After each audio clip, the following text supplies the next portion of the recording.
We are live and we are ready to go. We are ready. We are back at it. Man, always sneaking up on me. What?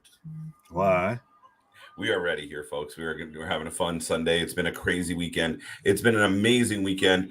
We did kick it off with Clash at the Castle. We just did NXT Worlds Collide. And as always, like nobody else out there, we are watching Sammy and Tay kiss. So, I've got Ortiz and Soho showing up on a golf cart. Very KO Roman Reigns. I got match. Bleeping the horn. Sorry, Nick. We are live for as long as this goddamn show goes, folks. Tune in, get your snacks, get your treats. We got lots of wrestling to talk about. And AEW, the pre-show for All Out is kicking off. And then we're going right into all the action. 24 matches, I think. Just kidding. Oh, but we're going to watch them all. Let's go.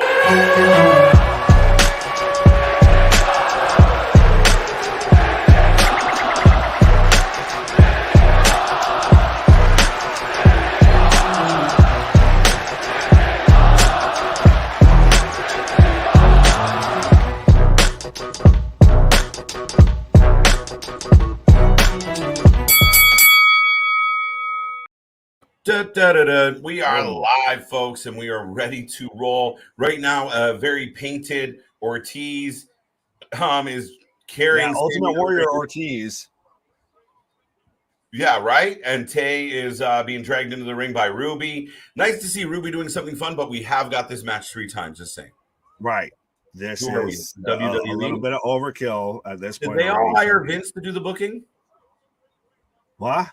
Did they hire Vince to, not Russo, McMahon? Yeah. I mean, maybe he's all elite. I mean, right. I just don't get why we're having this same match again for the 3rd time. Like we already were talking, this card's stacked. This card's overbooked. That you don't need all of these. Some of these are dynamite matches.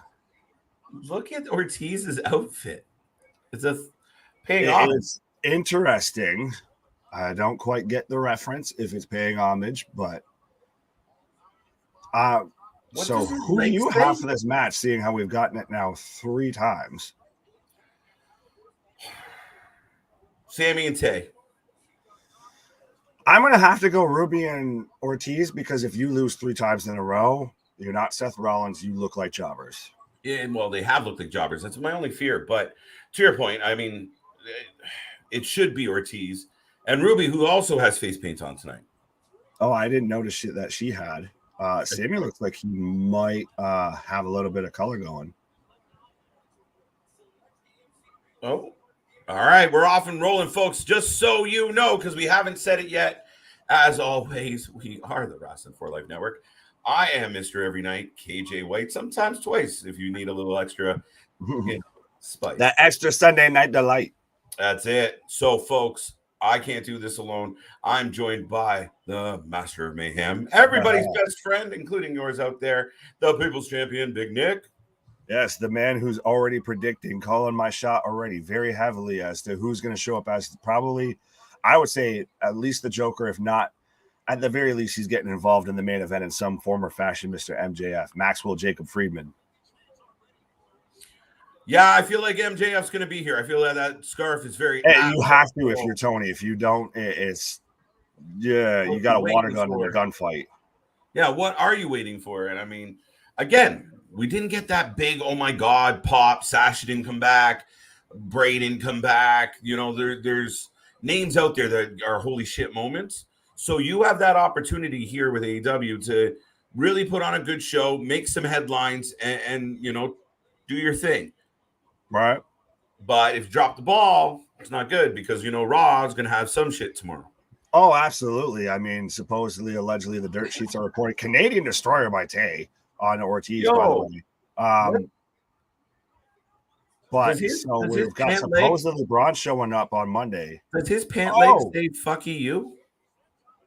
I don't know. Well, I just got a swanton from Sammy onto Ortiz for a 2 count.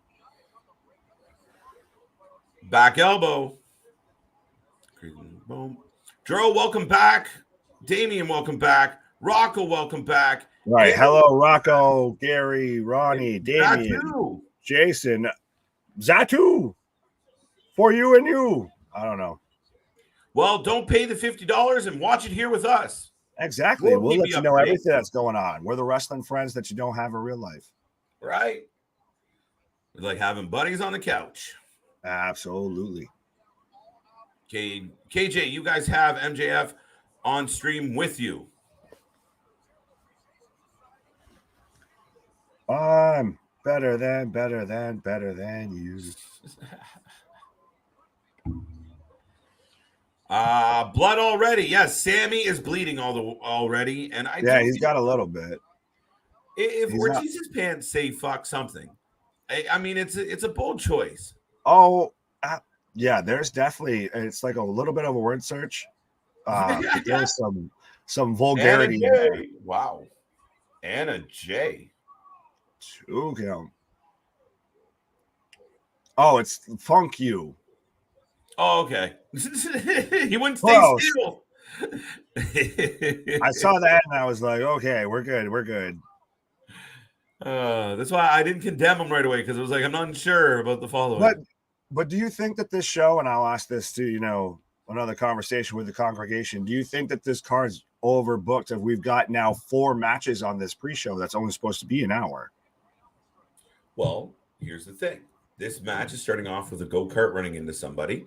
The energy's up. It's a good pace. The people are already kind of doing their thing. And yeah, I mean, so can they keep this energy and pace for the full duration of 5-6 hours? That's the question. We just watched 2 very successful pay-per-views with 6 matches. Clean cut, in and out. Right? And one of them was a major show, Nick. Well, yeah, one of them was an international show. I got there. And it was a premium live event for the biggest company doing this right now.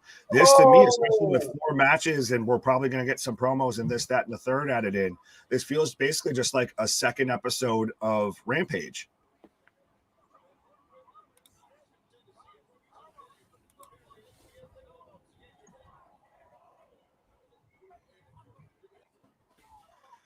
And yes, folks, now you got me just while we're watching the pre-show for the nice little pause for the cause. And as I say that, Tay Conti and Sammy again pick up the win. There was some good spots in that match, but again, how many times are they going to lose to the same opponents in the same match before it's just like, okay, now you kind of look like jobbers. Why am I saying, KJ, you guys, you facts. Scott, hey gang, sorry for not being on. Have been in the hospital and stuff. Home finally. Scott, absolutely. T's and P's. Hope you're feeling well, all of that. And thank you for joining us. And absolutely, thank you to everybody joining us right now. As we're rolling along right through the pre-show, heading into All Out. What are you guys excited for with All Out? Like I asked KJ, do you guys think that it's overbooked? Do you think that Tony's doing a little too much? His response from, and let's be honest, I know everybody's, oh, you're a mark for this. Oh, you favor one company over the other. Why can't people just enjoy wrestling? We do. And trust me, nobody watches or covers as much wrestling as we do. But absolutely seeing now that Hunter's in charge of creative, there very much is a different feel to everything going on with WWE. Worlds Collide was a fantastic show from top to bottom. You didn't have to have all these super big returns and these super big, gimmick matches and everything, and it still was a fantastic show.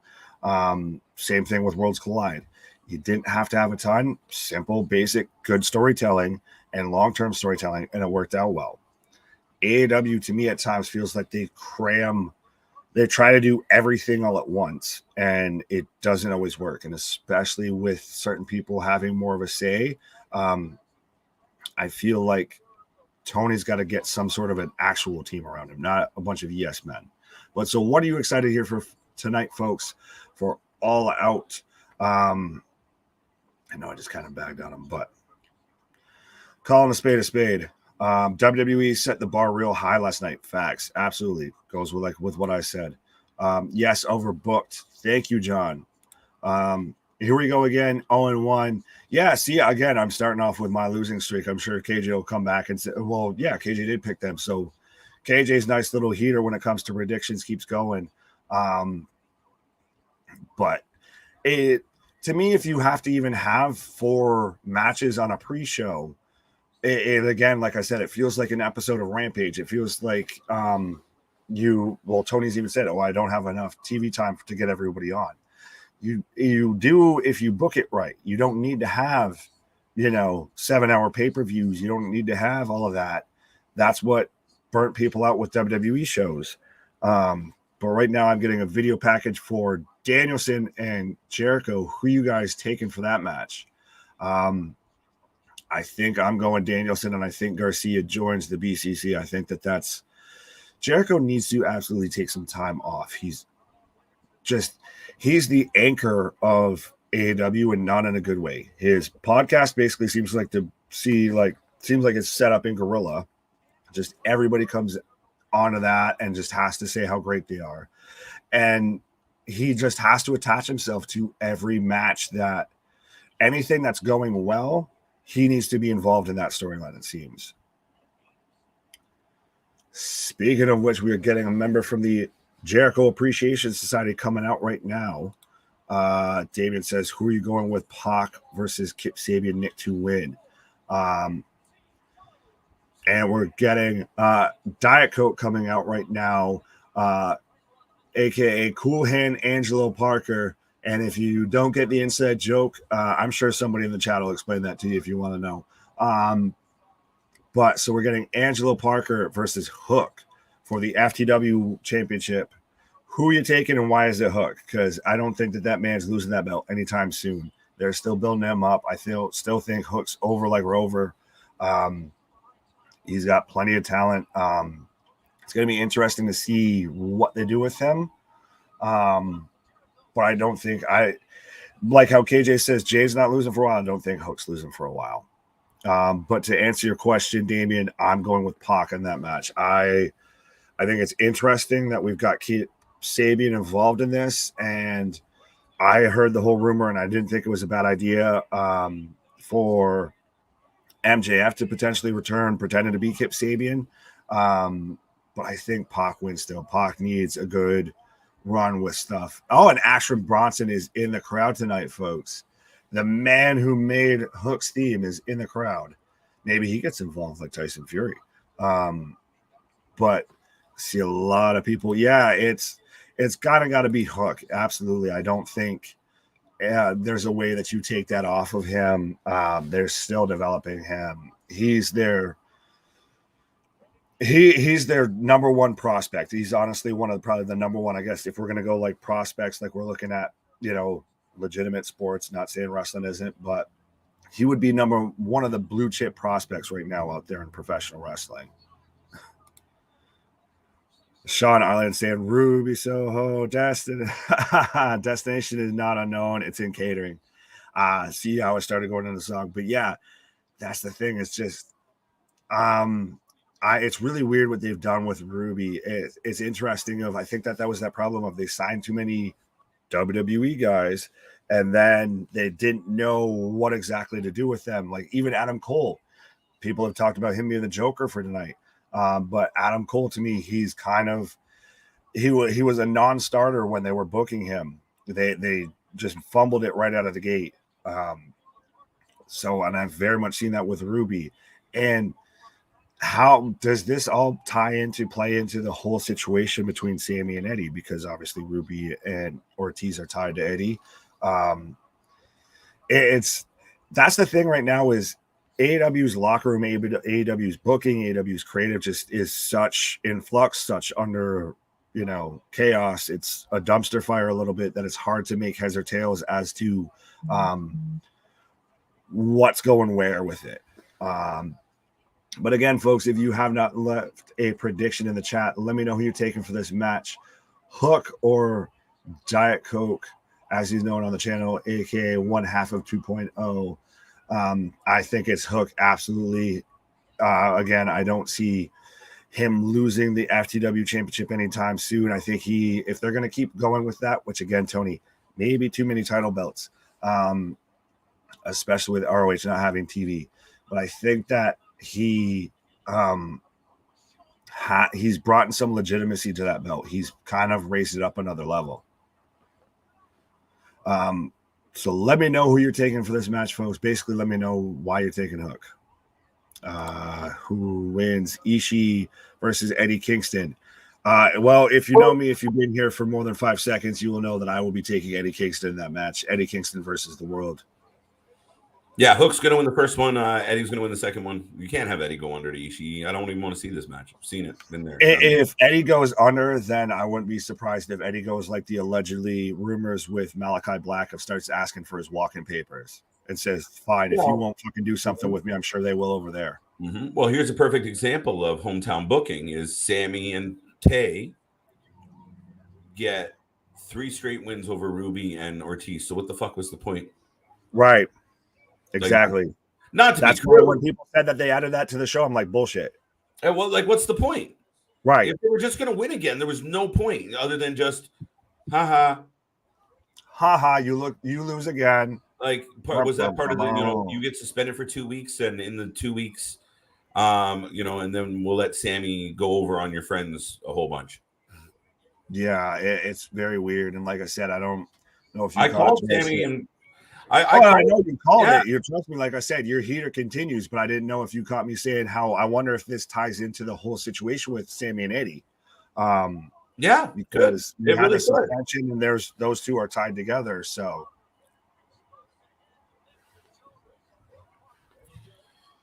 I got my guy's best friend named John Moxley defeats PG Punk by submission called Guillotine Choke and retains in the main event.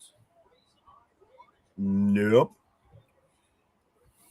I think you have Punk go over in Chicago, and I do halfway like your idea of to where Punk and MJF team up. I do like that, sir.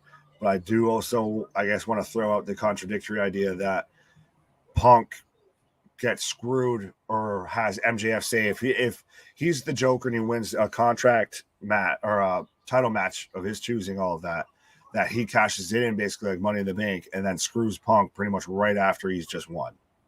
Would it be ironic that Austin Theory came out last night and got punched in the face for trying, and then the next night fucking MJF that pulls it off? Yeah. And Hook wins by submission. Go on. Sorry, Nick. I wanted to address something you said, but I mean, realistically, it ties well in the sense of that over-the-top pro-home Chicago speech, really amping up the crowd of this is for us, to have him screwed by MJF as far as absolute insane heat.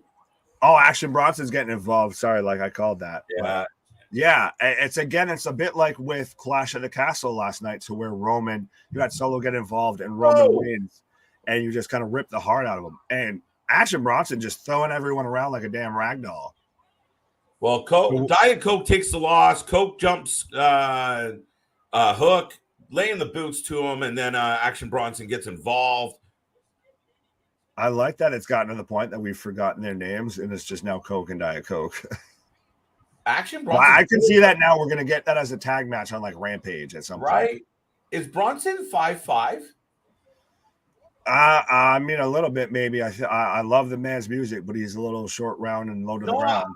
I mean, no hate. I mean, all the respect for the guy. But I didn't realize he was so little. Like he's built like a fucking he's like a he's built like Tank Abbott. Almost. I mean, him and I look like we could be cousins, so I don't want to say too much. No, I literally didn't realize he was that stocky though. Like, but he looks like he's 5'5", 320. So what are we gonna get next on the pre-show? I know I keep harping on it, but we've got 4 matches on a pre-show. Right. You get to WWE and they maybe give you 1. Most of the time it's just a panel. Now we've got 4 matches. Yeah, we got 1 at Clash, didn't we? We got 1, not 4. We didn't get an episode of SmackDown as a pre-show. 8.5 out of 10 for Edward, as far as it goes to NXT earlier. Mm-hmm. Not bad. Which match do y'all think was better, Walter and Sheamus or Roman and Drew? Oh, that's a good question. It's a toughie. Why do we got to pick one? Right. Why can't they both? I feel like that it's that meme from what is that it? A cop out? Both. I feel like the Roman and Drew match was more of a roller coaster ride, like more ups and downs. Walter and Sheamus was my favorite match of the night, to be honest. But Roman and Drew was that very like roller, like we're gonna go up, we're gonna go down. Oh my god, oh no more. Oh my god, absolutely. They were both fantastic, though. That's the thing is it's a 1A to a 1B. It's Michael Jordan to LeBron James type of comparison. It's fantastic match to fantastic match. But that's the thing is we've already had that this weekend. AEW's now do better. Fight back. Yeah, do something. Have an answer. So, what else we got here? Edward, good to see you, by the way. Dro, welcome back. If I haven't said it yet, Dro, did you acknowledge him? As you should. You should also acknowledge the Wrasslin for Life Network and be a friend, tell a friend, like, share, and subscribe. We are, I believe, at like 693 subscribers right now, just at the tipping point of 700 subscribers. So absolutely, let's smash that by the time all out's done. Which I mean, that gives you plenty of time, folks. So absolutely, get all your friends, get everybody who everybody who watches wrestling, everybody who's you've seen pass you on the street wearing a wrestling t-shirt. Anything and anybody who even just watched, old, WWE with Stone Cold or The Rock and all that. Tell them, come check us out. Yeah, do what he said. Damien says 2-0. I'm also 2-0. I was on a heater. I bounced back because I got a couple wrong. Canadian cowboy over there just on a heater when it comes to predictions. Right. I'm just on the coldest streak to end all cold streaks. I'm Mr. Freeze. I thought it was more than that. Am I wrong? 4 matches. I thought it was. Hold on. I got the card pulled up right now. We have 4 matches on the pre-show. So we have 15 matches in total. So that is right. Okay, so we do have 4 matches on the pre-show and 11 match main card. So I give him credit. He did trim some of it off and moved it to the pre-show. Yeah. But again, you don't need to have a full episode of Rampage as a pre-show. Right. Don't have that many matches that you need to slide them. Do you think Toni started stacking the pre-show because he was worried about some type of bleed over? I thought that was going to happen. Honestly, I thought that was going to happen until you pointed out the kind of when one started and when the other started. Yeah. And I'm very happy for kind of the break. Yeah, no kidding. It is interesting that I do think it's much like when Toni prepared for the NBA playoffs. He shifted things around. It's a little bit like that. He's already trying to get the preemptive strike, and we've got Kip Sabian coming out right now. That's it. Here comes even Penelope Ford with the box on her head. This guy got over. Underrated over it. It's kind of catchy. I will give him that. Oh, absolutely. Like the look I like. Absolutely. If they went, I guess,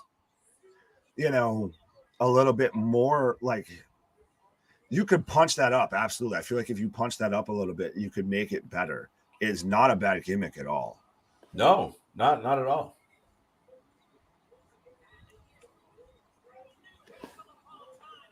And he's getting a pretty decent pop from the crowd. Oh, yeah. Pac's still fantastic. He's still – that's the thing, and I don't – No, sorry. Go ahead. Sorry, Kip's getting a decent reaction from the crowd. Oh, yeah. Well, like I said, they've managed to – that's someone they've managed to pull around. I thought he was going to be one of those people that was going to be Toni just stops texting, all of that, and that they just kind of gets lost in the mist. But now, like I said, that gimmick that he's got, you could make it work. You can make him the underdog kind of guy. Yeah, absolutely. Right now.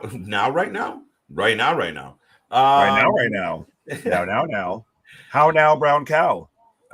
We do have Pac coming out to the ring. He's going to take on Kip Sabian. Let us know in the chat, who do you got for the win? We've got some more comments to get to, I think. This one's for you. Yeah, I saw that, Edward. I don't know. I was looking today. I'm already thrown off because Benintendi managed to hurt himself on a fucking strikeout swing. But I mean, we did pull up the win today. We got to 80 wins. So, I mean, we're in there. Yeah, I'd rather take a slump now and then pull it together when we get to the playoffs versus have that slump happen when we start the playoffs. But absolutely, we're here talking wrestling. All of my nice little socials and everything like that are sliding down right now if you want to hit me up and talk about Yankees. There you go. There's nothing wrong with a little side track. I know, but I don't want to go too long because trust me, people already that watch us already know I talk a lot. Right. So especially when you start getting me talking about something else I'm passionate about, then we're just going to be here all night. And Tony's already going to book a show long enough, to keep us very well entertained. So get comfortable, folks. That's it. Grab your smack. Grab your snacks. Do some smack. All of that. Whatever you got to do. Tony might do not condone that here at the Wrasslin for Life Network. That is of your own free volition, and Nick was not encouraging anybody to do so. And his opinions of that of his own, and nothing reflecting us of the channel. Thank you. Toni will learn this. Way too many matches. Blah, blah, blah. Yeah, I know we talked. Nick, what's going on with our guy twice? Did we touch on that enough? Toni will lean that this is too many matches. We'll learn that this is too many matches when the crowd doesn't care about some of the women matches because all of these tag team matches that will tire the crowd out. Sean, I don't know why specifically you're going at the women's matches. I think it's just the matches in general. But I think Toni honestly has had that. I mean, for crying out loud, we've been in here on stream before, and it's been the main event of an AEW pay-per-view, and we're like, we don't care what happens, just make it fast. Yeah. So I think that he's not listening to any sort of outside sources. The man's caught in an echo chamber. The problem is, and it's quite simple out there, folks, when you can't say no to people, you end up with too many people at the party. And that's what's happening is he wants everyone to feel like they're on the show. So you end up with fucking 14 matches. And to the point, yeah, you do. You get lulls because, I mean, now you start the match off at a certain pace. You got to keep that pace. You can have little tips in the night. It happens. But the lulls can't be too long or else you lose the crowd. You don't get them back. And Nick, you and I were on live when Punk won the belt. And we felt our reaction, the reaction of the chat, the reaction of the crowd at home or in the arena was just a little flat, a little tired, a little, yay, can we leave now? Yeah, that's the thing. Oh, springboard moonsault from Sabian onto the outside on Pac. But yeah, it's like I said before, it's the problem that WWE had when they had the 7-hour-long WrestleManias and everything. And I get you're not the biggest fan of having a 2-night event. I get that. But to me, I'd rather take that than I would have 14 matches in one night. If you have to pick just between those two. If I had to pick between those two, figure out who in the time span that you've been working has been your focus. You go 8 matches for your pay-per-view max, and you highlight those people. Not everybody gets to be on the show. I gave this man 2 options, and he chooses option number 3, folks. But it's just like shit, man. Oh, I get it. Like I said, I get it.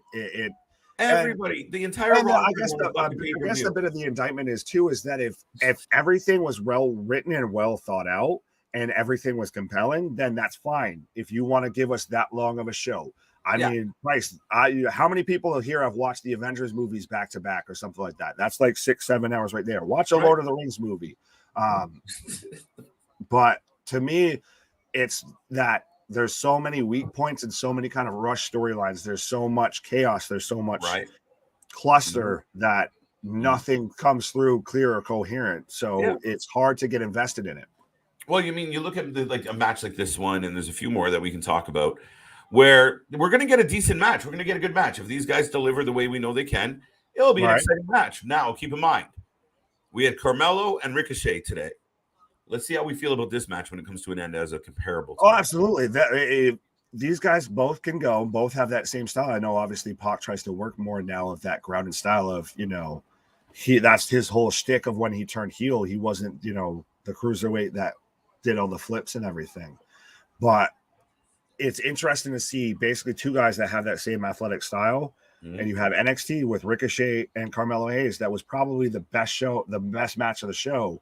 and you have this match that's on the pre-show, and we haven't talked a ton about it yet, folks, because there hasn't been a lot going on. And when we talked about having trouble, we had trouble keeping our focus for the the Ricochet match. We had a lot of trouble, sticking to the chat and sticking to the fans. Right. We literally just were trying to watch the match the whole time, trying to call that action. You were literally right. But with this, you're like, okay, Pac kicks him in the head, and now he looks at him, brooding, menacingly. You sound like the what do you call it? It doesn't matter. Move on. The movie trailer guy. Yeah, right. Coming to a theater near you. Boom, boom, boom. Oh, hi, Victor. Hi, Drew. No. Hi, Rocco. Hi, JV. JV's here. Rocco's hi, Edward. Hi, Curvin. I think you're a new name. Hello to everybody, tuning in right now. We are rolling right along to the pre-show All Out as we kind of went on a tangent there. Between right now, we've got Pac and Kip Sabian in the ring. And I'm still going Pac with this one. I think you might feel the same. Yeah, I'm on Pac. Yeah. I do, like I said, there's potential for Kip. He's kind of got a little bit of that, early 2000s Hot Topic vibe going on a little bit. I'm going to be fair. If I call out the Hot Topic Raiders, I might as well call out Kip too. But I do think that there's potential for that. Yeah, and I'm doing this because of the Come On match. Like, come on, these are two guys known for speed and agility. Right, and I get it's the pre-show, but I mean, we've got 4 matches, and this is slowing it way down. Yeah, and I mean, listen, I love the fans' opinion on this. This stopped the whole match to do these fake forearms in the middle of it. It sucks. Fucking sucks. Period. I hate it. When you're in the heat of the battle and you've been battling it out and you got two guys that's scrapping and they're throwing the forearms because they're half dead, fine. But to do it like in this spot or in every single match, it just sucks. It sucks the life out of the match for me. It's boring. Do some moves. It's one of those, and I guess to me, it's one of those of if I didn't know there was 3 other matches that were supposed to happen right now, I could expect this to go a while. Okay, we're still slow building this. We're slow pitching this. But because I know that there's still 2 matches to come, I'm like, all right, so let's move it along here. Let's have some action. Especially, again, I hate to bring it up again, but what we just got with NXT, and you give us this is, even if there's no bleed over, this is your response. Yeah, I mean, again, just the pre-show, just to start. But again, we saw Ricochet and Carmelo tear the house down earlier. Right. This isn't doing it. You know what I mean? They should have went full out. Now we're laying down, both men down for a count. Like you said, they're not getting a whole lot of time. They should utilize that time to go. Right. That's when you need better people backstage of, all right, guys, how are you going to utilize your time? You got XO. Oh, as I say that, though, we get a spiky DDT. And springboard suplex, 2 count. But yeah, if they would have been doing this type of stuff the whole match, great, fantastic. How are you going to utilize your time? You got X amount of time in your match. How are you going to utilize it? Right. Victor Bravo. Is that our usual Victor or is that a different Victor? No, that's different Victor. Hi, Victor. Welcome to the show. Vic meet Vic. Vic meet Vic. Who wins, Swerve in Our Glory or the Acclaimed? Swerve. I might go Acclaimed just to be difficult today.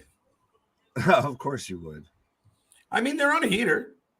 But if you do that, then that proves proves us both right of that the Bucks were just trying to avoid FTR. Mm-hmm.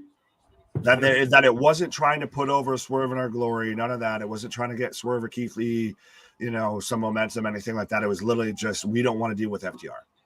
Yeah, pretty much. And that's what it was. We're going to go play in our own sandbox with our friends. We don't care about. We got Uncle Tony to give us the trios belts. You only have the 2 belts. We have 3 belts. Yeah. It'll take about 3 days before we start hearing about the greatest trios champions of all time. Oh, Lordy. With 44 stars from Meltzer. Right. We'll be just foo-foo. Boo. Remind everybody, we are in the AEW pre-show. Right. Call it as we see it, folks. If it's good, we'll cheer. If it's not, trust me, we'll talk. Oh, absolutely. We're still here covering it. That's the thing is, honestly, like I've said before, our stuff is real. Our stuff is raw. Our stuff is authentic. I tried not to swear there. And if you're talking about wrestling, you better put that for life with it. Because absolutely, we're here. Whether we're talking praise about it, whether we're talking smack about it, we're giving you our honest, authentic opinion on it. Red Arrow 3 count. Pac gets the win. What? And again, that kind of came out of nowhere because they didn't build to it. They didn't make that a spot. That didn't draw you into that. We missed literally the fucking finish of the match because they didn't build us up to it. A slow match with a slow, flat fin. Look at every person in the audience right now sitting down. And people are going to say, KJ and Nick, it's the pre-show. But wouldn't you highlight Pac and like that? WWE's had 2 shows in front of you. You need to make an impression. You don't do pay-per-views that often. You do a bunch of kind of Quake at the Lakes and, Rumbles in the Jungles, the Thrillers and the Manilas and all of that. But you need to, if you're going to do it a pay-per-view, you need to actually, make a statement. You've been in the news a lot for negative press. Make a statement. Yeah. Why wouldn't those 2 guys go out and have a better match than that? And I don't like the fact that, Pac climbs up to the turnbuckle, stops, gives everybody the Hogan treatment, then hits that big move. Man. Right. But anyway, stomped the hell out of his head. I mean, there you go. Facts. Do some lines. Nah. Dare. Yes, do that. D. The best reason not, no. KJ, like TNA, he choosing. Huh? I guess I choose option 3. MJF might return. I'm confused. What are we getting right now? Why do I hear piano music? I got Tony Schiavone with Pac. Oh, we've got Orange Cassidy's coming out right now to challenge Pac. Oh, okay. Just keeps getting better. Mm-hmm. Debatable. Look, even the fans are like, listen, I'm telling you, I'm sorry, guys. And somebody tell me I'm wrong. Jane sucks as an entrance song. Sucks. I didn't recognize it. I guess I just haven't heard it that much because most of the time I have my stuff on mute. But I was like, what is happening right now? It didn't work. It doesn't get you hyped up for anything. Honestly, Orange Cassidy doesn't get you hyped up for anything. And now I like that Kip's talking to the box. Like it's become like his, like, remember Al Snow with head? Yes. It's a little bit like that when he had a mannequin head. Pause. Yeah, I like it. Wow, Pac just told Orange Cassidy he is not a wrestler. Back of the line. I agree.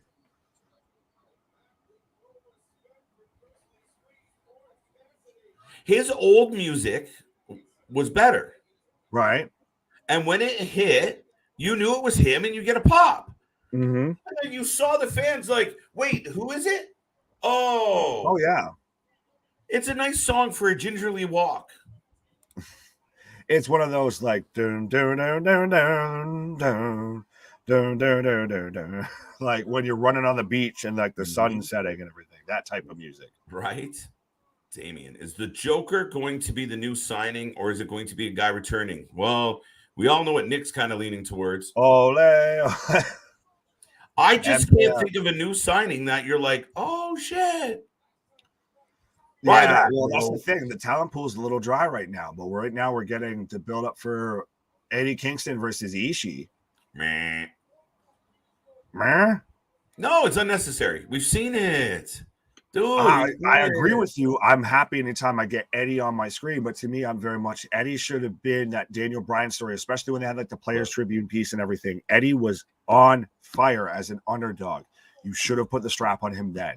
Ever since then, you latched him on like the fucking leech that he is to Chris Jericho, and it's just drowned him out, and it's dragged him down the card to where now you've gotten him he's pie-facing Sammy Guevara and getting suspended for 2 weeks. He shouldn't be dealing with a feud like that. He should be up there dealing with main eventers. But you know what the bigger problem with that is? When you have to rebook matches and change plans, because you know what? Eddie and Sammy could have been a decent match. It really could have. And you put it would have been on the main show, but they're both on the pre-card. Right, but is that because they didn't want to? Now you see that at times, like what WWE did with Edge and Matt Hardy. Of if you lean into that real life storyline too much, it can backbite you. Do you do that with Sammy and Eddie? No, because Eddie would legitimately break Sammy. That's the problem. Like, right, it's one of those of you could lean into that, but somebody gonna get hurt real bad. The Stone Pitbull. I got the Mad King coming out right now. Why is your YouTube ahead of my YouTube? What? How is your YouTube ahead of my YouTube? Because I don't know, because they know that Eddie's on, so they're like, this man's gonna want to see this freshly squeezed as fast as he can. You know, he wants the up to date, up to minute, up to the second, and that's exactly what you get here with that Wrestling for Life. Because we don't go home, folks. We're pretty much live here. Pretty much, if you just hit the notification bell, I'm sure at some point, if you just leave us on in the background, at some point we'll be live. If not, we got a big enough catalog that we keep you entertained until we come back around. It's a true story. Well, I got Eddie Kingston coming out now, looking pissed. Yeah, because I would be too. Why the fuck am I on a pre-show when I should be competing like for the belt, not a belt, the belt?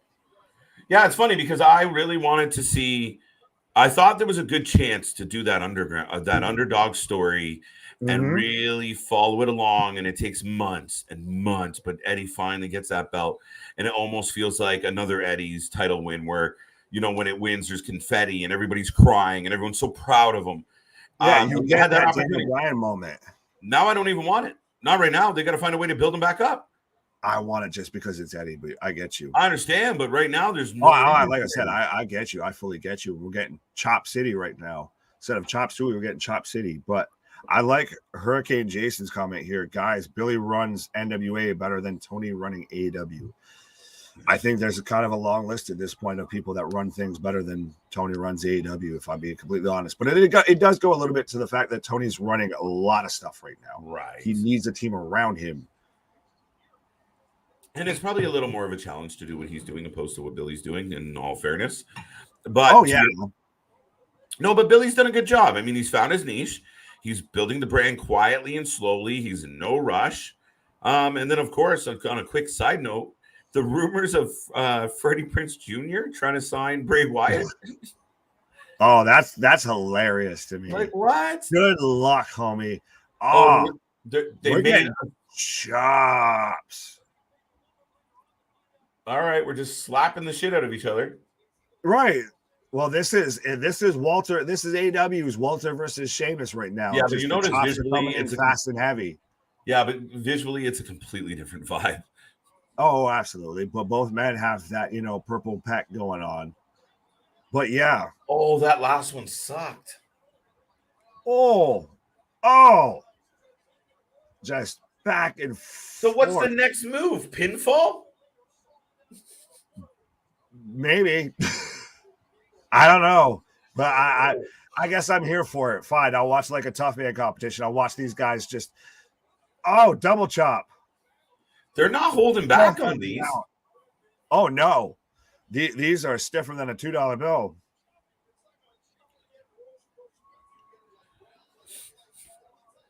Both men down. Well, Eddie's back up right now. Eddie, the whole crowd cheering for him.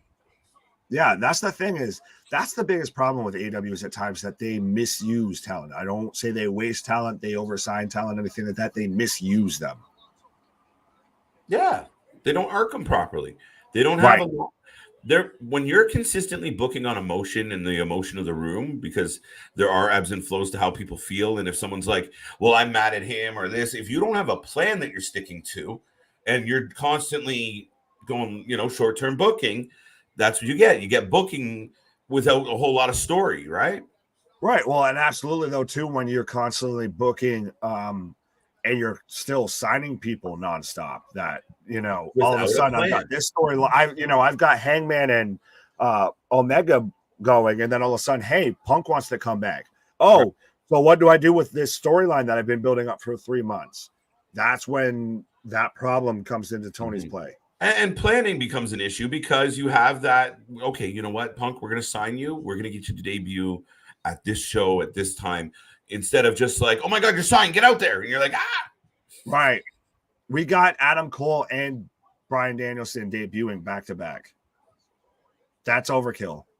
It was great, but it was overkill. Such a good moment. It was such a good moment. Oh, it was great, but it's still overkill looking back on it. I was live on stream when that happened, like live on YouTube when that happened, and it was unbelievable. We've still got chops getting rained in, folks, right now.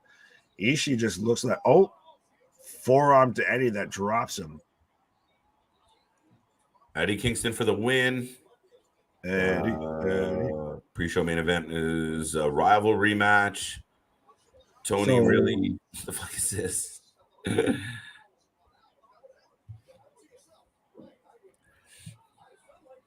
What? Oh! Yo, Eddie's just landing his hand on that man's chest. Like, he's not. Oh, absolutely. Like I said, this is stiffer than a $2 bill. This is, or $2 steak, I should say.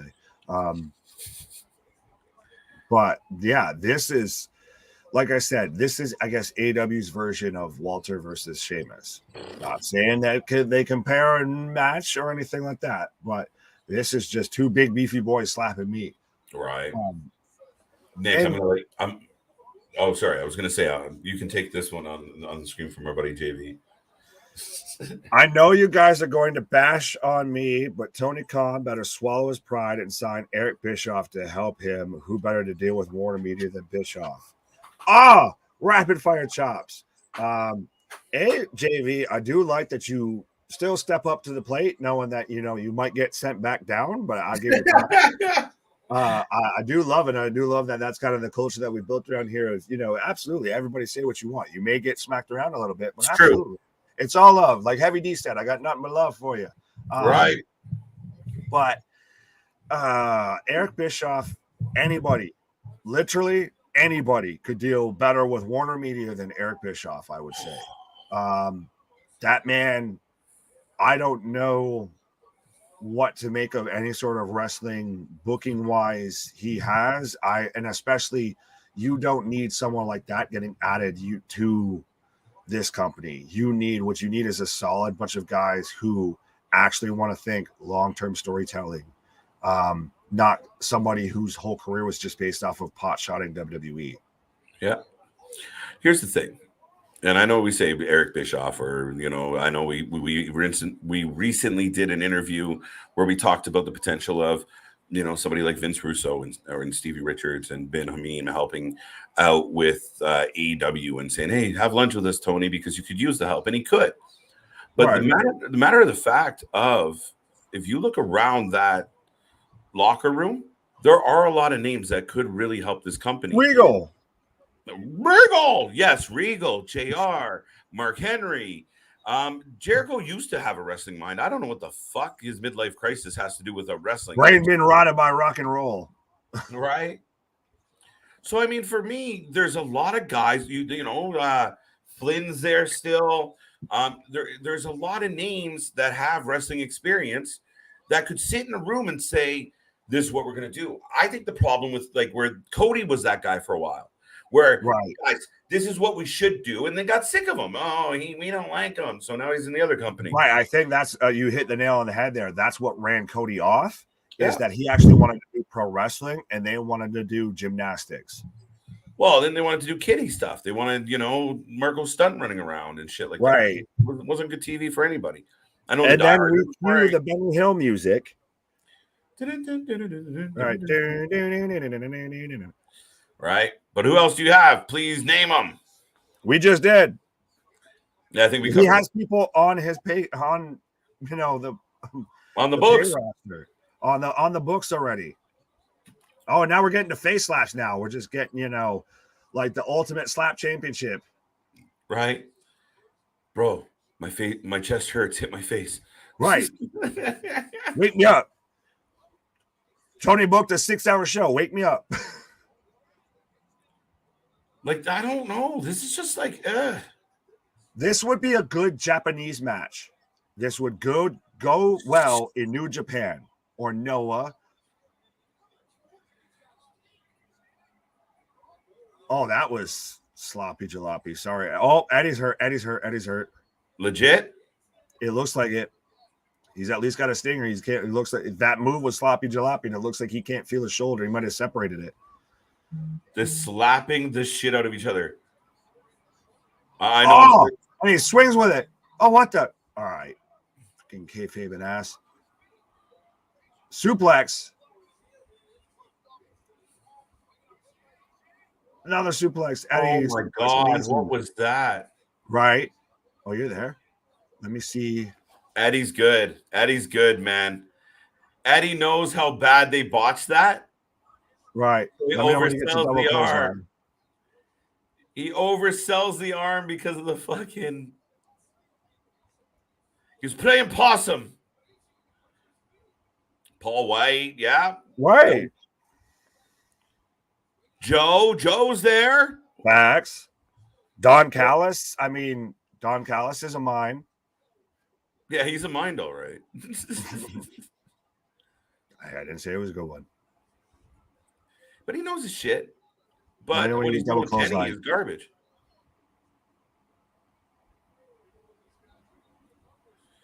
I got to give you Regal and Henry, but then you have Omega and that's the problem. That's the problem. That's the problem. The worst wrestlers in your company are making the decisions, so it makes your team weak. 2 out of the 3. Kenny's good. I'll give you the Young Bucks. Sorry, not sorry. Kenny would be better off. I always like me some Kenny Omega. Kenny would be better off, though, if somebody was telling him what to do. You're going to have a match with so-and-so. This is why. This is what we need you to do. This is what we need you to execute. Him being in charge of like, well, I want to do this now. And Tony just nodding like a fucking bobblehead isn't helping the company. It's like Jericho. Somebody needs to look at Jericho and go, dude, that is a dumb fucking idea. No. Yeah. No, Jericho. Tell Jericho, you need to go take a break. Go tour with Fozzy. Don't they got a a tour coming up or something like that? Go ahead, go do that. Powerbomb. Omega and the VP's gonna block that. Yeah, that's a possibility. I'm glad I didn't spend $49.99 on the pre-show. Pre-show's that's why we're here for you. That's why you should watch us. Absolutely. Pre-show's free on YouTube. Oh, facts. I didn't even think about that. First name I would sign to a deal with the women is Gail Kim, yes or no? I would, but good luck pulling her away from Impact. Yeah. I think that woman's synonymous with the Impact women's division. I don't think she's leaving that spot anytime soon now that she's got it. This one's for you, buddy. Oh, homie got on Burberry. I see you. Yeah, absolutely. Because, like I said, my boy MJF, Maxwell Jacob Friedman, coming back tonight. So that's the one shot that AEW has. Otherwise, I think honestly, this might be the first nail in the coffin. You gave away Moxley and Punk free on TV, and now you're doubling down as the main event. I get it's in Chicago still. You gave away the Elite versus United Empire free on TV when you could have had that as your final. Instead, you're going to get the Elite versus believe Best Friends or Dark Order with Paige. Order? They did. Yeah, right. So now even Hangman, the man that they helped get a job, helped get him a push, helped get him a title reign. Now we've got to get him, up there competing again for a title because he can't slip back down the card because heaven forbid he try and develop a better character. But yeah, this has the potential. This is a boomer bust pay-per-view for this company. We've said for the longest time going up to this has been the weakest built show that they've offered. Yeah, man, it's been like that for. It's been like that for a minute. Big shout out to Big Ray in the chat. Kingston versus Ishii, bag of empty soda cans on a pole match. Right. Big shout out. I don't want to hate on Eddie though. That's the thing. I'm sorry. Eddie Kingston's a boy for me. Of like, yeah, but sorry, man, listen, I'm never gonna find fault in Eddie. I'm right there with you, Nick. I'm right there with you on Eddie Kingston. I really loved his story. I thought it was compelling. Wow, Ishii kicks out still. Wow. It won't stay down. Oh, going all the way around for a suplex. Spinning back fist. Right. 2 count. 2 count. 2 count off the spinning back fist after all the commentators saying, he knocked him out. Big slaps. Tamarin, how are you? What's up? What up? Thank you. Welcome back. Big shout out to the Mean Media Group as well. Big shout out to Big Ray. Thank you for being here again tonight. Ronnie, big shout out to you. Oh, spinning back fist again. Headbutt. I don't like the spinning back fist as the finisher, man. It bothers me. He botches it all the time. 3 count. It would work better if it went actually as like a good, like it looks solid. If you have to build to it properly, it's a little bit like the Judas effect of. Right. I remember when he first broke that out, it looked all sorts of awkward. Everybody made fun of it. Now that talk's died down because you have to build to it properly. You have to build around it properly. No, I agree. Ronnie, how you doing? How you feeling? How's everything going for you tonight? There you go. Now, does MJF become like your Bray Wyatt if he keeps not showing up? Oh, absolutely. Absolutely. He becomes my Bray Wyatt. It becomes now you've worked yourself into a shoot, bro. Right. Now all that stuff that we thought absolutely this is work. There's no way that Tony would let him go out there and say that on national TV. Now it's wow, Tony really was that big of a mark and just really let this guy go out there and just trash his company on TV. Right. That's too funny. I love Eddie. Might be best talker in the biz. Big Ray, I completely agree, man. Eddie won me over completely with his promos. And then, like you said, the backstory, I thought it was a really good opportunity, Nick, for them to build that. I was about to sell my wrestling gear, and I got a lucky phone call. Now here I am going for the title. It really had a chance to build that, Nick. Oh, absolutely. From one talker to another, and as from one, generic, just, grinding a guy to another. Absolutely. I agree with that with Eddie Kingston. They could have made him AEW's Bryan Danielson of that, or Daniel Bryan for the WWE people. He's the underdog, the unsung hero. Like I've said before, everybody knows 10 Eddie Kingstons, that guy that just constantly grinds it out and just needs to catch a break. Absolutely. So I think he needs to be that heartbeat, that soul of AEW. Right. Gary wants us to know that 3-1. Let's get ready for the main event. I think you mean 3-0 because there's only been 3 matches. We're getting the 4th one, right? No, we just got that because was that the 4th one? So yeah, I'm 4-0. Right, because we got Eddie versus Ishii. We got Tay, Ruby. That match. We got Sabian, Pac. What else was the 4th one? That's what I'm saying. Oh, Hook versus Angelo Parker. Oh, that's right. That didn't even count. No, we did get all 4. Yeah. Yeah, because we're getting right on the hour, folks. So absolutely stay right here. Be a friend, tell a friend. We are rolling right along into All Out. Please, Tony, make it a good show. Yes, I'm here for a long time. I'm here for a good time. We might be here for both tonight. A good time and a long time, Nick. We're going to hang on as long as we can. We are going to the top of the hour, folks. We are ready to go live. Remember, we are the Wrasslin for Life Network. We do this for all the shows, all your favorite brands, all your favorite companies. We don't miss a minute. So, All Out, we're ready to go. We don't know how long we're going to be here, but it's going to be a good one. Nick and I are going to rock through it with you, and you never know who's going to pop up in the chat or on screen. Let's go.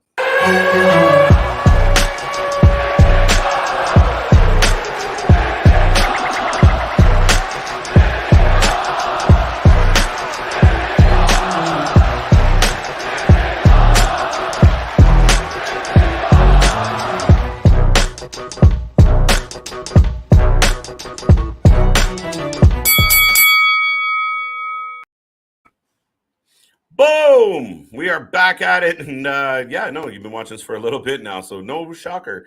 But yes, we are rocking and rolling, and I saw a comment that I liked, so I'm going to jump to it.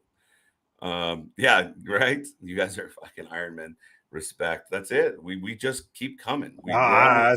This way. As I've said before, I am joined right here by the Iron Man of YouTube, the Right. Superman of streaming, Mr. Every Night, the Every Night Delight, Mr. KJ White. Oh no, I'm not. It's hard to be humble. No, I'm just kidding. But Nick, listen, let's not kid ourselves. You're right here beside me. You're like the war machine to my Iron Man, I suppose. Oh, no, I don't want to get shot out of the sky. Well, shoot back, motherfucker. No, I'm just fight back like Toni should with All Out tonight, folks. That's what we're here for. Absolutely, this is Toni's fight back moment. You see what I did there? But yeah, this is Toni's. We've had 2 WWE shows. Both have been good. I think I gave Clash of the Castle a 9. I gave NXT Worlds Collide 7.5. Question. Right. What would you give the pre-show out of 5? Oh, you're gonna do that to me? 3-piece. You're gonna go 3? Okay, I'll go 3. Why not? I wanted to go 2.5, but the 3 just kind of spoke to me. The Eddie match went forever. I went with 3 because we're a 3-headed monster around here at the Wrestling for Life Network. Right. Eddie is wrestling, no fluffs, just stuff. All right. The House of Black must win tonight's match versus Darby Miro. I don't think they are. I really don't think they are. I mean, that's the problem. And we are kicking off, folks, right now with the Casino Battle Royal. We've got Yuta coming out right now. So Royale with cheese. You know what they call us? Cheeseburger in France? A Royale with cheese, or a Big Mac in France. Quarter pounder. You were getting there, though. Yeah. But this is interesting, though. Again, like with Clash of the Castle, how when they had Austin Theory on the pre-show, and we're like, and we had some people saying, "Oh, he's going to cash in later."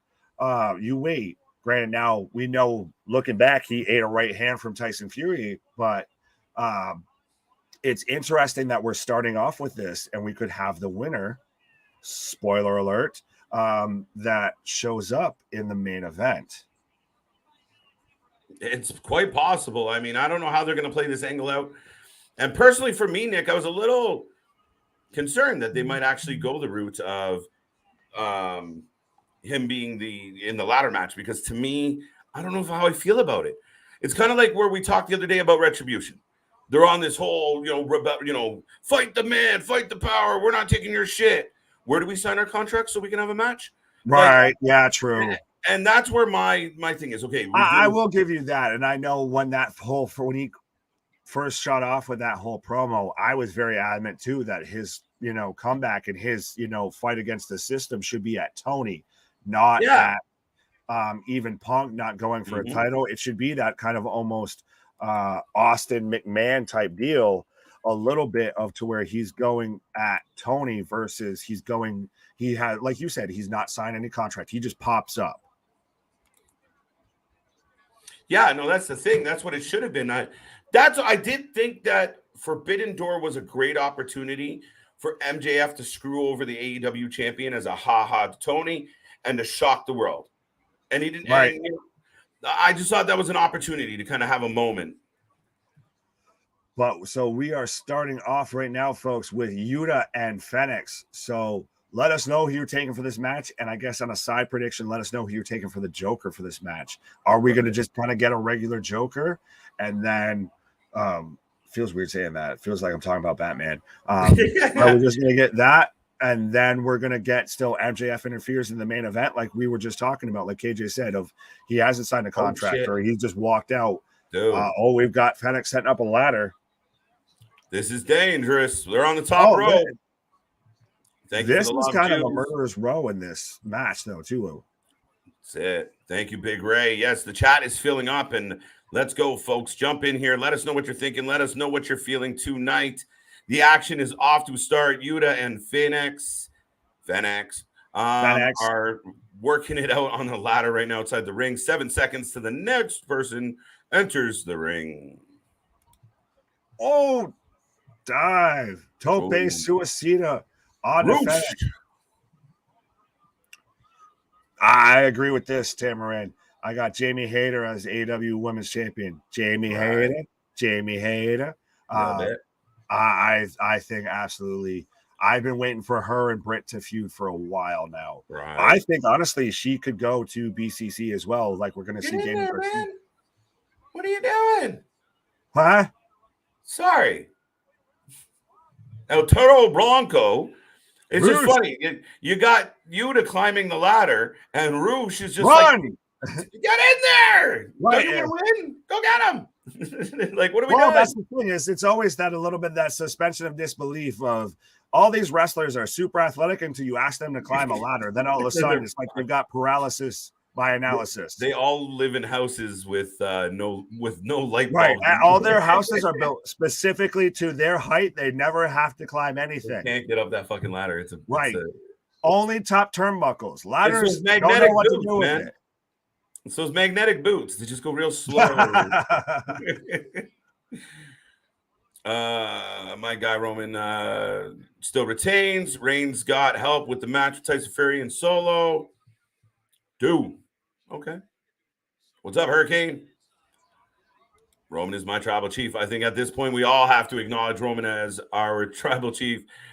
I mean, it was a great match, and I know some people wanted a different ending, but that doesn't take away from what the story that was told. And Roman's on a different level, guys. There's no denying it. And there was a long time where I couldn't find anything nice to say about Roman. Just shove down her throat, shove down her throat. This is different. Here comes Andrade. By the way, if you haven't put a prediction in the box yet for who's going to win this match, let us know, let us know, let us know. Going big. Fresh news. Misses the last two shows here tonight. Missed the last two shows here tonight. Can't wait to see MJF on Monday. Monday? You mean Raw? What? Yeah, pretty much.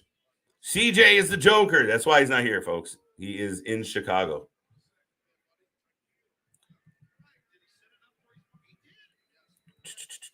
Where are we at with this? Oh, there we go. Hit those likes. Yes, folks, don't forget, hit that little thumb. Hit the bell because you never know when we're going to pop up. We have a tendency to go early. We just want to get on. We want to jump on and be a part of the chat. So hit that little bell. You never know when we got original content coming your way, breaking news. And as our boy Big Ray pointed out, we don't go home. We're here all the goddamn time. Nick puts in hours, nothing but love for that man. And my boy CJ always working hard, and he'd be here anytime now, maybe. If we hope and we think it and wish it into existence, we might get a little bit of CJ. Joker. Two Jokers? I say Adam Cole as Joker. Adam Cole's a good shoot. They're going up. Made a little table. This is going to be substantially. Ooh, Phoenix. All right, can't even get it out. So now Yuta and Andrade are at the top of the ladder, folks. Got to get back to work, boys. I'll jump back later. Much love. Big Ray, big shout out. Thank you. Enjoy your night at work. Hope you're doing well, sir. House of Black is getting buried because Malachi Black asked for his release. Ding. That's the problem with the company. And oh, wow. Powerbomb on the ladder. Yuta is folded. All right. Starting the night off with some carnage, folks. And here we go with Cesaro. How do you guys feel like with the Battle Royal / ladder match style that they deliver here at AEW? It's different. Claudio's out with a big European uppercut, not wasting any time. Checks on Yuta, and now he's about to get into the ring. Samoa Joe or MJF? What do you guys think? I don't think it's Samoa Joe. I don't think Samoa Joe wants to be in a ladder match. Just saying.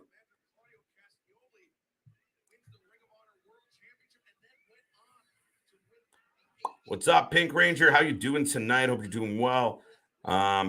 Congrats on your channel as well. I saw that your Morphicon coverage did very well, so congratulations. I hope you're doing wonderfully. I'm taking the Joker, whoever the Joker is. You always, always, always bet on TBD, Damien. That's my philosophy. If there's a TBD, go TBD. Oh, shit. What is this? Are you guys seeing this? Claudio has the ladder propped on another ladder. And Andrade's laying on the top. The fuck is this?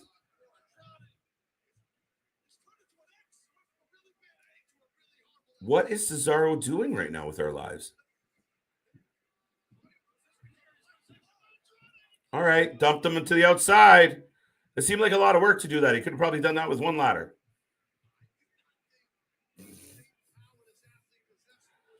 How about maybe Danny Garcia? Now, that's been batted around a little bit, JV. I don't know if I love that. I really don't.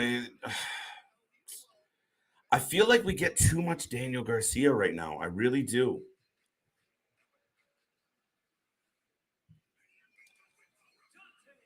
Dante Martin coming out to the ring. I mean, at some point, Dante's just going to... Oh!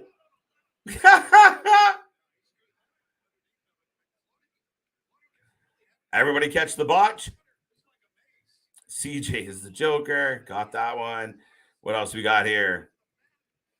I've been hearing rumors that Paige might make her debut out tonight, at All Out tonight. Yeah, that's a good play.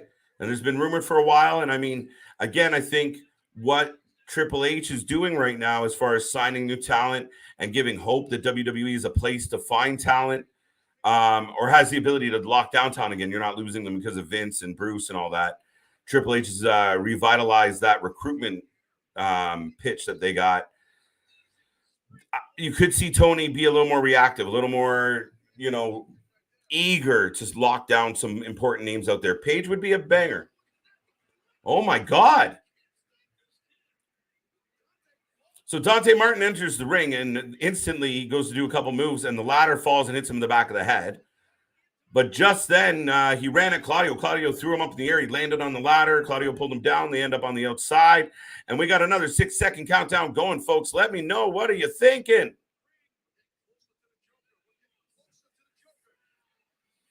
Fresh news? Shush. No, shush. Here comes Penta. Plain Ray Hernandez. There you go. I didn't say it. I just read it. It's not a nice Canadian spaceman. You know he's Big Ray. I'm going out tonight with the family. Have a wonderful time with the family. And when you get home, click on the button and rewatch all the fun that we've had here. But if you're only going to dinner, we should probably still be here when you get back, to be honest. Oh, Yuta takes a kick in the face. Switchblade as the Joker. I like that pick, Zachary. It's one of the ones I've speculated. Could it be Switchblade? The Switchblade move the needle enough to be the Joker? Will people be pumped about it? I think the AEW faithful will be, but I don't know. It's tough.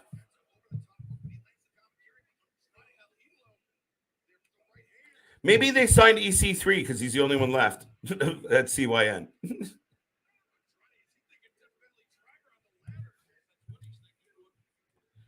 Eric, Zachary, Canadian Spaceman, Boss Monster, Fresh News, Jason, Dro, anyone else I haven't said hello to yet who just recently popped up. Rocco, I see you there. Dale, hello. Welcome to the show. I hope you're having a wonderful weekend. I hope everyone out there is feeling good tonight. We got Penta down on the ladder. Woo. Phoenix up to the top. Down through the table on Andrade with the frog splash. We started this pay-per-view with an absolute train wreck.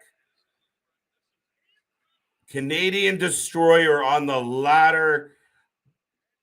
And then the frog splash through the table. And Claudio and Yuta going to the top.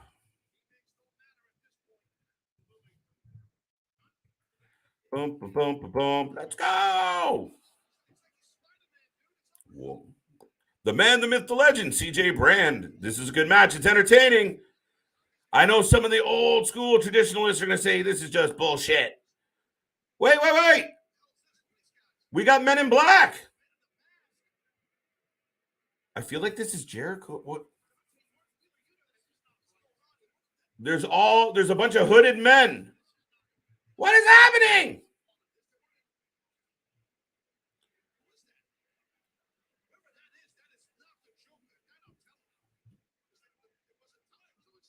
Who is this?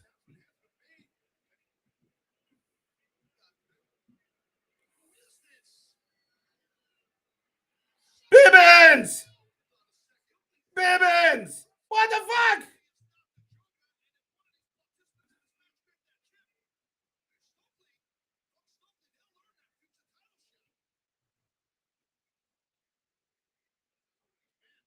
I don't understand what's happening here. And the Joker.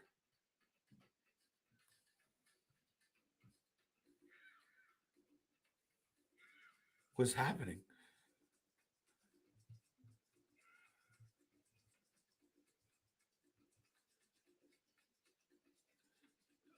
Guys, I'm completely what is happening?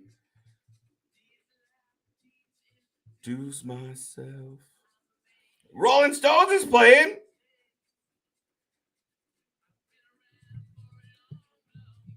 All right, so we have this.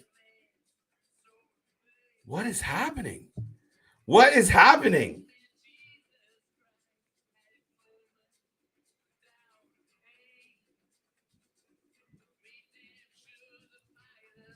Trash match. I knew some people were going to say it. Bibbins! So there's a crew.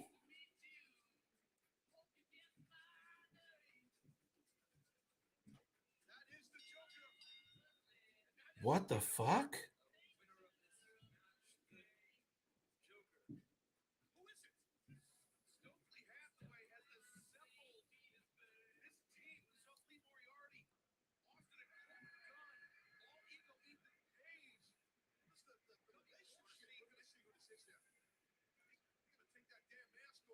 I know who this. What? It's not Mox. There's no way. Guys, I know usually I'm rambling on. Bibbins just took over the casino battle royal, and he's got an army with Cass, W. Morrissey, the Ass Boys. He's got a dude walked out. Bibbins technically wins the chip and hands it to the Joker. The Joker doesn't reveal who he is. I don't know. Nice way to truly fuck a good match. Wow. What just happened? We're going to find out at the end of the night, I have a feeling. Right? That's what we're going to get. Time will tell. He did the Moxley spin. I noticed that too, CJ. I noticed the spin. Shit. People are saying he walked like MJF. I don't know. And if I was Toni, I wouldn't send out the actual person. If you're going to do this angle, you send out somebody close, right? You look like him, go. But don't send out the actual person. So MJF being in charge of a group with Bibbins and Morrissey. And remember I said on this stream, and my boy Nick hasn't come back yet, but when he gets in here, he will confirm. I said it, Morrissey as MJF's new heater. Or bodyguard. He would be the heater. I got it backwards. But his new bodyguard. I like it. So we're getting the Trios champion next.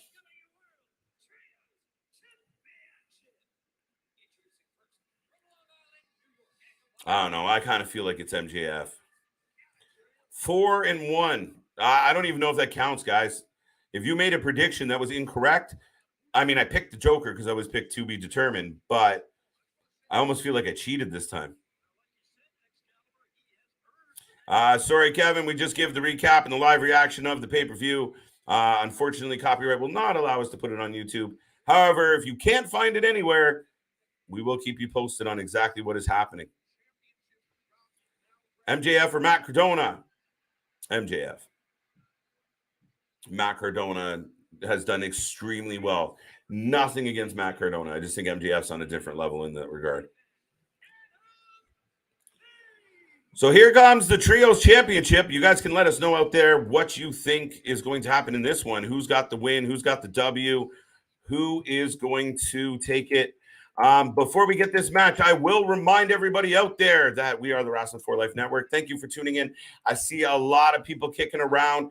Don't forget, like, subscribe. We do these streams for all the shows, not just myself, my boy Big Nick, my other boy CJ Brand, the man, the myth, the legend. Always here, always rocking. We cover wrestling at a different level. We don't stop. We are here all the goddamn time. The Bucks are on the way out as well now. But with that all being said, folks, don't forget, also go to Alt Tees, get our official t-shirts, the What t-shirt, the Mr. Every Night, the CJ Brand. Go check them out. Go check out Alt Wrestling Tees in their whole catalog and click on the W4LN section. Find all our t-shirts there, including the Wrestlers Beat Up Pro Sports Entertainer edition. So thank you for all tuning in. Don't forget, you can also save $20 if you go to SeatGeek.com, pick an event, use the code Wrasslin, and save $20 today. With all that being said, folks, we're going to get Kenny Omega coming out in a second. Let me know in the chat. Don't be shy. If you're new here, at least say hi and join us for the rest of the action here tonight. We'll keep you fully up to date on everything that's going on. There. Okay. I wasn't sure if that was the right one. Why? Yes, absolutely. We are here as I get my lovely MJF scarf back on. We are here covering anything and everything when it comes to professional wrestling. It's really true. WWE. What? NWA. What? AEW. What? GCW. What? Impact. What? XPW. What? If it's any sort of three-letter combination when it comes to professional wrestling, folks. We're not allowed to do XXX though. Nah, pause. No, you might have to go somewhere else. Another, website for that. We probably should have thrown that out there. Shit, we put that hate on us right now. Right now, certain somebody's going to show up in the chat there. Yeah, my girlfriend coming back. Shit. Nick, you look like the thanks, CJ. Thanks for thanks for being a player hater. Don't knock the hustle. Right. Real recognize real. Would you agree with me? We will know who that Joker is by the end of the night and how fucked up is that? I guess it's a little bit because I was on the pause for the cause and everything. I heard you covering it. I didn't actually watch it. Okay. So quick recap. Right. Our boy Bibbins. Oh, so the match is going on plenty fine. And as CJ said, it was a good match. It was going well. Lots of high spots, of course. And then, again, the hooded. That's why earlier I got jumpy about somebody in a hood at a wrestling show. It's bad news. So a crew in black come out and wipe out everybody. A gentleman walks up to the top, pulls it down, reveals that he's Bibbins. It's fucking Bibbins with the chip. They reluctantly announced the Joker. The Joker comes out, takes the chip, gets a ding ding, hands the chip back to Bibbins, and leaves wearing a devil's mask, and we're left wondering who it is. I think it's MJF, but I don't know. Could you imagine? Well, it fits in with MJF with, the devil's greatest secret or greatest trick he ever pulled is convincing the world it didn't exist. But it could also, I guess, if we're going to go full reach, is Lucha Edge. He had the devil's mask.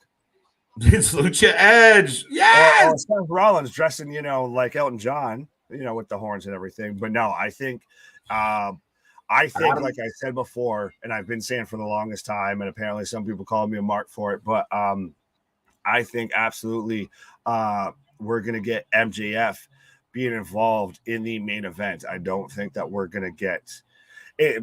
It makes too much sense to me. It's how do you go past this pay-per-view without having him involved? I think then you get into like I said, of is it really a shoot? How long do you wait to pull the trigger on that? It might get a little too long in the tooth.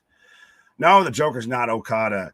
Okada's out on paternity leave. But right now, folks, we have the Young Bucks or the Elite versus the Dark Order. So Hangman Page and John Silver, and I forget the third man's name, but let me know in the chat who you have for this match, whether it's the Dark Order or the Elite. I think this is very much going to be the Elite because I think they're the reason these entire titles exist.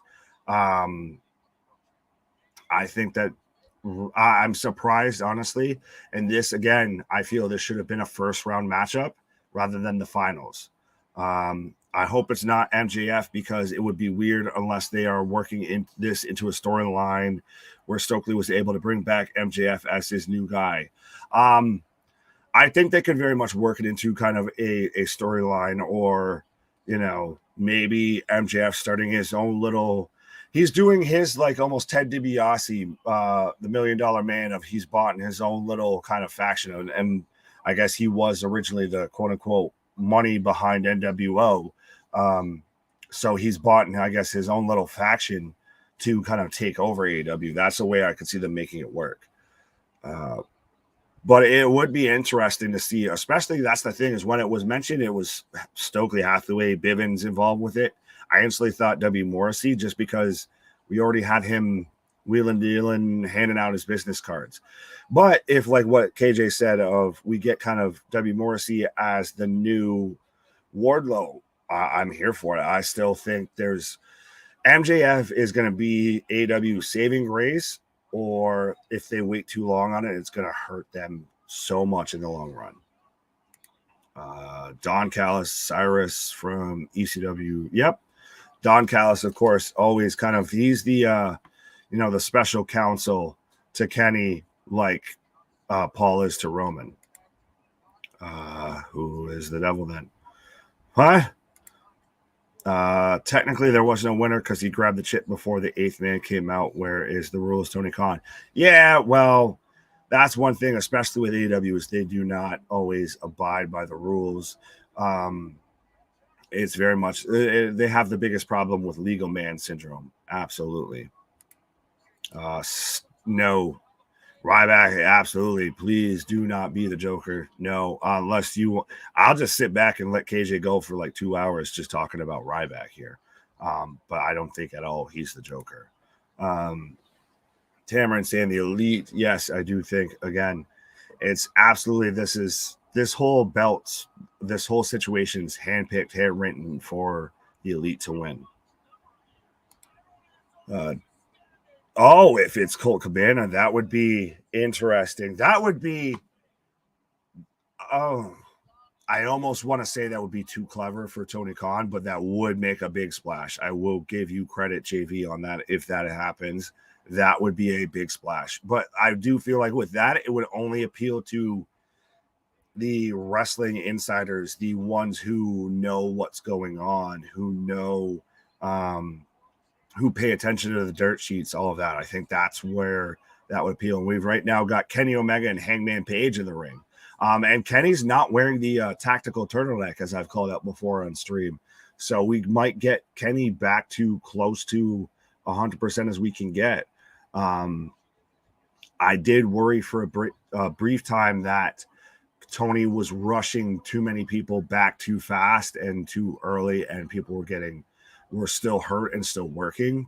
But I like that we're getting Kenny very much looking back like he's kind of as close to full percent as he can be. Just shoving Hangman around the ring, and Silver instantly wrenching on that arm. But again, folks, still let us know in the chat who you're taking for this match, who you think the Joker is. Are we going to get it? That answer revealed? Are we going to get that in the main event? Are we going to get that on Dynamite? Are we going to, is that going to be announced, honestly, midway show? And then we just, now that's when everybody starts clicking over. Guess we'll have to wait and see. I do, again, like I said, I find it interesting that Bivens was involved with it. Chris and Dark Order's winning. Oh, that would be really, really weird. I feel honestly, I don't know, because then I'm halfway talking myself into it of if just to show that's how the Bucks and Kenny show their humility of, see, we work with everybody. They won the whole tournament, that underdog story. But I still feel, I don't think that they've written the Dark Order well enough or made them, there's not enough going on there. Literally the biggest time that they get talked about is either because we're remembering Brody Lee or because we're wondering, A, what's happening with Hangman Page, or they're getting just mentioned because of Colt Cabana being tied to them. That's really it. So I almost feel, again, this is just handwritten, hand done. This is creative control, Hulk Hogan of tag team wrestling. It doesn't work for me, brother, when it comes to the Elite. Oh, super kick by Nick Jackson into Hangman Page as he was going for Kenny. And we've got right now, senton from Nick onto Hangman, set on the outside as Matt double slide. Oh, through the legs, split senton. Try and say that 5 times fast. But so very much the Elite are in control of this match. We are watching All Out, only hoping to see referee Aubrey Edwards. I won't lie. How you doing, Aubrey? But I will leave that at that. The ref right now does kind of look like Billy Corgan, since I know we had him mentioned, I think, in the NWA stream. But yeah, I do kind of at least like that the AEW refs have a personality outside of like the WWE refs, outside of Little Nate. Nobody notices. Thank you. Let's see where we're here. It could be Dark Order to tribute Brody Lee. Yes, but I don't get me wrong. As a Northern New York boy and everything like that, I absolutely, and a bearded fellow myself, I truly have nothing but love for Brody Lee, the entire family, all of that. It's amazing, and it's sad that he's passed that early. But I don't see that happening. You can't just always kind of go to that. Then it starts to become cheap. Then it doesn't feel authentic. You need to still keep that special. Obviously, if you want to build up the Dark Order, by all means, be my guest. Actually do it. Tony, actually book them up to be an actual serious team. But we haven't got that at all yet. We're having the Young Bucks coming off of being AEW Tag Team Champions.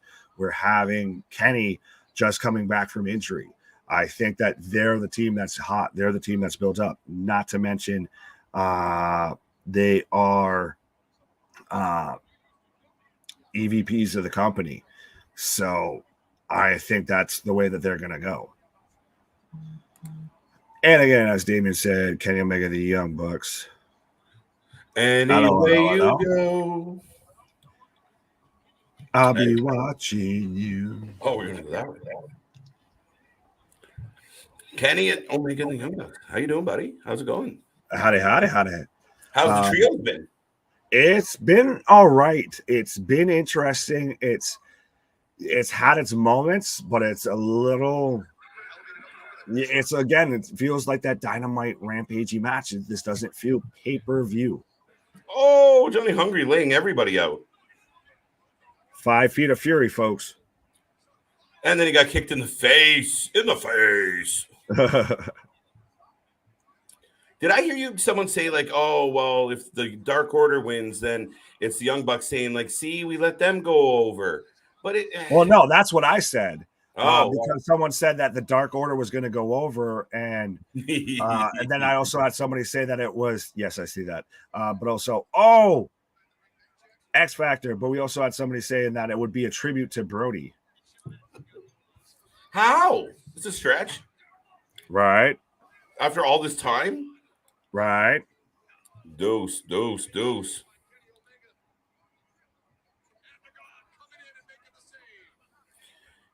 Now it would make sense 100% if MJF leads a group and Toni comes out and said, who made you do all this? And he points to the stage and his answer is Eric, we're pulling Eric back in. Why? Right? Why is that? Why all the love now all of a sudden for Eric Bischoff?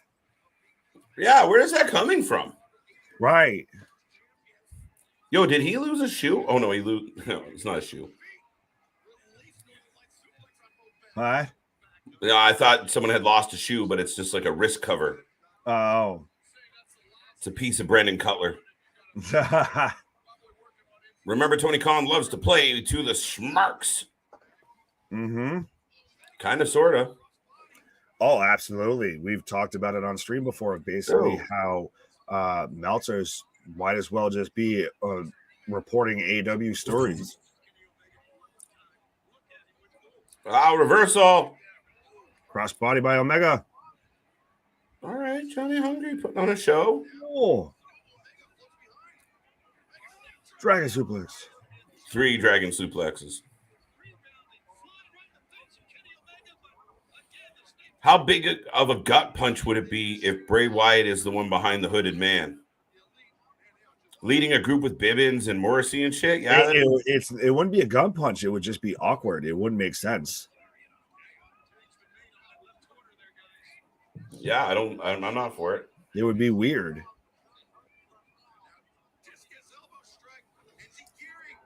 I'm not for it.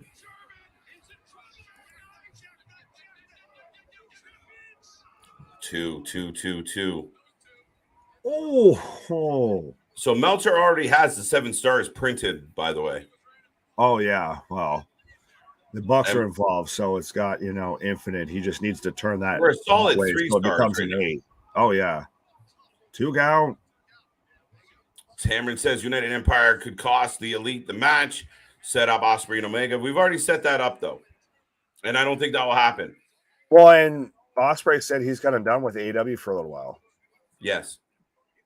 Signed by WWE. Don't that me. V-Trigger, the better of the finishers. Oh, you still think that so you think that that's better than the one-winged angel? Yes, it's believable. I know you can knee somebody in the face. But I feel like more people do that than the one-winged angel. No, he's the only one that does the one-winged angel because it's stupid and looks funny. Oh, shut up. Dude, it's weird. It's awkward. It's good, but now we've got him, powering up like Goku right now in the center of the ring. And flipping over the ropes, takes everybody out, high fives a fan. And the fans are loving it. The fans are eating it up. Oh.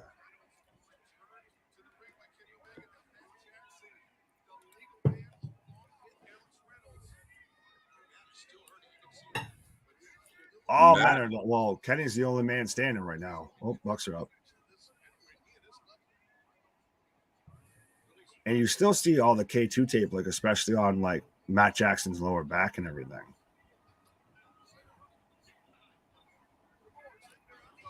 Boom, boom, boom, boom. Guys, were there 6 guys there? Were there 6 guys there? Yeah. Where? In the Where? Why? Who? Why? Why? Fuck you, Nick.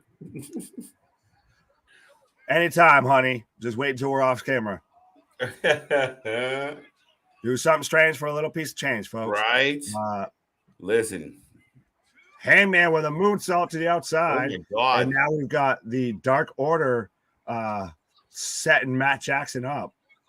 I just got Nick Jackson landed on everybody. Oh, I've got a cover right now. 1, 2. There you are. I don't know how my bleacher is ahead of yours.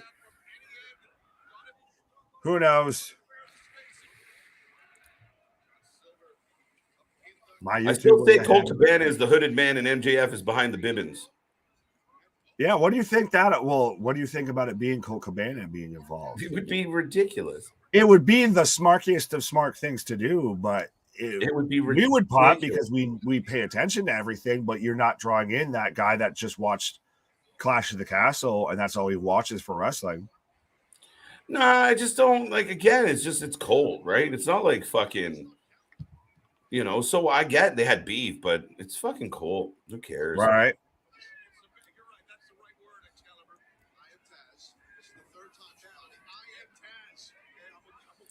got roasted by Disco Inferno again today. I mean, he's wrestle him.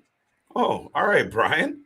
Welcome back to the show. And you got dusted by Disco, did you? Right. What'd you do to get dusted by Disco? Right. Tamron says push Matt Zydell. Evan Bourne is not getting a push. No, he might just slip and fall on that push anyways. So I don't think that he's good as just another guy on the roster. Oh, this is funny. Good talent guy. Dude, so Kenny and Paige drag their partners to the corner, tag in, and go face to face. That's a good spot. I like that. Another match. I just spot, got there. That's good. But that's the thing is, and you see the people pick up for that, and they're going nose to nose, head to head. All right. Well, and did you notice too? He's not wearing the tactical turtleneck, so I am better now. Right. Well, Tiger Driver! I'm just getting that back-to-back flying elbows. Right. Lands on his feet. That's been a spot lately. V-trigger. Right. Tiger Driver. I see you, boys. All right. Two count. Here we go. Let's get it together now. Let's keep it rolling. No, can't be a hater. Cup of haters. Not here, sir. No, absolutely. You're doing what you need to do right now. And notice who's in the ring right now that's picking up this match. I'm gonna just let that be known. Oh, listen, that sequence and everything. That kudos to both the men. I give credit where credit's due. And I know I bag on Kenny mostly because it bothers you a lot. I think my issue with Kenny is I feel he's overhyped, but I can't deny that the man has had some good matches, and I hate his finisher. 2 count, and we get like the halfway salmon, flopping on land kick out. Right. I do like that.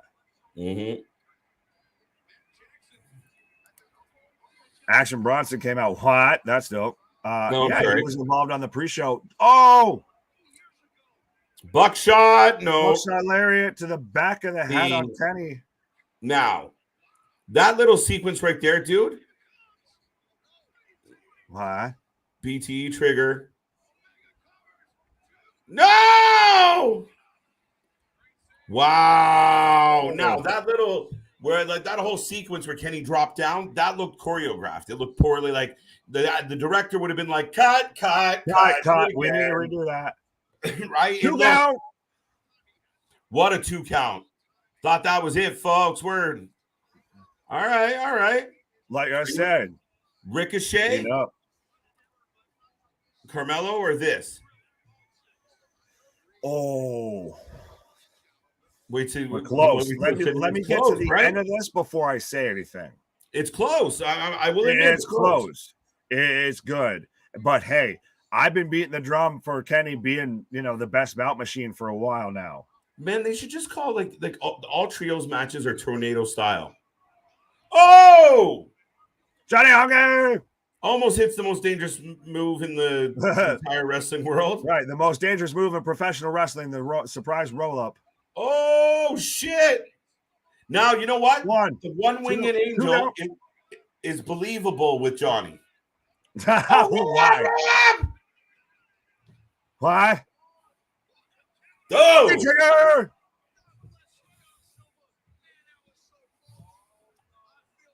Up. One-winged angel. Roll up. Wow. 2 count. Wow. Okay. Wow. Bryan, oh no. Oh, Great no. calling, too small. Here now. Oh, boy.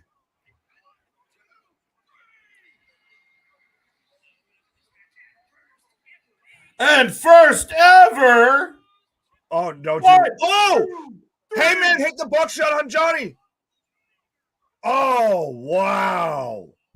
wow. As predicted, folks. As expected, but that was a hell of a finish. Hangman hits the buckshot lariat accidentally onto Johnny Hungee. Kenny gets the win, gets the roll up, gets the pin. Wow. Nick and Matt Jackson hold John Silver, in the corner. Just wow. Okay. Mike, okay. I will say that's better than Ricochet versus Carmelo. I hate it because I knew how it was all gonna work out, but it was a good match. It was a good match. It was a good match. I guess I got caught up into it, but that's the thing is it did pull you in. I know I've been, couple of haters on the Young Bucks, but I will give them the props on that. That match was good. I will say that was a hell of a way to kind of start off this show. Right. Yeah, man. I can't argue. It was a good match. Disco Inferno thinks MJF getting the title off Punk to end the trilogy is generic. I don't know about that.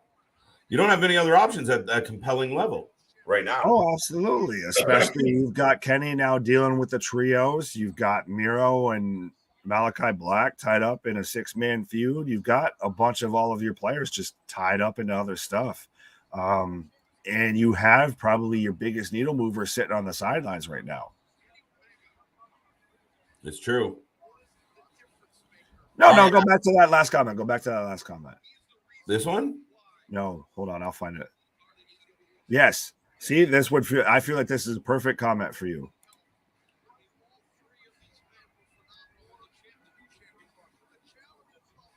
I don't like it, dude.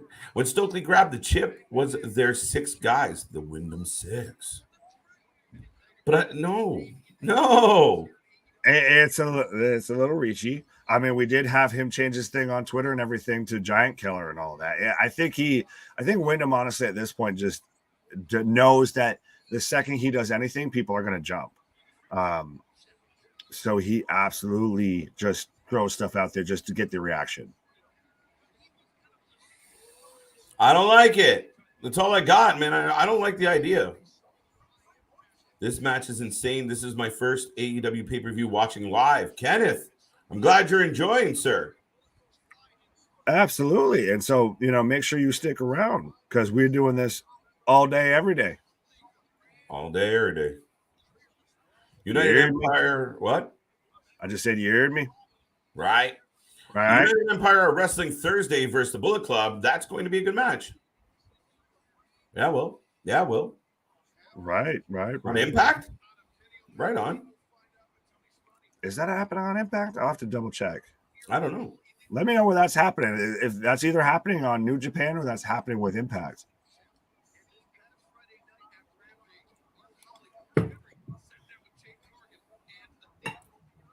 All right, we're getting Jade Cargill and Athena now. Just a recap of the interview they did with Mark Henry. I love Mark Henry. Of course you do. It's your favorite time of every show, or at least of every AW show. And now it's time for the main event. It's time. No, he makes me laugh. I like him. Right. He's just funny to me. Like, he's just in the middle. Oh, he's hilarious. I mean, you've seen the man do, so much character work and everything in WWE. The man's got a sense of humor about him. Boom. Yeah, man.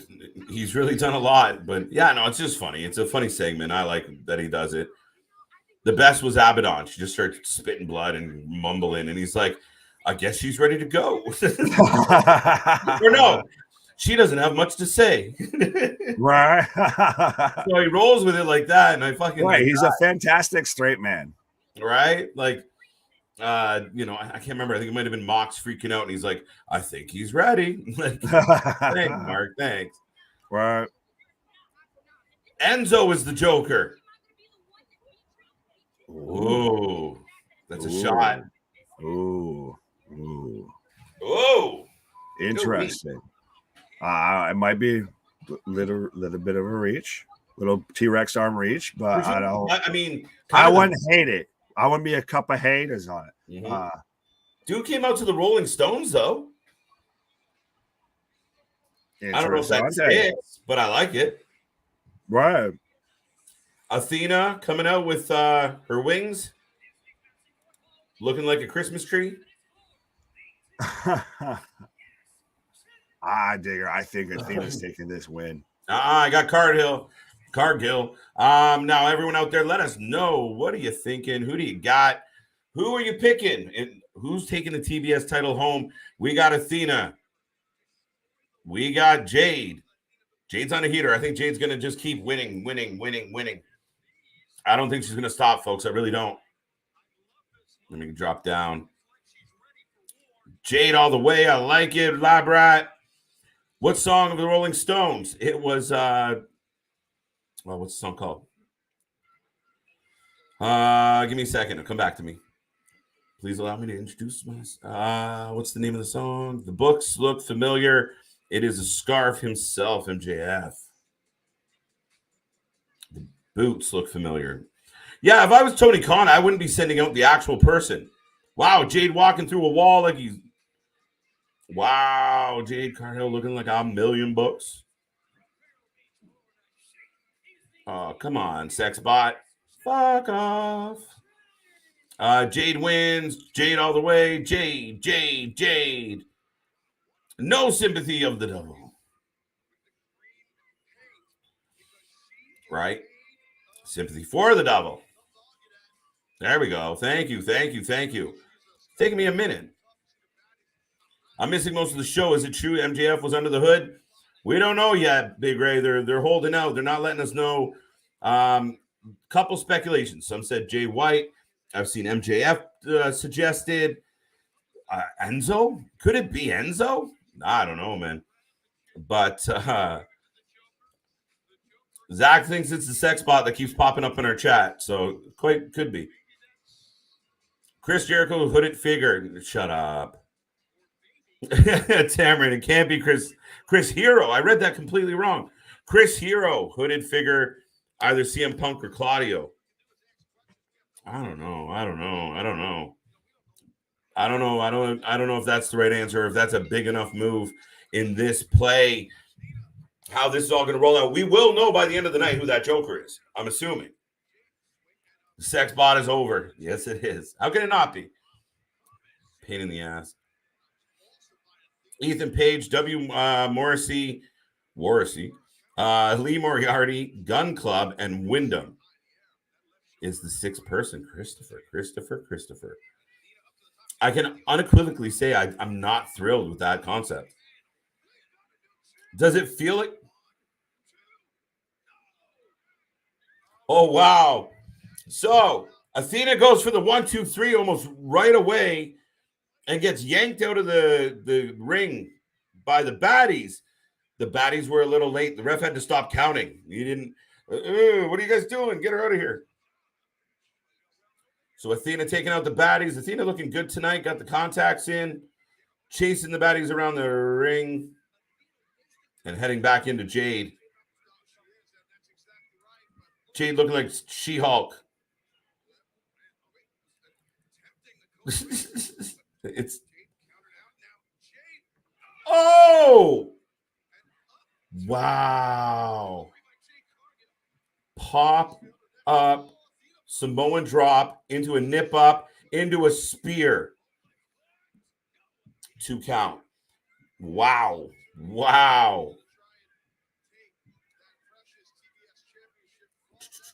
I might have missed some comments up there, folks, but we'll get back. Would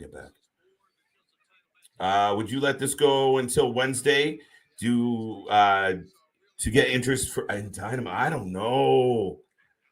Labrat, it depends on what else you have planned. It's hard to say right now for me if you could just let it be. I think the big, oh my God, moment of the night is who has it and they're cashing it in. That's what I think. And I really do think the angle here is they really oversold that whole hometown boy, the hometown punk. They oversold it huge. Makes me think that a heel is leaving this building. The fans are going to be livid by the time they go home tonight based on how this outcome goes. That's just my take on it. Does this play into it? I don't know, but I think we need to I think we need an answer tonight. You make everyone wait and go home from the pay-per-view as a big cliffhanger? I don't know. It depends on what else is on this card. Can it save the day? Just keep you up to date right now, folks. Athena to the top. By the way, Jade as Hulk or She-Hulk. Anybody got a comment on that? Anybody got a thought on She-Hulk Jade?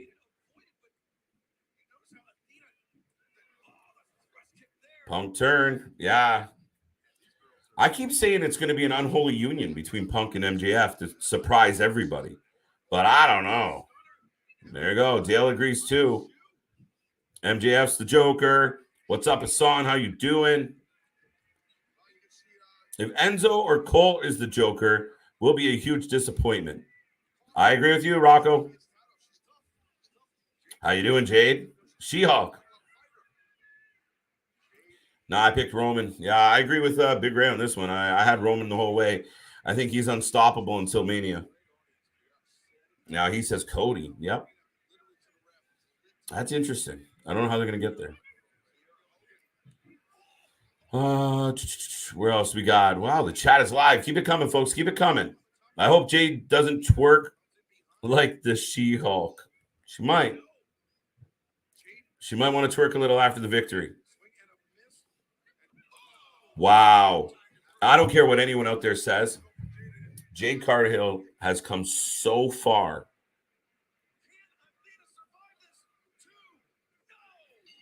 Goodbye, Athena. Who picked Athena? Anyone out there pick Athena?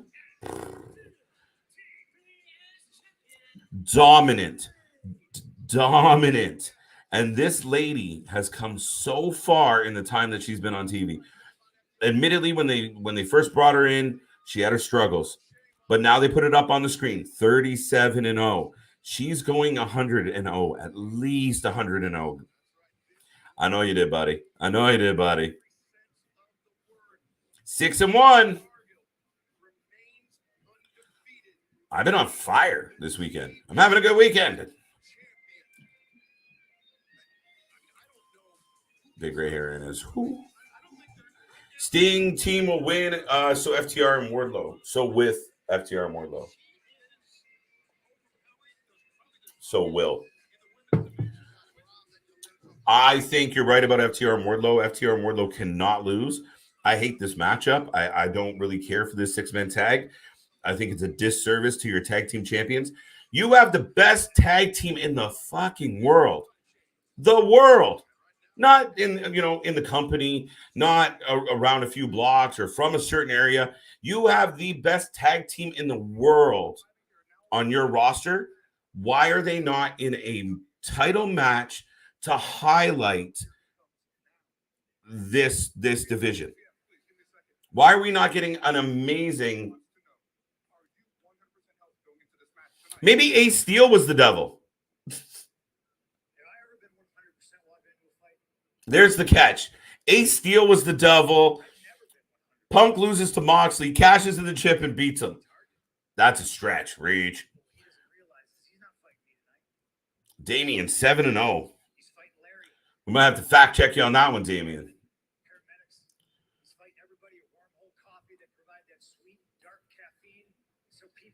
Ray Hernandez is an MJF guy. We need DraftKings or FanDuel for wrestling.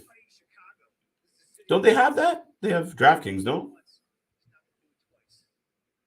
Possibly by distraction or return debut. Epic North, good to see you. I think Christian Cage will win. I think this is where, Lucha Kane goes back to being evil. I don't think he was ever going to go back to Jungle Boy. I think that was the whole ruse.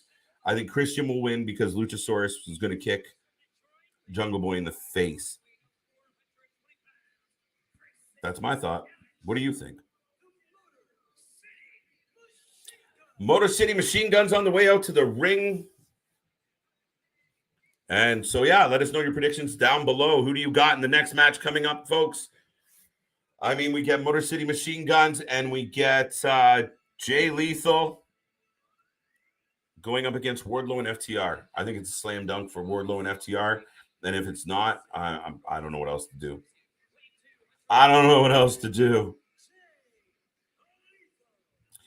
She retires the belt. Interesting. Or just relinquishes it. I don't know. I think she's going to go 100+0. They are making a point to show us every time she wins 37, 38, 39. There's a reason behind that, and I think she's going to jam that number up. I think they want her to beat Goldberg's record, so-called record. 6-1. I did. Yes, you did. Jade is learning on the job. She's done well, and I appreciate that. I mean, Goldberg hasn't been able to learn too much wrestling in 30 years, and Jade's picked it up pretty quick. So good for her. Sting's team will win. So with FTR, I had that one. Let's drop back down and see how the folks are doing down here. In the future, Paige beats Jade for the belt. Interesting. How far in the future, Zachary? Couple years? Next week? When? Motor City Machine Guns give the rub to Wardlow. I agree. I completely agree, Big Ray. Britt Baker versus Jade. Well, Britt Baker might have her own title tonight. Victor! We had another Victor here standing position for you, sir. Welcome back to the show. Welcome back to the stream. Thank you for being here as always, sir. Hope you're having a wonderful weekend. I hope everyone out there is having a wonderful weekend. Do keep in mind the next match is coming up. Like I said, 6-man tag, FTR, Wardlow versus Jay Lethal in the group. Make sure, not the group, I guess his group of friends with Motor City Machine Guns. Let us know your prediction in the box. Let us know who you got for the win. And don't forget, like, subscribe, share. Let everybody you know. We are here doing this every day. We are on fire, ladies and gentlemen, and we love bringing these streams to you. Nobody does it at our level, at our grind, live all the damn time. You name the company, we cover it. If it's pro wrestling, we got it. And it's not just me out here, KJ White. I'm also joined by this man. Hit the button. Hit the button. I'm trying to find it. Yes. The man of the hour, too sweet to be sour. Back for another conversation with the congregation as I still get adjusted and everything. But we're getting FTR coming out with Wardlow. So we're getting Pinnacle 2.0 versus basically Team Impact, I feel, with Jay Lethal and the Motor City Machine Guns. Exactly. I think it's got to be Wardlow and 7-star FTR. As you said many times on here, the best tag team in professional wrestling doing it. I know Meltzer may not always put them over because they're not the Young Bucks or anything like that. But they are the best doing it. I'm amazed that their phone isn't ringing off the hook from Hunter. Mm-hmm. Now, FTR is a team I could see go back to WWE. Oh, absolutely. Especially now that they're going to be booked with all this heat. Could you imagine a triple threat? Triple threat. Hear me out. I know Mr. CJ Bryan, our third partner here, likes to always book triple threats. But so if you got FTR versus KO and Sammy versus the Usos. Oh, that's a lot, but wow. I'll take my money. Right. Shut up and take my money. That could book it, Papa Paul. Right. Let's go. Do you have a prediction on this match? You want to remind us who you think? I think you were your same. I think you've already said it several times. So, like I said, it's Pinnacle 2.0 for me. I do think this is going to be an interesting match. I almost feel, though, it's a little bit of how many times does Jay Lethal get power bombed? Several. It's going to be. But several. I do think the action between Motor City and FTR is going to be fantastic. I would like to see that for a Ring of Honor World Title. I think it might have even also been CJ2 as well. If you could have just done Wardlow versus Jay Lethal and you do FTR versus Motor City, there you go. Those are two better matches than what we're potentially going to get. Right.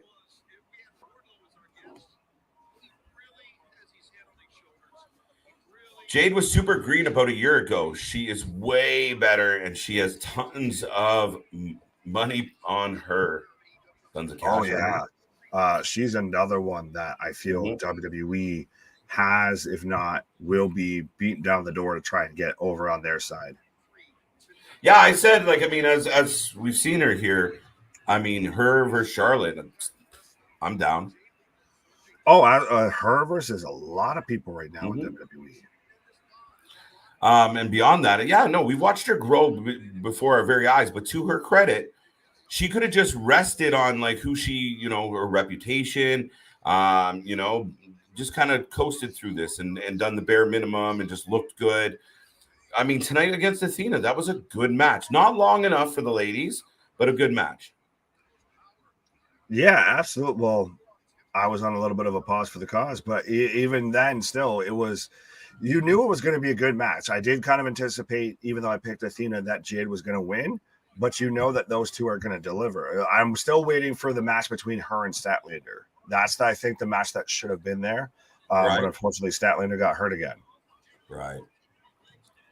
CM Punk, a big heel turn tonight. I think so. It's something, dude. You still keep going with, I think Punk was the guy in the double mask. I think Punk did a little twirl. I wouldn't send out the real person that's going to be the final answer, but I think it could lead back to Punk somehow, some way. That's been the. Well, you gave it a name earlier or at least kind of called it something earlier that I thought sounded perfect. If you're instead of like the 2-man power trip, something like that, of just especially involving like with the devil's mask and everything like that. But yeah, I do kind of halfway see that they could do. What's up? I'm trying to remember what it was. But no, I do very much halfway could see to where they do something to where Punk and MJF team up. But I do also see how they could go the reverse of that as well. Mm-hmm. It's one of those, but that's the one good storyline that they have here on a potentially, on an extended card. That's not always a great thing. Yeah. WWE had multiple storylines across both shows this weekend. Right. Now, I don't think this is going to happen, JV. I don't think you're going to get that anytime soon. AJ Lee beating Jade. No.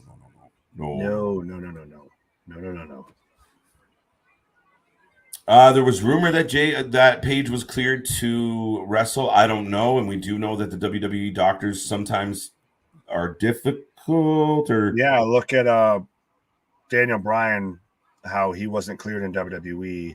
And then finally got cleared, and now he's still doing all this stuff in AEW. So, but if she's cleared to compete, that's one thing. But I still think she has value outside the ring and involved in the company too. So, too short. And right now, I've got Dax and laying them out. Chris Sabian. Sorry. Yeah, it's Chris. We saw Chris. We saw the other one. Yeah, I saw Kip earlier. Right, Kip not here, man. Right. Shaniqua don't live here no more. Oh, Canadian spaceman says she looked. Oh, she was actually green. Yeah, that's a good fucking point. Nice catch, spaceman. Right? Yeah. Well, I thought she was green as shit tonight. Tie-in, all that. She was really green, literally. She-Hulk Jade. I'm here for it. Do you find it interesting now? Because it's a newer trend. Mm-hmm. It used to be once in a while, not that commonplace. But to see the wrestlers kind of consistently theme themselves to characters and places, and it's that pop culture tie-in. That's part of what Paul Heyman did to make ECW work. Is it constantly had its pulse on what was going, what was trending, what was actually happening, versus you had WWE for the longest time. It always felt like it was 10 years behind on everything. Right. So I don't mind at all that they're still trying to stay as topical, as current as possible. Mm-hmm. So I'm fine with that. Yeah, I don't got a problem with it. It's just it's been a neat influx, right? Oh, yeah. I think Tony's environment does kind of lean heavier towards that, of especially where so many of his roster work dates outside of the company. It's hard to do that kind of WWE thing of like, no, you do what we tell you to do, and that's it. You have people that work multiple dates here. I mean, for crying out loud, FTR's Ring of Honor, what? AAA, what? I think they've got another tag team title as well. New Japan, what? So absolutely, you can't fully book everything that they do, everything that happens with them while they're over there. So I get that there's got to be, they're allowed to a bit more free reign. Mm-hmm. But the chat I got over here, Enzo Amore was the Joker. MJF is the Joker. A couple people said stupid shit like Roman and Triple H. Oh, Lordy, oh, Lordy, oh, Lordy. Right. I right now have both of Motor City Machine Gun getting suplexed by Wardlow after they tried to suplex him. Thank you for the live, guys. I'm working and can't watch the pay-per-view. Hey, anytime. That's what we say. It's like having a couple buddies on the couch, just enjoying the show, keeping you up to date, giving you live breaking news, the new returns, the action, and everything in between. Some laughs and giggles. So glad we could be of service, Mr. Big Ray. And Nick, it's a good time here on the channel, buddy. Right. Oh, absolutely. That's what we're here for. And I guess, for those watching along who haven't heard it before, I'll hit them with it, even though apologize for the curse words, people. But our shit is real. Our shit is raw. Our shit is authentic. When you're talking about that wrestling, you better put that for life with it. I like it. Let's go. But yeah, subscribe, join the family. And if you haven't said hi in this chat, if you're watching us right now, and you haven't said hello, why not? Why haven't you said hello? Absolutely. At least say hi. Like I said, I see a lot of people buzzing around right now, and we are only, I believe, 7 people away from subscribing. Subscribers away from reaching 700. So absolutely, it wasn't too long ago. We were just barely popping past 200 on here. So absolutely, if you haven't liked, shared, subscribed, hit the little bell notification, because most of the time, honestly, we pull up here a little bit early before the shows, give you nice little predictions, little banter beforehand, and we're covering anything and everything when it comes to professional wrestling. And I do mean everything, people. Everything. Everything. Where are we going next with this? FTR wins.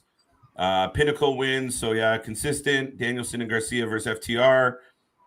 Okay. I'm here for it. That'd be entertaining. I'd be here for it. I think Wardlow power bombs Jay Lethal 4 times. That's my prediction. Okay, so we'll keep track. We'll keep that as a third little side bet going. It's a little bit like the Cesaro swings of how many rotations do you get, how many power bombs do you get from Wardlow? Over or under 4? That's the right. question. That's the line. Thank you, Damien, for setting the line. So, folks, let us know over or under 4 power bombs. Right. Just Jay Lethal or in general? Jay Lethal. Okay. I think he's the one that's going to eat this pin, because especially you've got to send Motor City back to Impact unless there's All Elite. But we didn't see even the graphic for W. Morrissey being All Elite. Right. Canadian Spaceman. We need more titles, like a Bathroom Rules title. Yeah, get the 24/7, That'd be the shit. And then we get CJ, Mr. Cut the Shit. So there Sorry, CJ. It fit. Right. The trio champs are who, please? The trio champs are Kenny Omega and the Young Bucks. Sad day. No, I'm just kidding. A lot of people were excited. That's what it was. Predictable. Yeah, we all knew. Again, it was the way the tournament worked out. I truly believe that Malachi went into Tony and said, fuck this, I'm out. Because you had all that talent and you gave away all those matches on free TV. The pay-per-view is about to hit, and it's the old boys club. That's what all that was. Right. It was overbooked bullshit is what it was. Really could have done that with like 4 teams at most. Mm-hmm. And you could have, I think, barring health injuries, you could have done, say, United Empire. These are the 4 teams. Rearrange them how you want. United Empire, House of Black, Cole and Red Dragon, and then the Elite. Mm-hmm. There you go. Uh-huh. Now you don't know who's going to win. Every match feels like a huge match. You could have literally, and especially imagine if they do like a King of the Ring style and they do that, or Deadly Games even from WWE, if you have it to where it's a tournament throughout that night. You start off with both semifinal matches and then you end or get close like co-main with a finisher. Right. No, I don't disagree with that. I mean, I think for me, the 4 teams you said, perfect. And then I would have personally, the Dynamite before we got to All Out, you have both of those matches, both those semifinal matches between those 4 amazing teams. And then the final is United Empire and the Young Bucks, because that match was better than the match we got tonight. Oh, absolutely. The match we got tonight was still good. Do not get me wrong. But not as good. Right. Yeah. But United Empire versus the Elite was not on this pay-per-view. That would be, honestly, that match probably would have been match of the weekend. Yeah. If it was on this pay-per-view. If that's how you started this show, oh, absolutely. Mm-hmm. but that's the sign of a boss not doing what a boss needs to do. That's an example of lazy booking. Not lazy booking. I think it's chicken shit booking. Well, misguided booking. Because the Young Bucks look at their boss and say, Tony, we think the tournament should go like this. And Kenny goes, yeah, Tony. And he goes, okay. Instead of going, you know what, guys? It would be a lot better for this company if the House of Black, who's been fucking puttering along, get an opportunity to fucking shine at a pay-per-view. Or, you know what, the United Empire. Or, you know what, Death Triangle, who can't win more than fucking 2 matches together. Right. Oh, all the other teams that you fucking buried in the tag team division. Now that you're burying them in the trios division as well. Thank you, Bucks. Let's just keep doing what you want to do. It prevents progression. When you got members of your decision-making core making bad decisions based on personal feelings and not best for business, you can't advance the company, and that's why you're stuck at 1 million or 900,000. Depending on well, you know my feelings, and like I said, even though I said that this match tonight was good, I think the Young Bucks, there is one thing that they are quote unquote the greatest tag team out of that is self-fellatio. If you don't know what I'm talking about with that, go ahead and ask your mother. I'm sure she's got some answers for you. But that team absolutely just tries to do nothing there but get themselves over. They're, like I've said it before, they're the Hulk Hogan of professional wrestling. And I get you have the Young Bucks diehards that, they're really nice guys. And that's great. I've never seen that anywhere ever. And your storylining, your booking, your creative does not show that. And I get you play into some heat, but they're also, this isn't a one company thing. It's a multiple company thing. There comes a habit and a sign of being a repeat offender. Right. Wardlow literally just chucked Jay White through the air. God, like Jay Lethal. And Wardlow just spike spine buster in everybody. Jade versus Bianca would be good. I agree. Oh, yes. That's if we're gonna fantasy book a super card between AEW and WWE, which maybe we'll get to at some point on this channel. Excuse me. That absolutely would be a match I would put on that card. Canadian Spaceman, he's always been a jerk. Yeah, but you know what? He was the lovable jerk that everybody was thrilled that he was back. So he went on that little honeymoon tour there for a while where he's been nothing but a babyface. And you know what? I think Punk's more effective as a heel. I think he's better off as a dick. Absolutely. He's naturally a dick. No offense, Punk. I'm sure you're a wonderful guy, but you got, you know who you are. But yeah, so I think you get back to that. And that's where I think there could be a heel moment tonight that in this crowd goes over like a babyface move. This crowd goes nuts. But when they get back to Dynamite and they get back on the road and they get away from Chicago, everyone else is going to think he's a dick. Oh, absolutely. Well, that's the thing. It's a little bit of, even with watching Clash of the Castle last night or last afternoon in Cardiff, of that crowd response, you're not going to get that everywhere you go. So that's why some of the booking went the way it went because, when we get back to the U.S., it's going to go this way. If we do, it's going to be interesting to see how they play with Punk with the Chicago crowd because the whole last promo, the last Dynamite that really sold us on watching this and everything. And being excited for it, even though they gave away the match before on free TV, was that whole promo to where he actually really kind of felt like he had some passion behind it. But it's going to be interesting to see what they do tonight. How much can he still go? How are they going to expand off of the match we've already seen? Why did we get a 3-minute match before, and now all of a sudden we're going to get like a 35-minute match? Yeah, I mean, that's a valid argument, Nick. And I mean, it's interesting. I mean, there's a lot of questions here on how they're going to play this out. And again, but I really do think that where I really think that this night ends on a heel moment is they oversold that angle so hard on Wednesday. And he did a great job. It pulled us back into wanting to see the pay-per-view. I know leading up to that moment, we were like, fuck, what's going to happen? And then we're like, okay, we can get behind this. Right. But he oversold hard. So I really do think there's something going to yank it right out from under everybody. It goes back to, I guess, tying it all the way around again. And we've got Lethal going up for power bombs. Let's start a count, folks. We've got the over-under 1. We are the line is at 4, folks. Boom. Dose. Oh, I'm still on 1. I've got Wardlow right now flexing, trying to tune up the band like Shawn Michaels with the Sweet Chin Music. Okay. Wait, maybe I only got 1. Did I only get 1?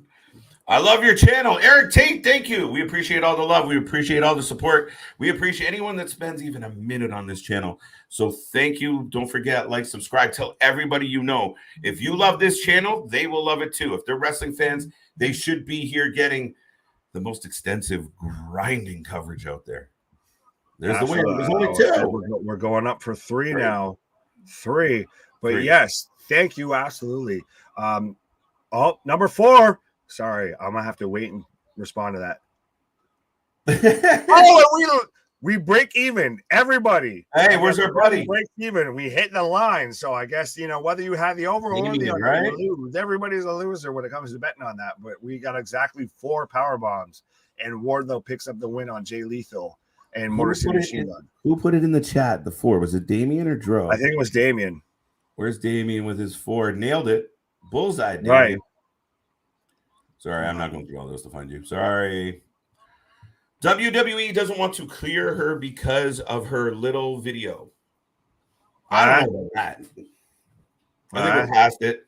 I think he's talking about Paige. Oh, well, no, they addressed that with the Usos and the New Day wrap-off. That made me laugh. Not even that. The night of when they were in the Hey, Joe! Joe. Are we going to get a... Joe's gonna hear you. Are we gonna get that as like a 4-man faction? I'd be fine with that. Wardlow, Joe, FTR. Whoa. You know what we didn't ask? How many power bombs is Satnam gonna take? Oh wow, could you? That's a burial and a half if he just starts eating power bombs. And speaking of which, Joe goes right after Satnam. What the fuck? Him with a Ring of Honor title, dude. Oh, Sanjay getting sacrificed to the wolves right now. Max's daughter is here, and she broke the pencil. What? Oh, wow. I like this. I'm going to fight like an 8-year-old girl. I don't know. I don't know, dude. But she got the pin. She got the pin on Satnam. Man, they're doing. Listen, FTR is over as fuck. It's a touching moment. I'll give them that. I know it's a little bit of like with. I don't want to fully say it, but with like -1 and all of that, it's a little bit up there with that. But it was a good moment.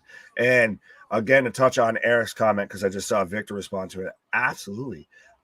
If you love us, if you've been here, I am so appreciative of anyone that's been here for 5 seconds, 5 months. That's about how long we've been doing it, folks. We're just absolutely been a grind, a passion, and nothing but a labor of love. And could not be more appreciative of anything and everything that's been going on. Right. No, I completely agree, man. This is nothing but a trip for us. We're having a whole lot of fun. We appreciate all the love, and nothing we love doing more than talking wrestling. The next match we got coming up is Hobbs and Starks. Don't forget to put your predictions in the box, and don't forget, like our buddy Victor just said, we're back here tomorrow for 3 hours of Monday Night Raw. We don't stop. We are live all the goddamn time, folks, all the way through the week. NXT, AEW. We'll be back for Let's Rumble with our special guests, or all 3 of us arguing. You never know what you're going to get. Tune in, like, subscribe. If you love wrestling, this is the place to get your wrestling content. You can just listen to us if you don't catch us live, and we'll tell you everything that's going on because we're here when it happens. Oh, and absolutely. Even then, if you're watching the show live, just keep us on in the background where you're like your wrestling homies just sitting there chilling with you on the couch. That's it. Your buddy on the couch. Why? Samoa Joe is awesome. Listen, I want Samoa Joe, though, to get his WWE music back. That music was stellar. Oh, so good. It fit him so well. And to me, like, that was my favorite entrance music going. I just spot on. Well, his WWE music, and I might be wrong, but it sounded a lot like his Impact music. So I think that's why people like it. Yeah. But like even when he came out, he'd throw the hand up on the growl. It was all good. It was right. Perfectly Joe. The roar, boom, boom, boom. Yeah. Joe was busted open, of course, because everybody, I'm sure it was It's not an AEW show if there's not blood. Eat a potato. Cup of haters. But we've got eat a potato, Jamie Hayter. I'm gonna do the whole podcast like that. I'm gonna do the whole stream. Powerhouse Hobbs. No, that's hard. Hobbs coming out right now. That's who I'm taking for this. Honestly, I know Ricky Starks, he's over like Rover. He very much could be in the title picture, everything like that. But I feel like Hobbs needs a win. He needs to avoid the quicksand that is the QT Marshall's group, the Nightmare Factory. Absolutely. I think Cookie Monster. I'm like, QT Marshall. Okay. QT Marshall. No, not Cookie Monster. C is for cookie. That's all. Somebody's got munchies, right? No, not quite. I know we probably got the snacks and everything right now going on because we've been on here covering anything and everything all the way from Clash of the Castle last night. We were watching JV, NXT Worlds Collide earlier, and now we were covering All Out. We've got Ricky Starks coming out with the Michael Jackson Express Yourself, Belviv DeVoe type entrance, R&B, like 90s, 80s. A large portion of the audience just went, who? What? Yeah, that's everybody over there. What? Yeah, no, I do like to see he, got the Rough Rider crew jacket going on. And now you go. I was waiting. So, folks, right now we've got Ricky Starks and Hobbs kicking off. So let me know in the chat who you've got for this match. Like I said, I've got Hobbs because I feel like even though I get Ricky's over, but it's a little bit of run, Ricky, run. I feel like Hobbs needs this win. He needs to avoid the Nightmare Factory. He needs to avoids being sucked into that whole QT Marshall, that whole just job squad. I think Hobbs is absolutely could be a star if they get behind him. Samoa Joe is awesome. KJ, sorry I haven't been on the streams in a while. Had a lot going on lately, and I have a family loss. Well, James, T's and P's for that, but absolutely no. Like I said, we're super appreciative of anybody and everybody that stops on by, whether you've been here for 5 minutes or 5 months. Absolutely love all of the support, and I guess because you did stop by, make sure you like, share, and subscribe. Because, like I said, folks, we are teetering on that point of 700. Victor saying Ricky for the win. Gary saying Ricky. I guess Aaron agreeing with Victor. Hassan, what up? Tyson Fury signing why? I don't think he signed with WWE yet. It'll be once he actually fully retires, all of that, that gets done with boxing. I know he's halfway retired, but I do still see him being involved in WWE. Whether it'll be good or not is yet to be determined. Ricky Starks just getting thrown shoulder first into the turnbuckle by Hobbs. Nash with injury update. Ruby Soho suffered broken nose in the All Out pre-show. I'm halfway not surprised. Then again, that match and Hobbs Starks, getting thrown into the guardrail. But yeah, that match didn't need to happen. It needed to. We got that match for now the third time. We didn't need that. James taking Hobbs. Jason taking Hobbs. Okay, so we're getting a little bit of a 50-50 split. Oh, okay, I dig it. I think Mandy Rose had a big thinking that Sonya was going to be the most successful one of the two. I was the bigger fan out of Sonya out of the two of that. I still am a big fan of Sonya, and right now Hobbs has Starks spread out over the top turnbuckle, set up for a power slam. But I did think Sonya was going to be the bigger, star out of the two. I do very much like what they've done with Mandy Rose, but it did take her going to NXT to kind of revitalize her career. Sonya had a lot of stuff going on. She was thrown as the authority figure, and I did like that as well. So it's still very much, there's still a lot of growth. There's still a lot of potential. Like, that's the thing, is a lot of these superstars have very long careers ahead of them. Stark win due to interference by the Nightmare Factory. Get a beat down. I hope not. Like I said, I want Hobbs to have nothing to do with the Nightmare Factory. I don't want QT Marshall should be pretty much, I guess, in charge of Dark Elevation. Like, that should just be where he stays. Like, he's the, I guess, the GM of that, something like that. Do something, book that, Tony. That'll be a lot better than having him pop up here and here, because you pretty much know exactly once he shows up on screen, it's the Job Squad showing up. We got enough of it. Hobbs wins running by Calvin. I like that. Took me a minute. I like my vitamins, but took me a minute. But I do like that. Ricky Stark music is great. Sounds like made by Deep Purple with that Hammond organ.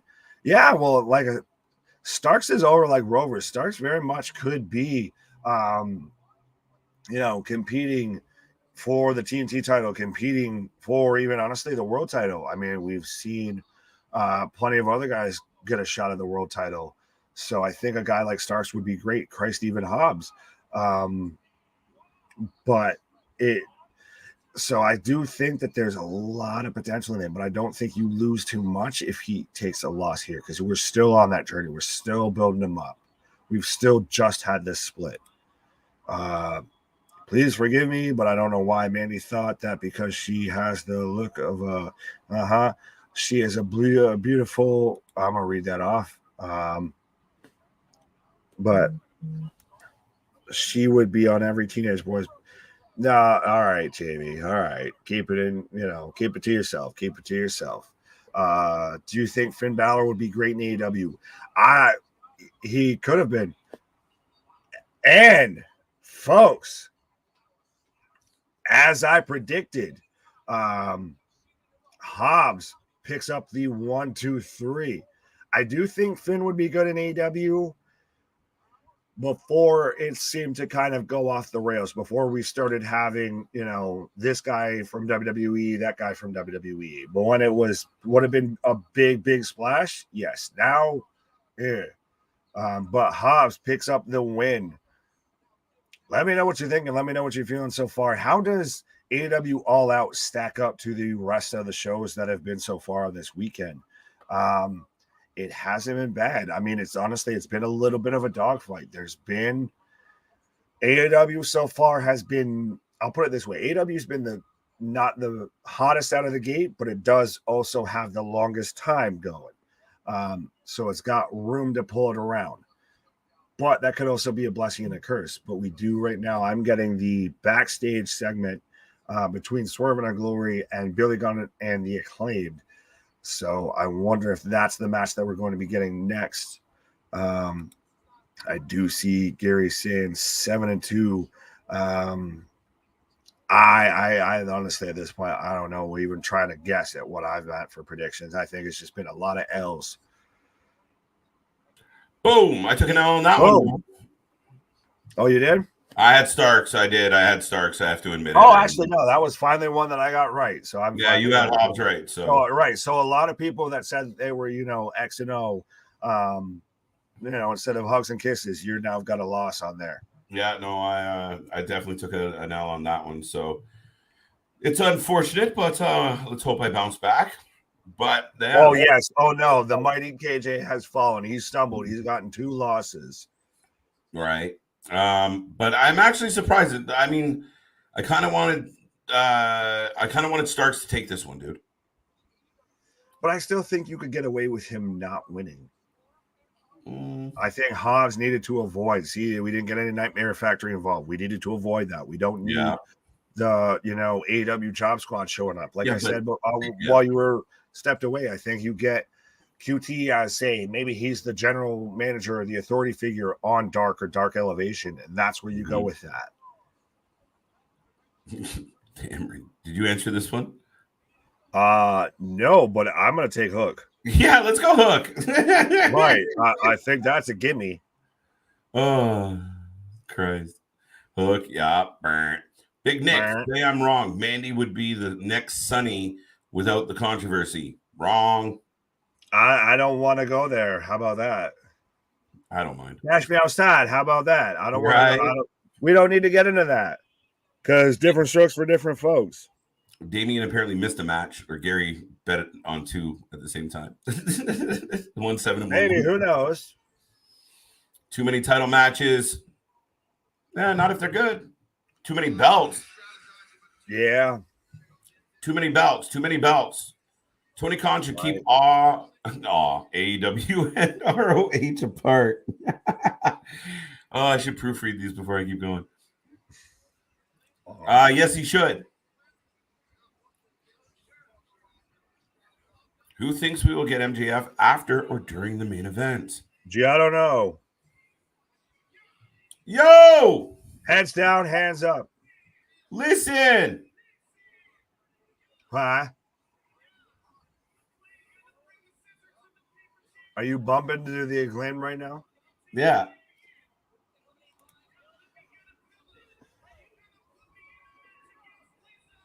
How are you going to put me in a match against Lizzo? Ah! They're not. Weak. I like it. Weak. He said something about Trump, but I missed it. It's Yeah, funny. I was getting...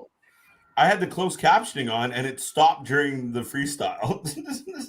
Gee, I wonder why. These guys are over as hell, though, man. Over with who?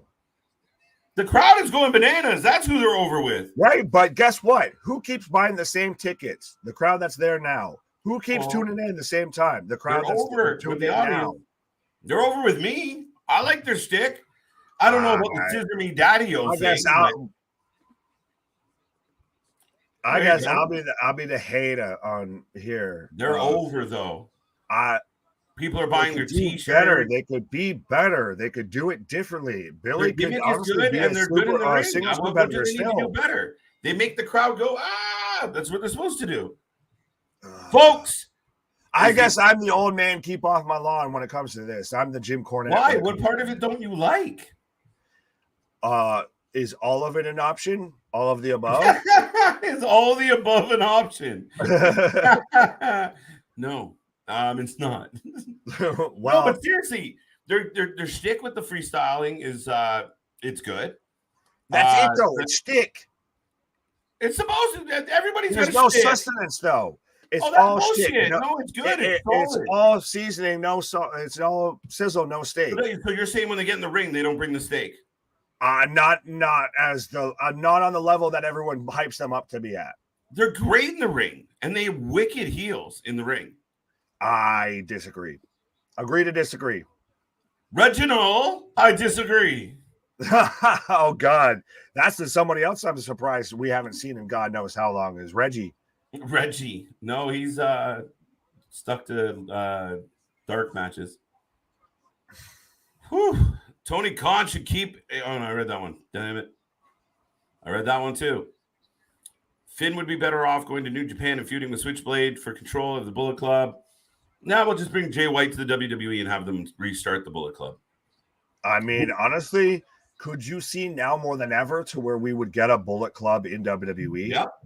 Triple H is that guy. Right. Triple H is very much anything you can do, I can do better.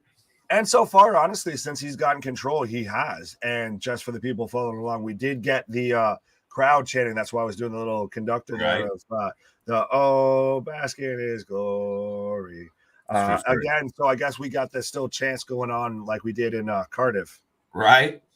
I picked Swerve. They need more of this shit. But the AEW crowd is much livelier than the usual WWE crowd. Right. This crowd is giving the Cardiff crowd a good run. I mean, I think Cardiff was amped through and through. But this crowd's live. Oh, yeah.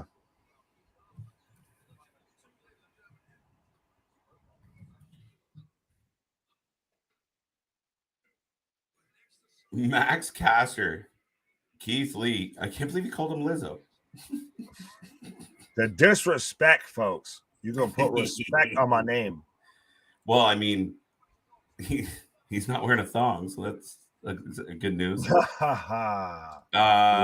Lincoln, welcome to the show. Welcome to the stream. Welcome to the channel. Oh, no. No, Victor. Why? What? It's like getting Tourette's with me now. The Acclaimed under Papa Paul would be a license to print money. JV, I don't disagree. I think Monopoly money. Why? Dude.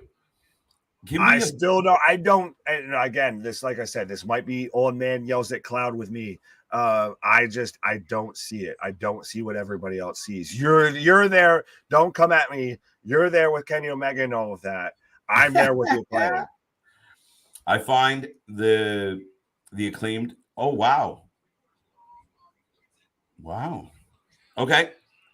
Keith Lee into the splits to the roll. Nice. That big man is moving. I'm right now at a golf clap. Billy Gunn jacked his shit, by the way.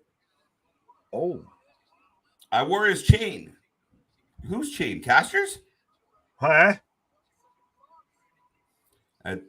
At Toyhio.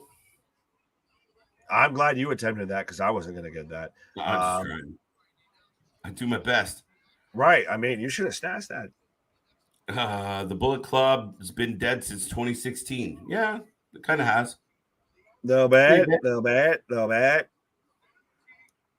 really been our is. life support, I'll put it that way. Well, it's kind of a shell of what it used to be, right? I mean, right. Well, now it's where we've even gotten to the point to where Tama Tonga's not involved in it. One of the OGs. I mean, we've got the Good Brothers over in Impact. We've got AJ in WWE. We've got Finn in WWE. We've got everybody everywhere. Yeah, and I mean, we've seen them add Ace Austin and Juice is kicking around, but not really, and it's interesting. Right. The only L Triple H took was the Women's Tag Team Championship tournament.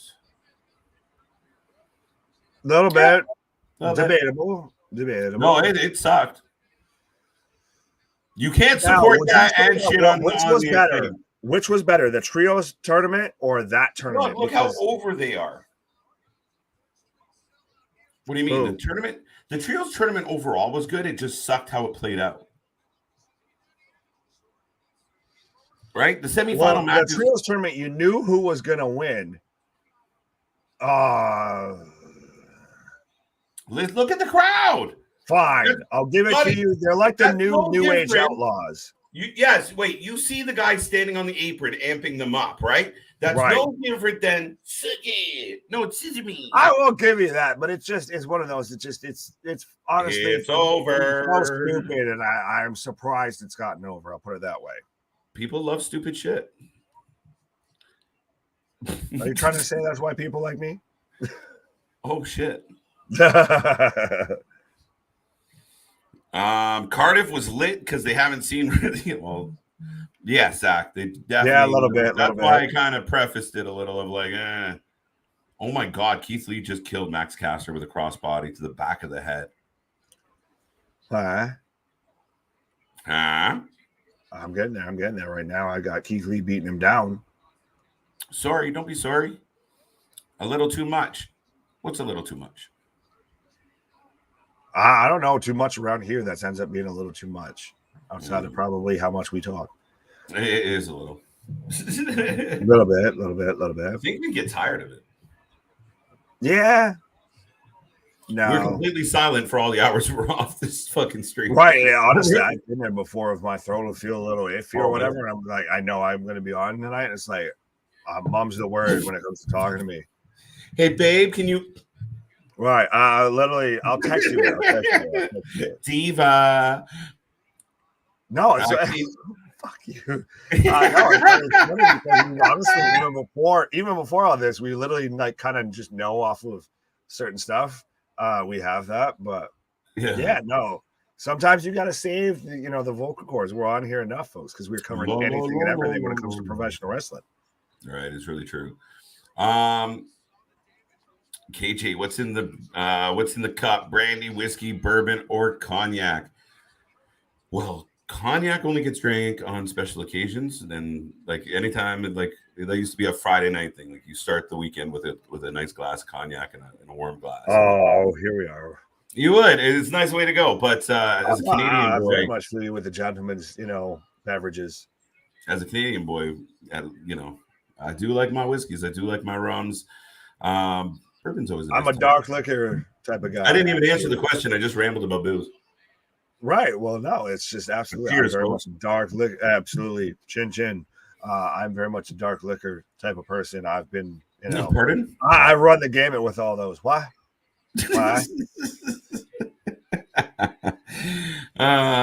CM Punk. Would it be a weird swerve that somehow CM Punk was the guy with the fucking? It'd be a bad swerve. It'd be an M. Night Shyamalan swerve of just it's a confusing swerve. No one cares. Cool. Right. Swerve. I think Bowens is a hell of a wrestler with a great look, a great physique. I think he's a great worker.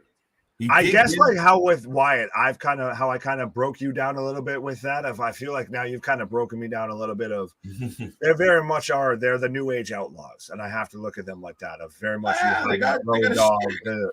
It's just one of those that the shtick just seems so stupid to me.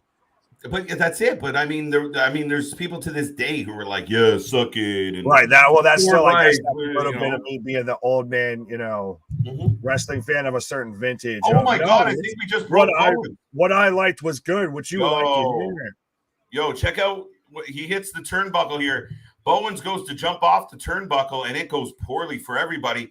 I almost look at both men blew their knee out at the same time. T's and P's. I don't want to wish that on anybody, but watch what happens here. Oh! Is that a double quad tear opposite each other? That's the Vince McMahon special, the double quad tear right there. It looked like because they both just Swerve and Bowens both just collapsed at the same time. And Bowens is dying. No, dude. Oh, Paymaster. Yeah, but look at he's in agony. He's in agony, and I'm not sure. I got to see if I can get a better look. But when he grabbed his leg and they kind of showed it, it really looked like uncomfortable. Well, that's the thing. I wonder if AEW is still a little bit snake bitten by all the injuries and everything like that. Of that, there's still a little. We've had people rush. They've been working. We had the same people working match after match after match. We've had too many gimmick matches that maybe people are starting to break down. Right. The Acclaim remind me of Enzo and Cass, the New Age Outlaws, or Too Cool. Yeah, like Enzo and Cass had a great shtick, and it worked. Fall back like a hairline. Yeah, no, I like that.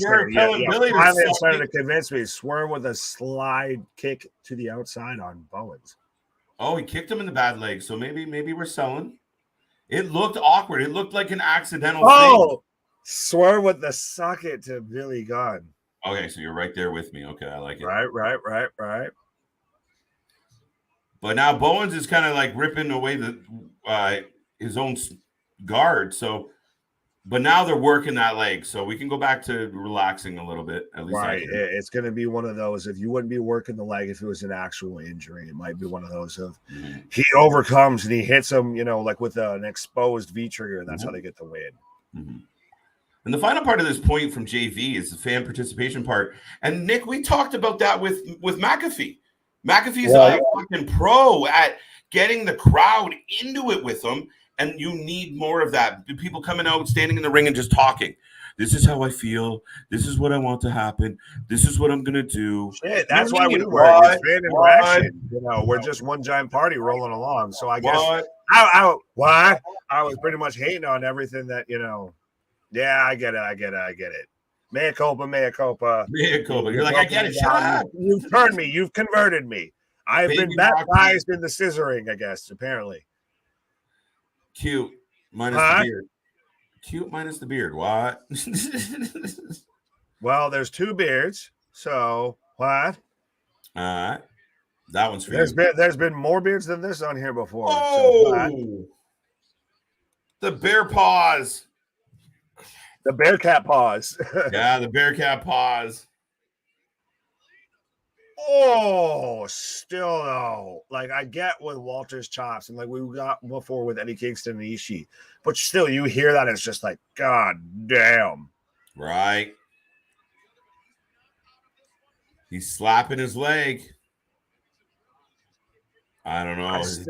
Still Keith Lee's pounce was one of the best moves that they did in NXT. And it's fantastic with how athletic that guy is. Oh, blockbuster! Dude, I think he's really hurt. They're going to keep going with it, though. He's got K2 tape on both knees. Remember, he just came off injury. Right, but it is, I mean, if he's going this hard and that specific on that leg while still hurt, I mean, good on you, son. No, that's the crazy part, right? Like, that's where I was like, okay, no, they're selling it, but it came out of a moment that looked like an accident. You honestly, I will admit, you've convinced me enough to the point with the Acclaimed that if they win tonight, I probably will pop, honestly. Like, look, they're flying, man. And when they got the hot tag, the crowd was happy to see Caster. And again, that's crossbody, 1, 2 count. That's the test for me, Nick, is whatever you're doing in the ring. If you're getting a reaction, all right, I'm with you. We'll see what's happening. Well, that's the thing at the end of the day is what matters is how the crowd responds to you. I can fucking dislike your gimmick, all of that, but at the end of the day, how the crowd responds to you is what matters. Bowens collapses. Caster trying to get Keith Lee up. Probably a bad choice. That's a house of a man. Oh, no, he's definitely starting to get bruising on his leg. You can very much see that on that same leg that he's grabbing. It's bruising up. So, like I said, I may not, knock on wood, be that far off of like a quad tear or something. He's got the Hunter special, the Kevin Nash special with the quad tear. Oh, knee strike! Oh, pounce on Swerve accidentally. Wow. Sprung that man. What a match. Chop block. Oh, what a match. Oh, running knee. Kick out. Wow. Yo, he pounced Swerve. Right. Uh-oh, dissension. Accidents happen, folks. I've said before, they're very much the Kobe Bryant and Shaquille O'Neal of tag team wrestling.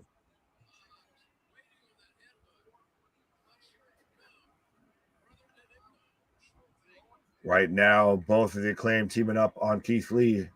Fumbly around, throws out Caster. Oh, Caster went for the kick and collapses. Not Caster, Bowens.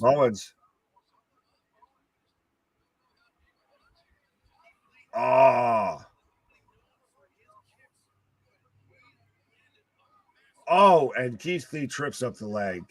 Could this maybe be a Keith Lee heel turn? Yeah, Anthony heel turn. Keith Lee heel turn? Like I said, well, that's the first thing I said. Keith Lee heel turn. Interesting. Give him a little heel turn. Mm-hmm. Randy Orton ruptured their ACL during match or tore their ACL. Luger got hurt during a match that took him out for quite a while, so I believe it was a leg. Orton during match blowing his ACL, maybe. I was gonna say I don't think we need to go like which worst leg injury because I think Sid Vicious takes that bar none. But anyways, right now I have the Acclaim both going up for a superplex on top, on the top rope on Keith Lee. Yeah. Swerve with the coup de grace. Tag in. Wow. Bowens kicks out.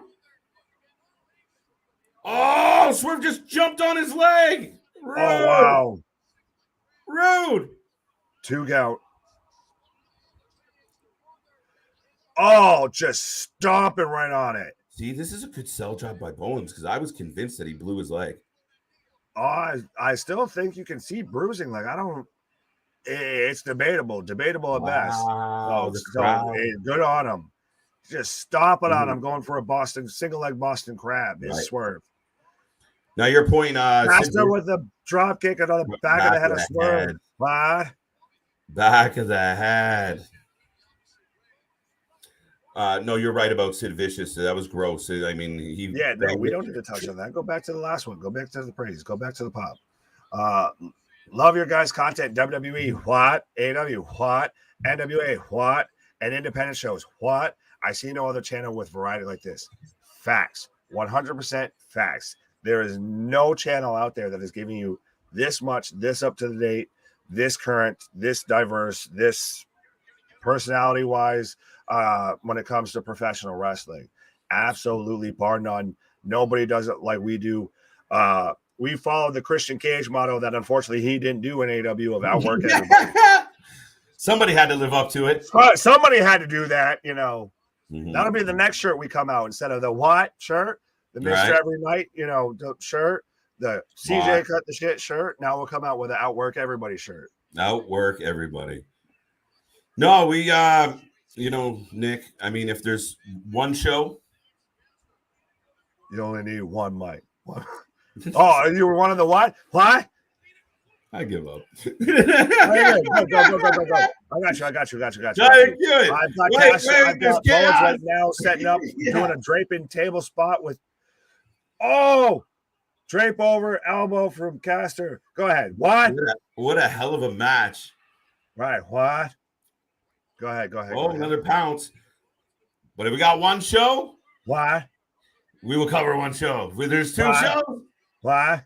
We'll cover 2 shows. We'll be there. If there's 3 shows, we'll cover 3 shows. If it's all day, we'll cover all day. We've been here since 4:30 today, folks. We're not stopping. We're not going anywhere. We're going to stay until the wrestling is done.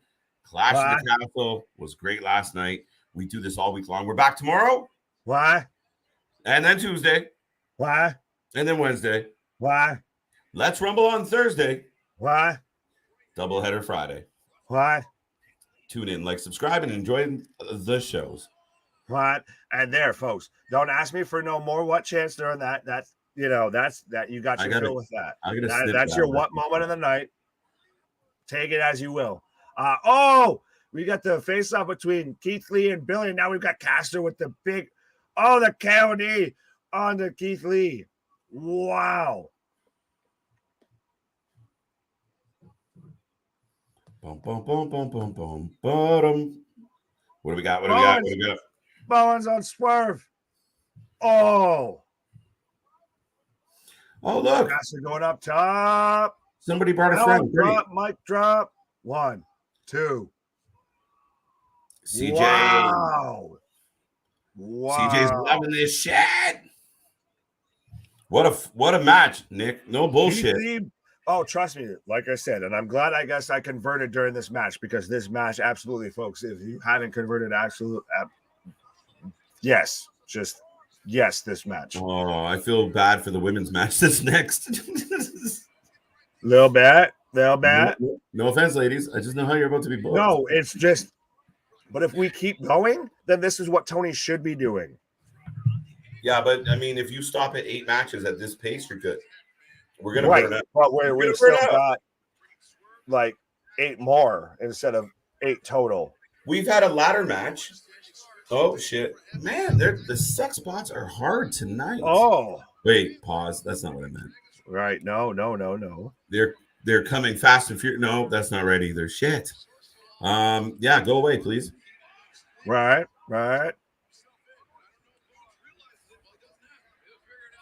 What a tag team match. CJ's loving this shit. Not just a tag team match, a freaking match. Oh, no. Hold on. Oh. Piers Austin. Hello, good sir. Hey. Good from Australia there. Absolutely. See, we international. CJ or KJ's over there in, Canada. Comfy, cozy Canada. I'm over here in, the US of A. So absolutely. Mm-hmm. International. We have South Africa checking in. We got UK checking in. We got the US. We're global. I do appreciate it all the way from Australia. So oh my God. Another near fall. Oh my God. Oh, Victor, even right there. What a freaking match. Yes, this, like you said, you sold me 100% on the Acclaimed. I'm there with you now. We get it. We're on for the ride here. And especially with Swerve and Glory, this has been a hell of a match. Oh, Bowen's up top. Could we get a Keith Lee one-winged angel? Nope, we get it. Spin around. Oh, we're getting a tag team finisher. Setting up for the powerbomb and the coup de grace at the same time. Yeah, CJ, it's a pain in the fucking ass, 1, man. 2, 3. Bullshit chance. What do you think of that, Nick? When were those? I think now. I think our boy might be slightly ahead of us. I'm not sure. Love your work. But either way, I guess now I'm picking up the wins here because I had Lee and Swerve and our Glory picking up the win. So yeah, you had them. I went against them just kind of on a hopeful whim. But listen, I know you're not the biggest of fans, and I know you kind of were being converted as we went along there. I got baptized. But big shout out to the Acclaimed. They're over. The crowd is cheering for them, and the crowd is into it. And the crowd wanted them to take that W tonight. They wanted them to go home with that belt. No, undeniable. So far, I would say All Out is better than Worlds Collide. I will say that. Absolutely. I would say it has Clash of the Castle in its targets. Absolutely, man. There's yeah, I mean, they pushed the limit. They actually had us a couple times going, okay. They're gonna turn this out. But Keith Lee asking for Billy Gunn to scissor him. So I guess here I'll try and we'll do this. Nope. There we go. We'll do a virtual scissor. Oh, yeah. Nope, the other way, other hand. There we go. Pause. If anybody tunes in. Listen, we just had a gentleman in Australia say, love your guys' work. We're Tony Khan. We're Tony Khan-ing it. We're Tony Khan-ing it. Right. Just got caught up in the moment. They didn't even win. Right. We're only going to encourage the sex bots to come back. Son of a bitch. No, God. No, CJ, no. Stop it. Stop. Bad, CJ. Oh, look. I got you, CJ. The chat is broken out into scissors. Right, well, even then, CJ said that's a 5-star match. Christ, even JV before was asking me to Dude, get out of here. Right, but see the man that we were just shouting out there. Absolutely. So, it's all love around here. Like Heavy D said, I got nothing but love for you. And I like that we're getting Moxley backstage. They're doing it like when you would look backstage at a UFC show. To where they're working on moves, they're working on techniques, they're constantly training, they're still getting warmed up for the fight. I like it. That's what they were supposed to be doing, right? It's sports-based entertainment. They were supposed to give us really good sports-based stats, ranking. Remember the fucking when was the rankings, last time? The actual stats, the records? When was the last time anybody brought up the rankings? We do this show every day. We cover every AEW show. I've been live for like 80% of the AEW shows ever. Right. When was the last time we talked about rankings? Not until Punk was injured, and then all of a sudden John Moxley's the number one contender. Right? Pass. Well, even that's where it was kind of like where Moxley wasn't on the top 5 in the ranks, and then they were like, "Yeah, but he won 10 in a row, so we like him. He's going to do it." Right. Now we're keeping track of the records. Well, it's a little bit even like what you said with Jade Cargill. I'm waiting for that. We get that Goldberg moment of all of a sudden, 38-0 jumps to like 75-0. And we haven't had any shows. Right. I think Tony's got his work cut out for him because the fans are too smart now. They're all counting. If he jumps a number, everybody, the smart fans are like, "Hey, wait a minute."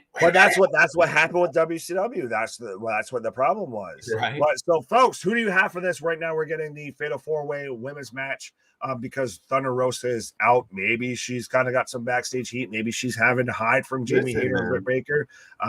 No. Is that what you want for your AEW Women's Champion? No. But right now we've got Britt Baker. What? Versus Jamie Hayter. What?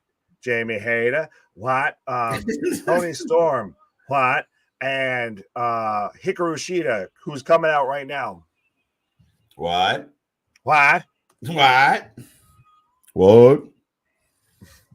I'm taking, I think most people who have been watching us for any bit of time know who I'm taking. I'm taking Jamie Hayter. I still think we get her and Britt Baker having some sort of a feud. I know that supposedly the dirt sheets reported that Toni Storm was winning this match no matter whether Thunder could go or not. Like, no matter what, Toni Storm was winning. I agree. But, that's my pick. Oh, it's not a bad shout at all. Absolutely, but I like that now we're getting that kind of, diversity. We're getting that depth at the AEW women's roster. And that's the thing is, even when they put Thunderstorm together, it's Toni outshone the women's champion. Yeah, absolutely. Jamie Hayter looking good tonight. Ready to go. A little bit of pizzazz to her outfit. I haven't gotten her yet. I just got Hayter's gonna hate. See, yep. Hayter's there you go. Hate. Jamie Hayter. Right. What Clash had 6 matches versus AEW 11 matches. I still think Clash was better. It's a little early for that, Rocco. I do like less. I do think less is more at times. And some of these matches could have been a Dynamite or a Rampage. But so far, I'm entertained. We'll see. So far, go ahead. I feel like we're not done yet. Oh, I know for a fact we're not done yet. It's early. Absolutely. So far, it's been a hell of a show. But I do agree with you. Like, we basically got a full episode of Rampage for the pre-show. At times, it does get a little bit, too much of a good thing. The law of diminishing returns of you put 11 matches on the main show and 4 matches on a pre-show. That's cool, but great. Both WWE just did 2 shows with 6 matches and knocked the doors off you. So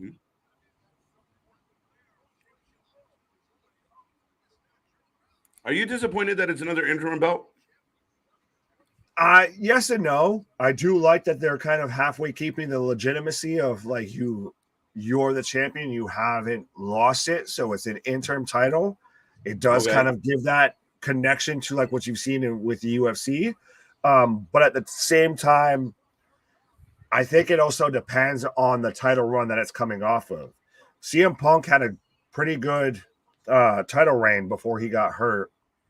So then I get the interim, this, that, and whatever. Thunder Rosa could be said otherwise. So I almost could see if you pull it. 2 former AEW women champions in this match, DMD and Shida. But I'm picking Jamie Hayter. Well, Victor, I'm picking Toni Storm. I'm a huge fan of Toni Storm. And I'm happy to see her in AEW. I was happy to see her get more of an opportunity. Let's mix it up in this division. Let's make it a little more exciting.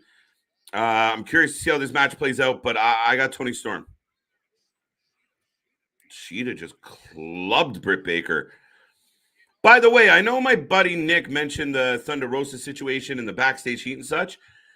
I hate to give anyone a free shout out, but I'm a big fan of Thunder Rosa. So if you go to Busted Open last Friday, check out what she had to say about the whole situation with DMD, or well, not specifically DMD, but some of the hate, some of the rumors. That lady poured her heart out, and you know what? There's no part of me that believes that she's working this or taking the easy way out or dodging anyone. And some of the rumors and dirt sheets, it could simply be that, the buzz, that fake buzz to when she comes back, there's a story there. But to be honest, she poured her heart out about how much this means to her. And, she's done a lot of good things for wrestling. So I can't see her ducking or dodging anything. If she legitimately can't get out of bed is what she had explained. And she seems extremely genuine. So big shout out to Thunder Rosa, and I hope she comes back. I didn't exactly love her title reign, but we'll see what she can do with it. But right now, Britt Baker kicks Toni Storm in the face. Boom. Britt Baker's winning. All right, we're all over the map on this one. I got Toni. I got a couple DMDs. I got a couple of haters. Thunder Rosa. Oh, no, I'd be shocked with that one. Not today. She couldn't. I don't think she could pull that off in this way right now. CM Punk will cheat to win. CJ says never. It's possible. It's possible. Never say never, Mr. CJ. I think AEW is good tonight. I'm already sitting at a solid 9, and well, look at you. AEW has been good. I've been right here along with all of it. And I know some people said, "Oh, you guys are being so critical of AEW lately." We're just pointing out what we see so far. Kudos. The trios match was good. The last match was good. Starks and Hobbs was pretty good. Nothing to write home about. The tag match was excellent. The ladies match is off to a good start, good pace. Let me know if you haven't made a prediction. I see a lot of folks out there. If you haven't made a prediction yet, put it in the box. Who do you have? Hayter, Shida, DMD. Wow, double suplex by Hayter and Storm, by the way, folks. Make sure you make your picks. Double clothesline. Hayter is in charge. Hayter looking good. Hayter would be a big surprise. So we got Britt. We already got that one. CJ disagrees. Let's slide on down here. Come on, KJ. You know the screw job is on. Yeah, you know what? There's something. It was funny. I saw somewhere someone wrote, could the Joker be Jeff Hardy? No. He made it to the ring without stumbling. Jamie Hayter for the win. Thunder Rosa is awesome. I completely agree, Christopher. CM Punk did not have a good title run. He won the belt immediately and stepped away. Yes, last boat. I'm not sure who said that he did have a good title run, but that would be inaccurate. He didn't get a title run, but maybe that's part of why. But I mean, sometimes you do the whole 30-day thing, right? 30 days, you can't defend, you give up the belt. Serena Deeb should have been in this match. I feel like Serena Deeb, I'm a huge fan of Serena Deeb. So Serena Deeb is one of my favorite women in all of wrestling, and she's a phenomenal wrestler, period. I understand why she's not in this match, but I think she needs a little more around her. She's still, her kind of weak point for me is when she grabs the microphone. If she had somebody that could kind of build her up and sell for her, if she had like a Bibbins, she'd have tried to jump up, didn't make it. All right. But yeah, no, I think Serena Deeb is one of the most talented wrestlers out there, one of the most technically efficient wrestlers out there. She's got to find a way to get herself over with the crowd, bad or good. We got like 4 hours left. I'm just saying. Say that wisely. Oh, son of a bitch.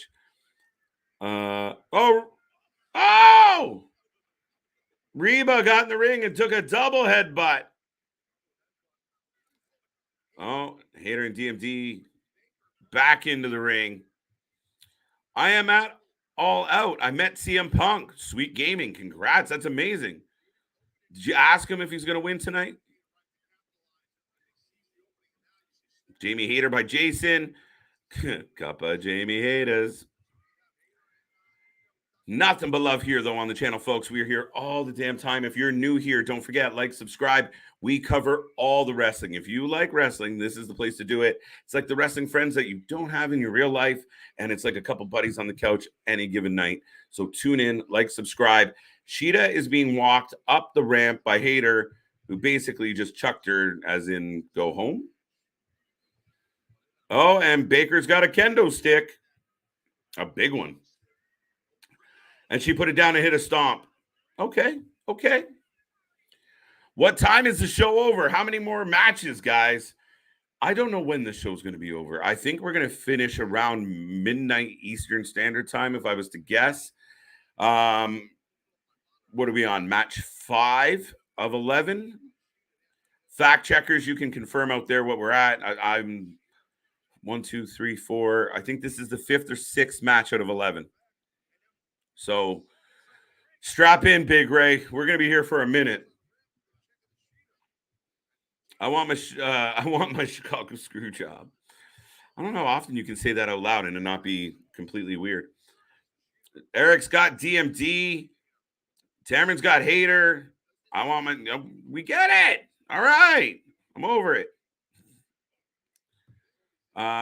Big Ray Hernandez, just another 3 hours. Lab Rat, you're not wrong. Aces and eights, greater than Nexus. Off topic, but okay. Are you serious or messing? No, we're not lying, dude. It's gonna go for another couple hours, at least another couple hours. Easy. We got what, six more matches, at least, plus all the other bullshit. Hold on tight. Now I know Lab Rat might have exaggerated a little, but we got a couple hours. And this is something Tony Khan should reconsider. Since it's Chicago a total marked town, they will make Shida win. Nah, I don't want it. That's a little bit of the tricky booking we get into, where you pander to the wrong direction.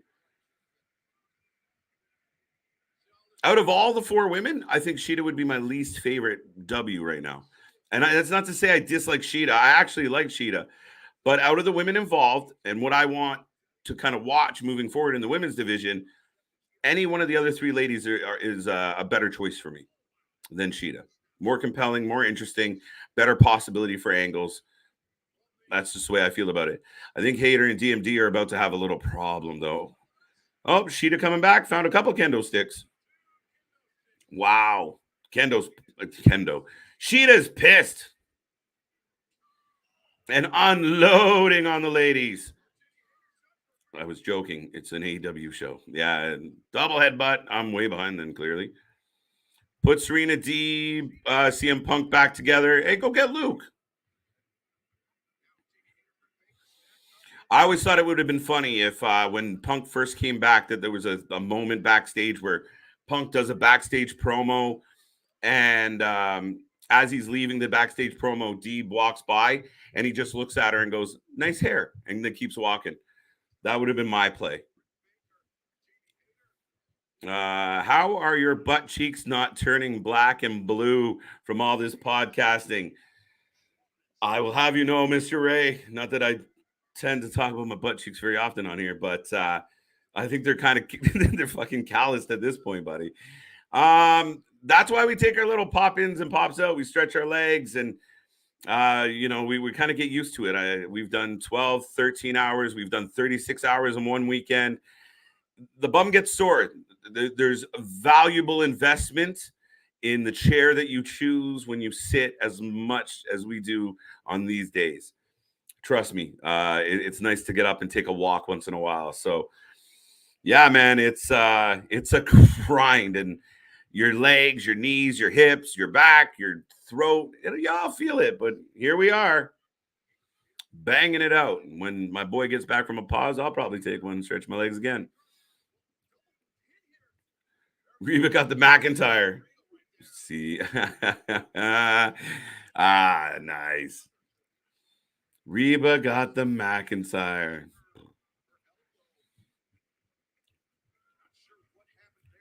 By the way, welcome to the channel, Sweet Gaming, Hurricane Jason, Big Ray's back in the box, JV, Victor's here, Lab Rat, Tamarin, everybody out there, Big Nick's in the chat right now. Another friend, hey man, welcome to the show. Thank you for being here. Sweet Gaming, fresh news. Also, we appreciate everybody tuning in. If you haven't liked, subscribed, and joined the channel yet, do so. We are growing so fast. We are 6 months old, guys. We are just a baby. We're about to hit 700 subscribers. We're pushing 110,000 views in 6 months. In 6 months. Why? Because we just keep coming back. And we got buns of steel, apparently. You know this channel is getting over when you get sex spam. Yo, I can't get rid of it. Can't get rid of that. But thank you. That's kind of how we felt about it when it first started. The sex box are alive and well. No sex box were coming around when we had 3 viewers. Still 2 hour press conference starts. Listen, the press conference can kiss my ass. I'll be catching some clips later. No way we're sticking around for that. Oh, Meteora. Wow. All right. Britt with the super kick. Shida accidentally stepping on Hayter. That didn't look comfortable. Rip cord. Into the neck breaker. Another stomp on Shida. Shida taking a lot of stomps tonight. It's too funny. Too funny. Storm for the win. I agree with you, Edward. We're waiting to see what's happening, but the ladies are going all out. Duh. All right. Yeah, okay, we're good. Strap on and strap in, folks. Looks like you are, looks like what you summoned. Strap on and strap in, folks, and look at what you summoned. There we go. Shida is injured. I don't know if she's injured. Her face has definitely kissed the ground a couple times. Jamie Hayter clears the ring and grabs Shida by the waist.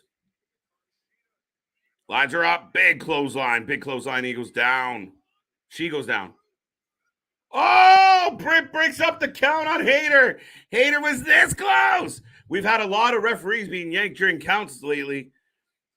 And now Jamie's pissed at her buddy. Oh, Taz agrees with me. Said exactly what I just said. Oh, fuck. Spike pile driver by Toni. Wow, no way. 2. Britt jumps in and tries to steal the win. She would have pinned Hayter. And Hayter kicks out at 2 off the Spike pile driver. Woo! How you feeling, folks? Are you having a good one? CM Punk said, I will try to win. That makes sense. That's good. That's a good approach. So I'm glad you got to meet him. That's pretty cool. Eric Tate, when will the new AEW video game be coming out? Fuck, man. Next Christmas. Yeah! Woo!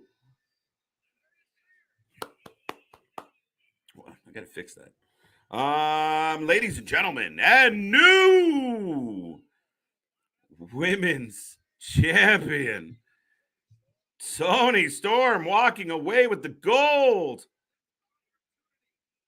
And those are real tears, folks. This has been a journey for Toni Storm. As we all know, she just kind of walked out of the WWE, said, fuck it, I had enough. And now she's being crowned champion of AEW, going over Hayter, going over Britt, going over, I almost need the what chant going, but going over, who am I missing here? Hayter, Britt Baker, and Shida. There you go. She's finally getting acknowledged. She's still a young lady. There's still growth in this woman. Finally. What is this? There will be darkness. I got that one right, by the way. I'm still on a roll. Full gear. I don't know why I had to yell that, but we're getting Full Gear 2-night event. Full Gear 2-night event? November 19th. Oh, Rampage and... I see what they did there. This is about WWE X Stars tonight. You think? Bibbins.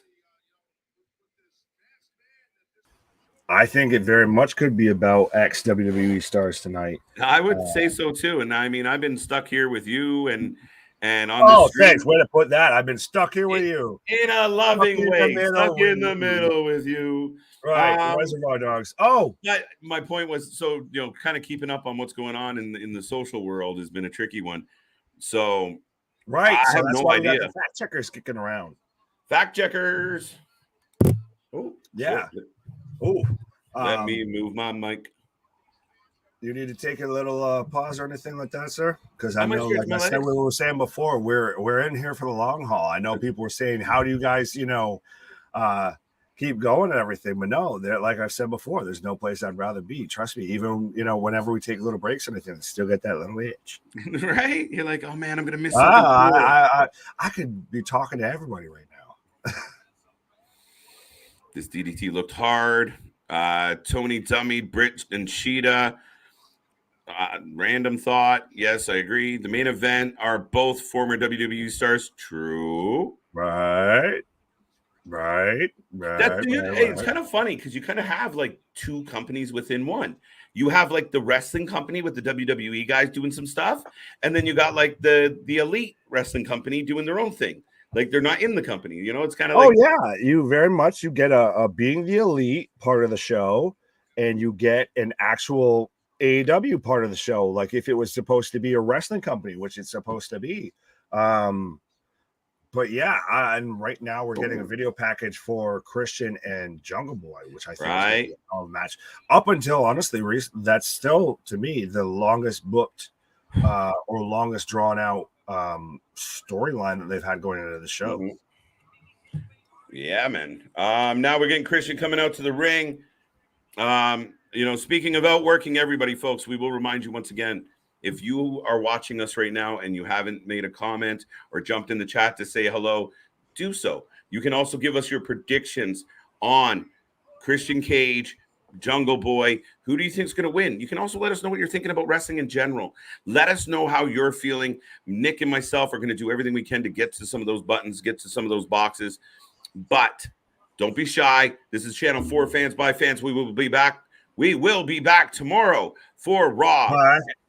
Tuesday NXT, Wednesday Dynamite, all week long. We won't stop. So tune in, folks, and join the family. Wow, Jungle Boy's sister just gave him a wall up, or is that his mom? Oh, it's the mom. Mama Jungle. I like Christian's shirt though, saying "worked everyone." I like it. Change it up. Right. You already know. Huh? What? Yeah, apparently I do already know. So folks, as KJ said, you already know. Be a friend, tell a friend. See, like, share, and subscribe. We are here covering anything and everything when it comes to professional wrestling. Like Christian's shirt used to say, outwork everybody. That's exactly what we do. So let me know who you have for this match, because I'm very interested. I'm compelled with this match. I wonder where they're going to go. I'm taking Jungle Boy, but I could see Christian winning. I do see him getting more of a push. I do see him sliding up the card. I do really like a lot of what he's done. Oh, you've got Jungle Boy with the Triple H, I guess, water spit, but holy pyro. You're muted. You're popping and muted. I'm popping. I'm not even supposed to be here. Right. Jungle Boy is down, and I called this shit, so. Oh, you got ahead of me, you sumbitch. I'm sorry. Oh, Kanosaurus. Wow. So Luchasaurus, or as I've called him, Kanosaurus, is now choke slamming Jungle Boy onto the ramp, part of it. So I guess this whole time it's all been a work. It's all been, the Splinter Cell, the secret agent. It doesn't work for me. You had the heel turn, the babyface turn, the heel turn right again. It's too much back to back to back to back. But so are we even going to get the match between Christian and Jungle Boy? I mean, honestly, Tony, you could use to trim a couple of these matches off here. That's gotta. I like this comment. Yes, that's got to be Kanosaurus. Yes, when he first turned heel and everything, folks, that man literally, it looked like Kane's entrance, absolutely coming out, especially with all the flame, the fire, and the pyro. Damn, look at Jungle was back. Yeah, it's already bruised up and everything. Well, he did get chokeslammed on the part of the stage. Oh, and you can see all the guardrail marks and everything. And of course, I think someone shouted out Aubrey before reffing, but now she's reffing this match. So are we just going to get Kanosaurus rolling Jungle Boy into the ring? Because, we're going up right now again. Powerbomb through a table again. So are we just going to get him just rolling Jungle Boy in for an easy 1, 2, 3? This might not be the end of this storyline, obviously, folks. We've obviously got Kanosaurus getting involved with Jungle Boy. So it's going to be interesting to see who picks up the W. Yeah, I called it. Getting major T and AEW vibes. A little bit. I've been there before saying WCW. This has at times very much felt like the, weaning days, the last days of WCW, to where it was nothing but backstage chaos and everybody just trying to, it's like rats trying to get out of a ship, of everybody just tries to climb over top of each other. But yeah, this Toni, we know some people, or if anything, you could just reach out to us. We'll help you, we'll help you straighten out, all your stuff. Course correct. Good call, boss. What did boss call? But no, so are we still going to get a match continuation here of, we've got Aubrey talking to Jungle Boy in the corner, and we've got still Christian just kind of tuning out, stretching, everything like that. So I think we're still going to get a match, because he's saying ring the bell. Oh, big spear. 1, 2 count. Wow. So we're actually still going to get a match out of this. Yeah. And absolutely, like CJ says here, welcome to the Wrasslin for Life Network, the fastest growing YouTube channel. Please be sure to drop a like on the video and subscribe to the channel. Absolutely. I think we are still, and now Christian gets the win, I believe, with another spear. With the kill switch. Okay. Worked, everyone. Yes, I do like that shirt. Christian Cage with the win. I'm surprised. I like it. I'll give you that. So far, it's been a good show. I'll give you that. I wasn't expecting that. I wasn't expecting the heel turn. It's a little bit, as KJ says in the backstage, folks, we are 2 away from 700. So absolutely be a friend, tell a friend. Drop a subscribe on the button if you're here watching us. Absolutely. Let's see it. Let's pass 700 live on air. Working our way ever so surely to 1,000 subscribers. And now we're getting Christian riding on the back of Kanosaurus. I don't like the heel, like the heel turn, face turn, heel turn. It's a little big showy. The man's gotten more turns than a doorknob, it feels like. But now we've got Death Triangle eyeing up best friends with Danhausen. Is that where they're sticking Danhausen now? Instead of with Hook, instead of Hookhausen, we're getting, both mascots paired up together. I'm okay with that. I guess just lump them all together, get it as quick and fast off my screen as possible. But folks, what are you feeling so far? I think we hopefully maybe are at the about halfway point of All Out. What are you thinking right now? How does it stack up to Worlds Collide? How does it stack up to Clash of the Castle? To me right now, I think Clash still has it edged out, but we're still got time on the clock. We're still going. But this is interesting. So we're getting Jericho versus Danielson next, I believe. Oh, did we just hit 700 live while I was talking? Hold on, let me just fact check that for the people. But we're getting a video package on the history. We're getting Danielson talking about all the way to the Lionheart, Chris Jericho, all the way back, trying to, I guess, revive that, that Lionheart, that fighting spirit, that up-and-comer, that Chris Jericho in WCW, that take on the world Chris Jericho, not the anchor in AEW of latch on to anything that's still going hot to try and keep your relevancy going. But let me double-check that while... Hey! So, absolutely, folks. Thank you so much. Absolutely. I cannot be thankful enough, humble enough, and I'm sure KJ will say it much nicer than I am and everything. Was not expecting to have this happen. Well, it's just me on here because it is very much a 3-headed monster, kind of the Goon Squad, the Monstars that make this whole thing possible, from CJ, KJ, absolutely, and as well, everybody watching along 100%. This is, like we've said the longest time, this is a channel for fans, by fans. This is, the wrestling at times may suck, but we never will. And thank you absolutely for having 700 subscribers right now. It feels amazing. Boom! Right. Boom.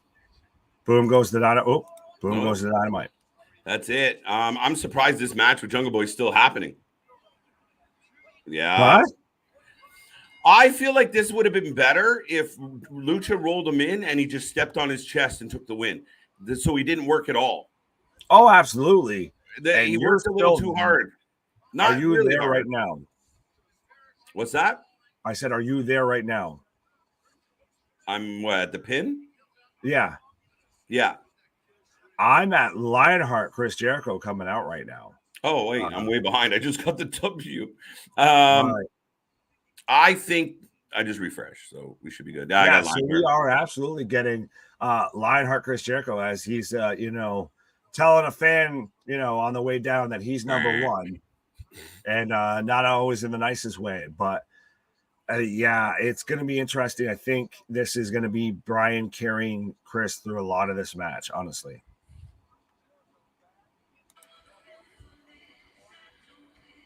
Elliot Taylor out here singing. Anybody know who Elliot Taylor is? Am I old? Huh? We dropped one. We dropped one right as I said that. So, damn it, someone right now. Yeah. Wait, do us a solid. Be number 700. Let us know. I'll check the back end. What does it say back here? 700 on the back end. Oh, no, we lost one, motherfucker. Damn you, sex bots. Right. See, as soon as I said something. Right. Oh, shit. Someone wants to play with my emotions. Like Big Worm. You play with my emotions, Smoking. I don't like it. This pay-per-view is trash, says Kenny. It's okay. So it hasn't been fantastic from start to end, but I feel like each match picks up like halfway through and just sells you. I think this is the problem when you overbook, though. You have no choice but to have kind of flat spots. Oh, yeah, absolutely. I like Victor, fake ass Justin Bieber. Thanks.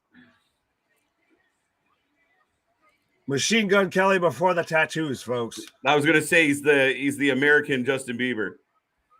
Machine Gun Kelly before Eminem ripped them apart. Right, exactly. Facts. I don't think it's trash. I think there was more excitement overall with Clash by this point. We got lots to unfold, though, so I'm not done yet. Right. CJ wants some Judas. Judas in my mind. Luchasaurus versus Lance Archer, Tony Khan, make it happen. Luchasaurus versus W. Morrissey. Oh. Make that happen. Wow. Arm drag. We got an arm drag. I'm popping for an arm drag. I don't give a shit. Are we getting the list? The man of 1,001 hold. Yes. Number 1, arm drag. Number 2, arm bar. Mm-hmm. I've been hugely critical of Chris Jericho for multiple reasons, but the fact that he just dropped an arm drag, Nick, I'm good with it. No, I feel like that's the bar's that low that the man just hits an arm drag, and we're like, "Yay, you did it! You did it!" Like Dora the Explorer, you did it! You did it! We don't see a lot of good arm drags. Bryan Danielson. Like, do I need to start listing names? MJF, CM Punk for good. If we're gonna go with good arm drags, I feel like it's a lost art. Then Bryan just stepped on his face. Chris Jericho's a lost soul. He's an old soul, buddy. He's an old soul. Old Yeller. Oh, fuck. We can do this all day, folks. Right. American Dragon, Bryan Danielson versus Lionheart. Damien's got Bryan. Thank you for the possibly premature. Right. I need a triple check, double check. It's all right. We're going to be way past 700 soon anyway, so. Oh, absolutely. Oh, there we're back now. There we go. Back at it like we never left, folks. We want Ralphus. I was going to say, been there before, honestly. We've been way past that before. Yeah. Right? Yeah, a little bit. Got that. Nope. Big What's Perm? up, Big Perm? Big Worm. I like when the fans pick up what we drop. Absolutely. Now, see, this is JV, 100% JV doing one up, one down, having a giggle. Right. You know JV gets bored. Listen, man, you're playing with my emotions. It's all right. Eventually, we're going to be at 800. Oh, we're going to be play around with that one. We still, trust me, with how much time Tony Khan still got on his clock, we got plenty of time, folks. Right? Is that Machine Gun Lay? I don't know. When I first read that, all I thought of was Leahy from Trailer Park Boys. I love you. Little drinking poo there, Randy. You fucking better. Love that. Lazy booking. Perfect match to finish quick. Yeah, you need some of these matches to go quick, though, Hurricane Jason. With this many matches, you shouldn't have these matches to begin with. I don't mind putting a quickie angle in with like that one where everyone's kind of anticipating the match. But you kind of feel like that's the moment that should have happened 2 weeks ago. And then tonight's that should be on a Dynamite. That shouldn't be on a pay-per-view where, like, for crying out loud, like we said earlier, we saw WWE now do it twice with just 6 matches and have a fantastic show from top to bottom. So finish on a high note, start on a high note. AEW, you want to have 11 matches after a 4-match show? Like, wow. Well, those men just kind of fell into that move, but it worked out. Jericho trying to show some technical prowess. We got 3 more matches left, and at least one of those matches going a half an hour. I was going to say, well, why? Let me look at this card here real quick. There's no way we're only that. Nice. Canadian Spaceman with the fun fact. Wait, hold on. Read that? What? Machine Gun Kelly was in a great slow-moving crime drama movie called this year called One Way, but otherwise, I don't know much about him. That's all. How is that the one thing you know about him? Right. I never read it. I was just like, oh, cool. Consider yourself lucky, sir. I'll put it that way. Consider yourself lucky. There was a moment where MGK was all right. I actually know. I worked with a guy that him and his friend got matching lace-it-up tattoos, and I was like, ouch. Now I wonder how they feel about that lace-it-up tattoo. Right, facts. And it's not me. Thank God. It's not of a friend, right? A friend of a friend of a friend. Yeah, so we've got, I guess, this match, and then the House of Black versus Darby Allin, Sting, and Miro, and then we've got the main event. Okay. Maybe Tony's learning, evolving. Right. How don't you pull an audible on the Acclaimed? In what way? Kind of just like, I guess, how it took literally that match for me to get behind them. Yeah, maybe. What's your favorite match so far on All Out, KJ Nick? Tag title match. The tag title match? Yeah, I liked it better than the trios match. I'll give you that. I'll go there with you. I was close, but I'll give you that. Clash at the Castle, NWA 74 All Out, and finally NXT. A little bit early on All Out there, Hurricane. I think we still got a little bit of time to establish. But it's still not a bad show. That's still not that bad. That's still pretty accurate. No, not at all. And NWA 74 didn't deliver for me. I'll be honest. Well, that's the thing. Honestly, I would slide NWA 74 towards the back end of that. Honestly, that might be at the bottom. I would argue NXT was a better overall show than both nights of NXT. Bryan giving us a little Rick Rude as he locks in the Yeah, I thought he was going to arch back. This is worse. No. I like it. Cameron Punk versus Mox. We should have 2 more matches before that. This is match 7, right? No, what I just looked, we still have this match. We have the other 6-man tag match. Yes. And then we have the main event. So 2 more. So we're at match 9. Okay. Right. Don't put more matches on me. No, I'm not. I don't want to attack. I don't want to attack because I love being here with y'all, but still, we're heading towards the door. Respectfully.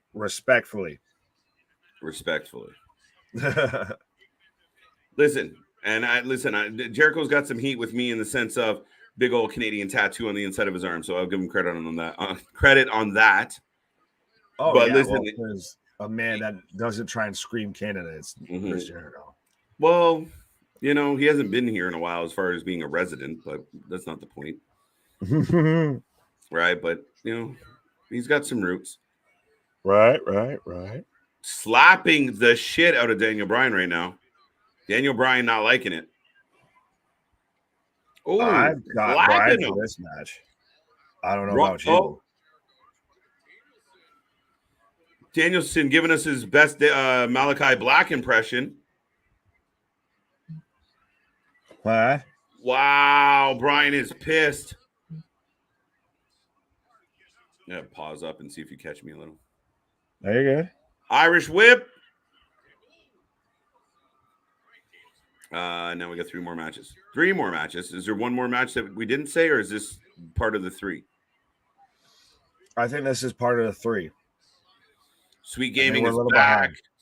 What's that? I just said I think we're a little behind when it comes to the comments is all. I think this is part of the 3.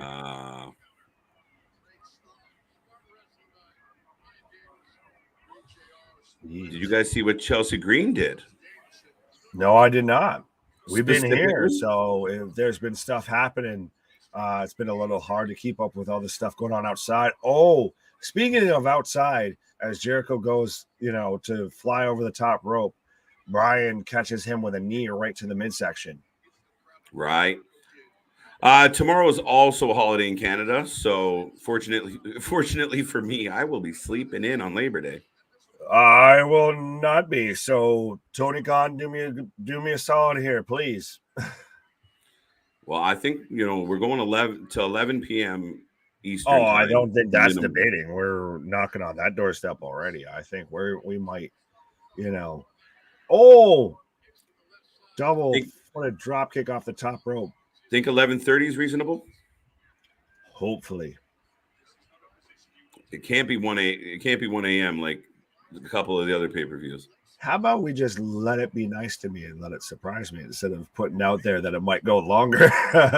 Right. Are we going live tomorrow, Nick? Facts. Monday Night Raw. Absolutely. Then we'll be back here on Tuesday night. What? For NXT. Wednesday night. Back here again for Dynamite. Getting the fallout from All Out.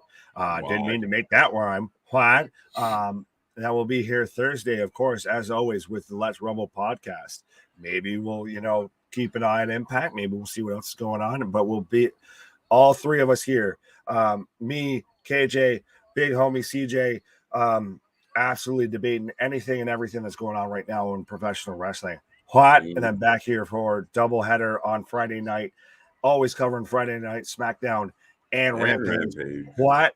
And then we'll see where the weekend takes us here. We've had that'll be pretty much a pretty chaotic, pretty good stretch going on. So it's been a heater. And I mean, we knew coming into this weekend it was going to be crazy. If you haven't seen our coverage of Clash, check it out. We had the Lion Tamer into a pin. Boston Crab. Boston Crab. I know. He got lazy with it. Back can't take the Lion Tamer anymore. I'm pretty sure they get hit with the high production cost if they go past midnight. It's a true story. Well, fingers crossed then, I guess. But either way, as Danielson just throws Jericho into the top turnbuckle and goes flying to the outside. What a chop. I let you go there for a minute because as soon as you said it, I was like, what? We got House of Black. Oh, yes. That's one. Right. Okay. So we're on 3 out of that. We're on the back 9, folks. You said what I said, but differently. Right. What? I'm tired. Don't be tired. I loud here. You loud here? I loud all the time. Trust me, ask my wife. Oh, look. Floyd predicting a 12-15 go home. we're getting that point to where we're literally going to call like the time. I guess we'll make that another little sidetrack inside, bet if we want to. If someone predicts the exact time, I guess we'll book that down. Right. Now, as Floyd setting the line there at 12:15, we get the little send off. Cameron. No. Right. Now, Cameron, you've said this a couple times, so we will say no, that's probably not true, and we'll move on from that. Right. And check yourself before you wreck yourself. LaBelle lock. Keep it moving. As Danielson up top. Oh, misses. Sweet gaming thing. I saw it into the knees. Oh, LaBelle lock in the center of the ring. Yes. Thank you. Why? JV just the in and out. JV just wants us to be celebrated more than we are. Right. JV just gave up. He's like, fine, have it. I will let you wax poetically on that whole situation while I've got Chris Jericho looking like he's trying to do springboard. Skin the cat from Danielson. I got a tombstone. Have you already got a tombstone? Getting there right now. So Lion Tamer. I will take a half a second.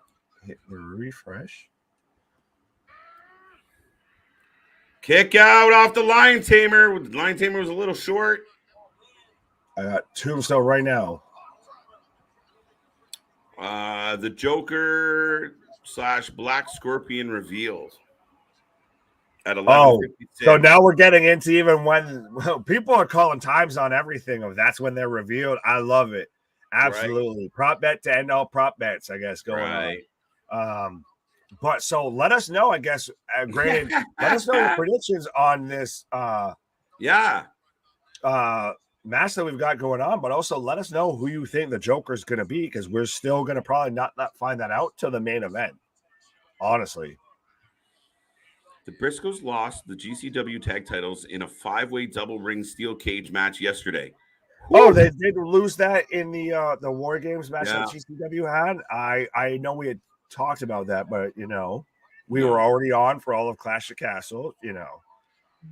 Sometimes we need to refresh. No, that's good. This match has been good. Not bad. Danielson stomping the shit out of Jericho, though. Not bad, not great, though. No, I wasn't looking forward to this match.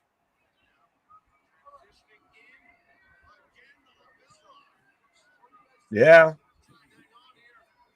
I do think Daniel Garcia has to get involved in this towards the end at some point. Like, he's going to be the one that decides the finish. Now, do we get the Daniel Garcia still aligns with the superstar, the sports entertainer, Chris Jericho, or does he go BCC, Blackpool Combat Club, pro wrestling with Daniel Bryan?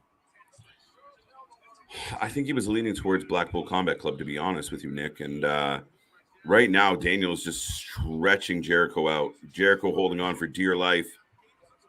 Oh, absolutely. VHS stamped. The Joker is MJF. Valdez has spoken. All right, JV. So I just want to shout this out real quick, and it's hilarious to me. And I don't know how many people are going to get this, but I just saw a meme that was showing the devil, the Joker there at the start of the show. Have you ever watched the magician reveals his secrets and magician explained all of that? It looks exactly like that guy. It very much reminds me of that. 100%. That's amazing. That's true. LaBelle lock again on Jericho. Bryan grabbing him across the forehead. Rings of Saturn now. Oh. Wow. I got another Boston grab. Transition into the center of the ring. Wow, you're second.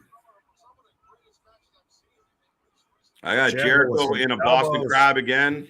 Right. And then kicks in the face by Bryan.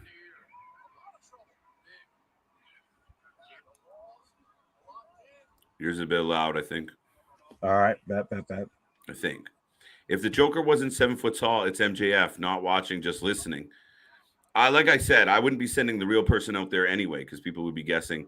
Okada is an interesting shot. Eternity leave. Am I good? But Yeah. I do think, obviously, very much, if you couldn't tell by the scarf, and I know I did have to do a little bit of a wardrobe change because, you know, things are heating up absolutely always at the Wrestling for Life Network. But yeah, I think it has to be MJF. MJF's involved in the main event. Otherwise, what do you do now? It becomes and then what? Sin Cara. Then we'd all be upset tomorrow. Wow. That would be a sin. Just all of the no. Like, I will walk off with that. Wow. Bryan hung up on the bottom rope. Lot of submissions, been very technical. The fans are pretty quiet. So, yeah, look, CJ, right on cue, buddy.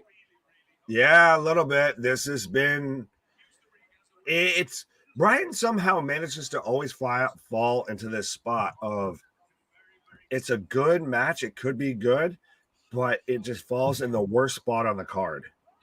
It's not in a good position for the card for this match. But I agree. But I mean, they're trying so hard. Again, this is like a reclamation project for Jericho. Jericho heard everybody. All the criticism was Jericho can't go. Jericho looked like shit. That barbed wire match or whatever the fuck it was with Kingston was awful.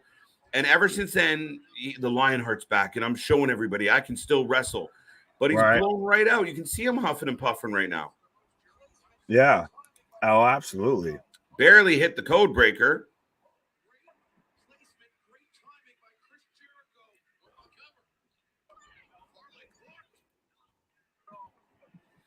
Is it weird that Stokely's now in like the main event circle somehow? Involved? I mean, I'm all for Bivens. Absolutely. I'm a big fan of Bivens, but it's interesting, and that's still why I wonder who it could be because this would be my favorite thing ever. Like W. Morrissey or something like that. Mm-hmm. Oh, now we're actually getting the Lion Tamer. It was me, Austin. Do the move.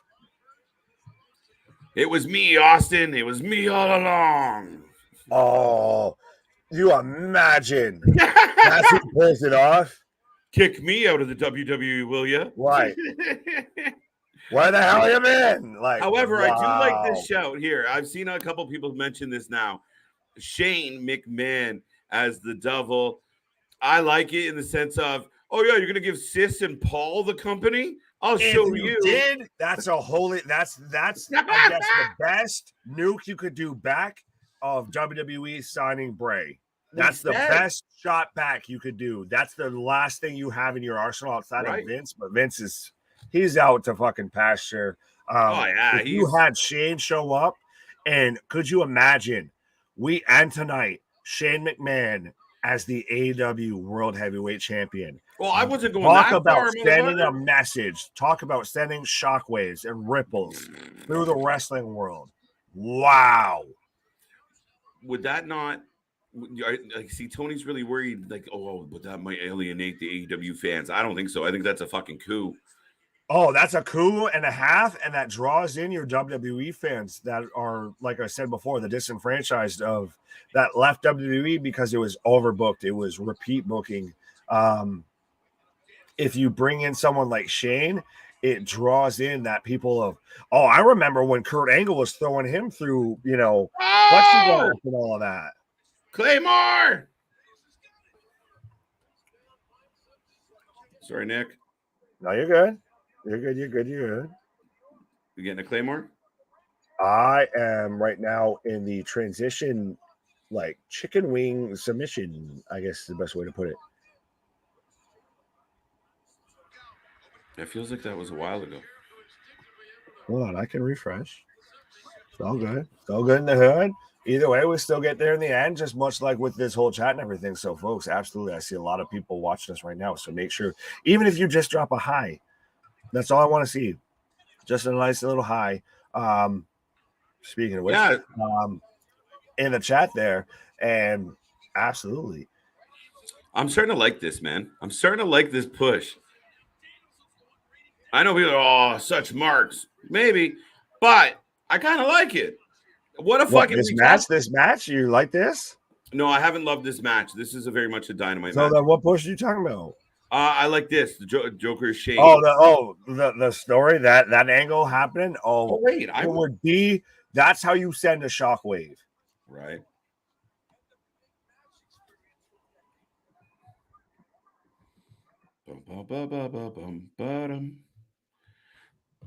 They're battling it out, folks. If you haven't made a prediction, make sure you make a prediction real soon. Victor Road is still under contract. Rude is still under contract. What? Who's Victor Rude? Are you talking about? No, Victor, our buddy Victor. Rude is still under contract. Oh, I was like, wait, hold on here. Yeah, punctuation. Punctuation. 7:01, by the way, just in case JV is having fun. But they haven't done. I like that. But no, they haven't done too much, honestly, with Bobby Roode or anything like that at all. No. I know you've been, waving the flag saying, absolutely do something with them. Glorious. So I need some glorious. I will give in. I will give in. You should subscribe, and then you'll be glorious. Right. Judas effect from Jericho onto Bryan. Please, God, don't let Chris Jericho win this match. What the fuck? I quit. All right. Well, it's been fun, AEW. It's been fun. It's been real fun. But no, that's a bad Tony Khan. Don't do that. Just no. Hi, Big Ray. Hi. Man, this is EVP booking. This is my fucking issue.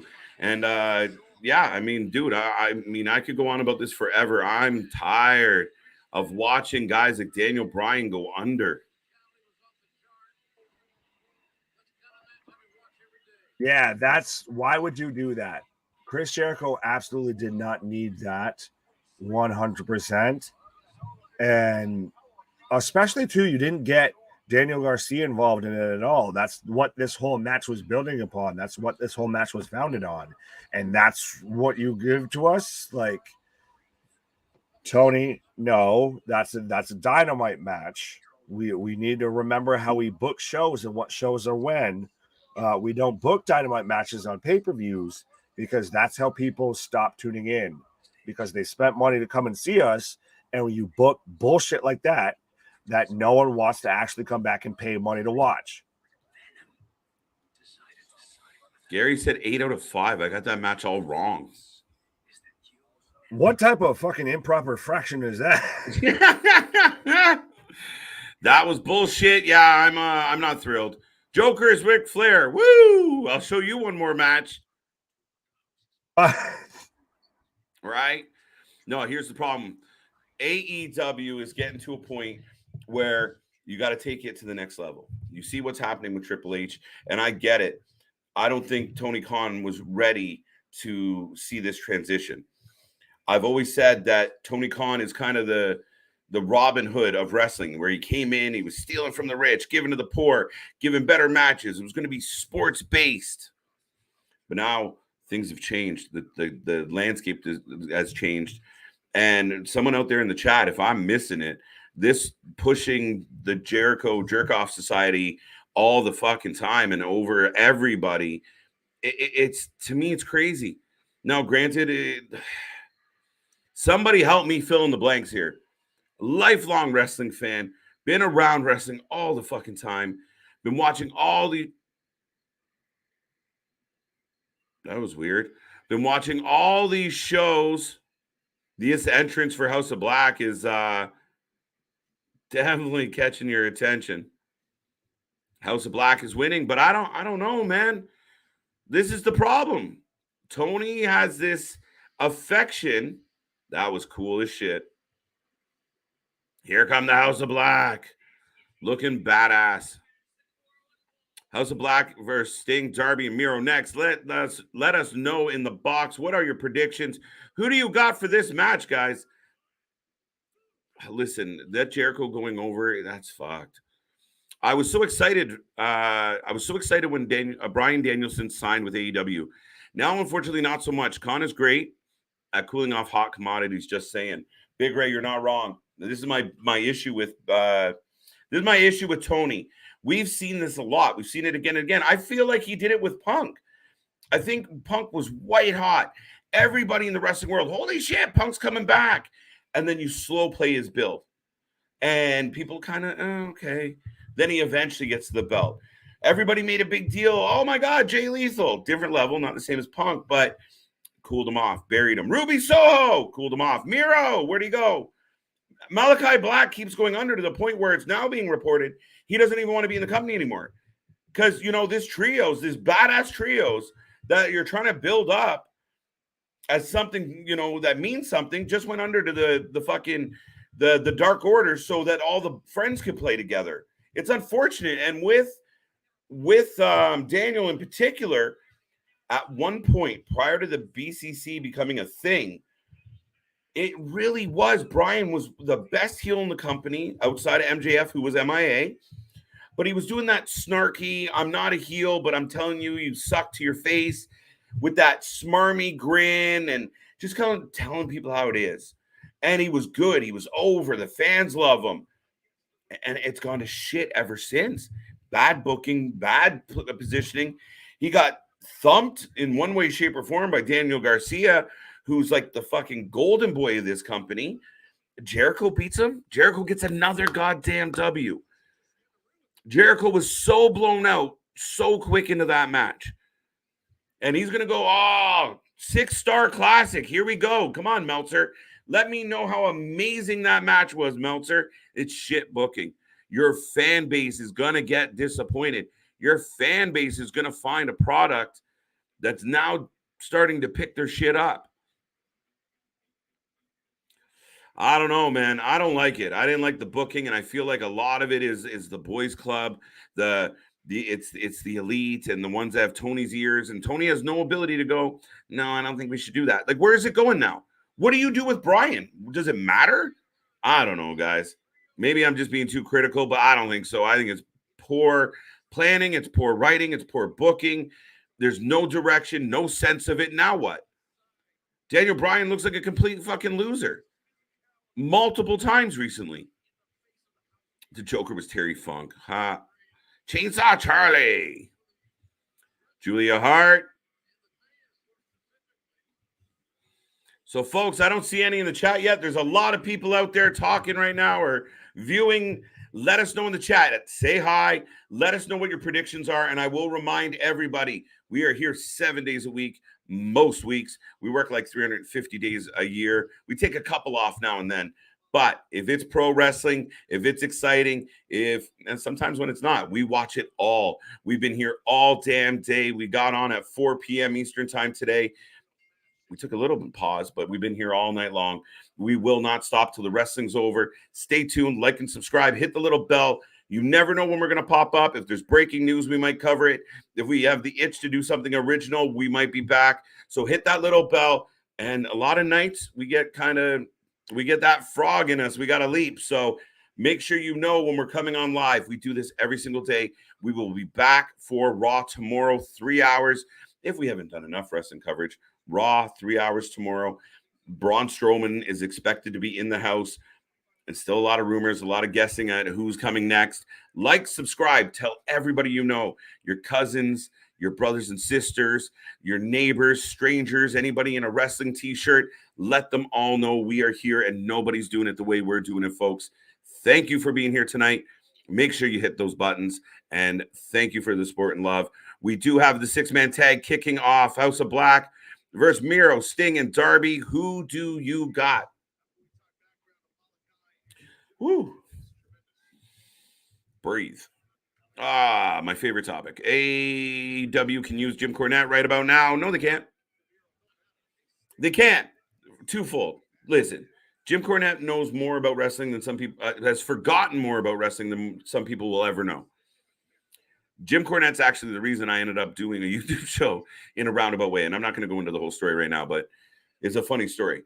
I give all the respect in the world to Jim Cornette.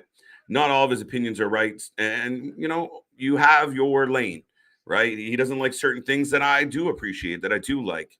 The problem with Jim Cornette is he doesn't play well with others. And I think he runs into that position. You put him in an AEW locker room, he's already tried to work with the Young Bucks, tried to work with other people where it didn't work out. ROH had its issues, and he might have been right about a lot of he might have been right about a lot of his opinion.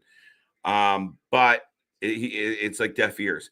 And like we said earlier, Gary, there is plenty of people around Tony already with a wealth of knowledge, but he's putting his clout in other people. The EVPs have a lot of sway. We got to see it with the trios tournament. It didn't matter who the best teams were, who the fans wanted to see the most. The Bucks wanted to fight their buddy Paige, and that's all that happened. So we got the Be the Elite live at all out. I don't like it. Jericho goes over on Bryan. You've ruined Bryan. And listen, if you go back to our award show that we did, the half-year awards, I mean, Bryan was fucking the guy. He's the best wrestler going. Now he looks like a schmuck. Got to be better, Tony. Oh, my bleacher said, screw you. Dear bleacher, please don't fuck up. All right, is Kevin Nash booking himself to beat the streak, right? Kevin Nash is going to beat Jade Cargill. I'm sick of Chris Jericho getting over all the time. Bryan Danielson should have won that match. I agree. Not only does Jericho think Jericho's awesome, Jericho goes on his podcast and spends the entire time. He brings on friends. Didn't we do great? Didn't we do great? Quick, you stroke me, I'll stroke you. We all did good. Yeah, we're awesome. I don't care that the reviews or the fans say it was meh or mid or look stupid or, oh, no, we're great. We tell her, oh, yeah, you're great. I'm great. Okay. For him to come out and say something the other day where he was like, oh, NXT sucks and, we beat them. No, shut up. Like, really? Dude, you think about it. You world-class athletes, Kenny Omega, the Young Bucks, Chris Jericho, the list goes on. Moxley, Punk, beat who? Upstarts? I don't know. Hard to brag. But I don't like the booking. I don't like the decision-making. I don't like how this is taking shape, how it works out, how it goes. Bryan, back to WWE. I don't know. Maybe. Not going to lie. I'm starting to fall asleep. Don't do it, Tamron. But I don't blame you. It gets long in the tooth. Cool. Jim would go slap happy. Listen, at this point, Labrat, Jim Cornette would have a coronary within 7 steps of walking in. Just see them like playing around and a couple guys playing a game on their phones. He just have a fucking heart attack, die. And I'm not wishing that on you, Mr. Jim. I'm just saying, and I think you would agree with me, if you walked in that locker room and saw the current state of situation, your heart might fucking implode. Look at ROH with Sinclair Broadcasting. That's the problem. And he's not wrong. Listen, he's controversial, so a lot of people tune him out. But like we proved on Thursday, when you talk about, when you try and look at the picture with the whole story, I love looking at every angle. I love watching documentaries from different perspectives. I want to know everything I can know about a situation. Knowledge is power. And that's the same thing. Like we had a great conversation about Vince Russo because I wanted to hear the other side of the argument. I've heard the Jim Cornettes. I've heard the dirt sheets. I've heard a lot of people out there saying this is what it is. All right, now let's bring in people that know Vince Russo personally. What's he like? What has he done for you? Oh, he's giving you opportunities. He's been nothing but generous. Well, okay, there's 2 sides to every story. And often 3. So for me, yeah, I mean, Jim Cornette's not wrong about a lot of what he says. There are some things like, he doesn't like women's wrestling. It's not a good look. Old fashioned, put him back in the kitchen. And that's not going to happen, Jim. There's a lot of really, really strong, talented female athletes out there when booked properly deliver phenomenal wrestling. He doesn't like all the high flying. Like we saw the Ricochet match earlier today. And I can already hear him going, they're just flips and tricks and blah, blah. It was good. Sometimes you need some flips and tricks. Absolutely. Hi, speaking of flips, Absolutely. Like what you have going on here and everything. You fully need a variety show.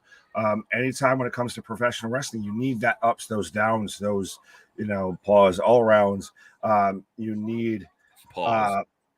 Yes, the crowd is dead. Again, it comes into that problem of how much is too much. You get that law of diminishing returns as I adjust myself. But how much, and folks, for those watching along, I do have the Miro haircut. But how much is too much? How many times do you need to book 15 plus matches on a card and everything before it gets to be too much? You basically had a whole episode of Rampage as a pre-show, and I know people are going to come on here. I know people are going to come after saying, oh, all you guys do is rag on AEW. But no, that's the thing, is that AEW has had some great moments. It's had some great matches tonight. It's nothing within AEW has changed around AEW. Honestly, it's the landscape around it, and they need to adjust and acclimate and address their weaknesses that have now been exposed because of this. Oh, cannonball from Brody accidentally into Murphy because Sting moved out of the way. But they need to address, they need to respond to their whole, we've got the, choke into a small package center, but they need to address the weak spots that they've had. You don't hear all these stories that you do about like the AEW locker room like you do in WWE. You just simply don't get that. There's somebody there that very much puts their foot down and says, this isn't happening on my watch. I don't think you get that in AEW. And we're getting right now a stare down between Malachi Black and Sting, and we're getting them in the ring. I think that this would have been better as a singles match, honestly, instead of a 6-man tag. But what do you guys also think about Malachi Black asking for his release? What do you think the truth is to that? Do you think he's better off in WWE? Do you think he goes back to WWE? Both men just throwing blows at each other, but I do think it's going to be interesting to see. Very much the House of Black has gotten underpushed. It's been underwhelming. It's been built up perfectly, but they just won't ever pull the trigger fully on it. As we've got Sting going for the Scorpion Deathlock, aka the Sharpshooter. Is Malachi going to tap out? As Murphy hits a V trigger on him and Sting no sells it. The man's 60 plus years old, selling V triggers. Like, just how about not? He no sells both V triggers. Like, wow, okay, I get it.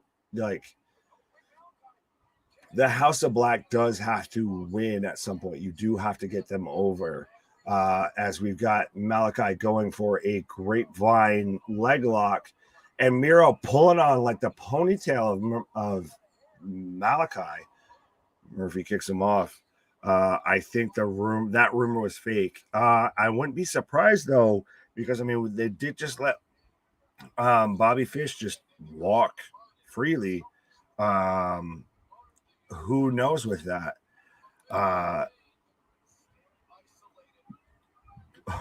The Joker is Cardona. Could you imagine how?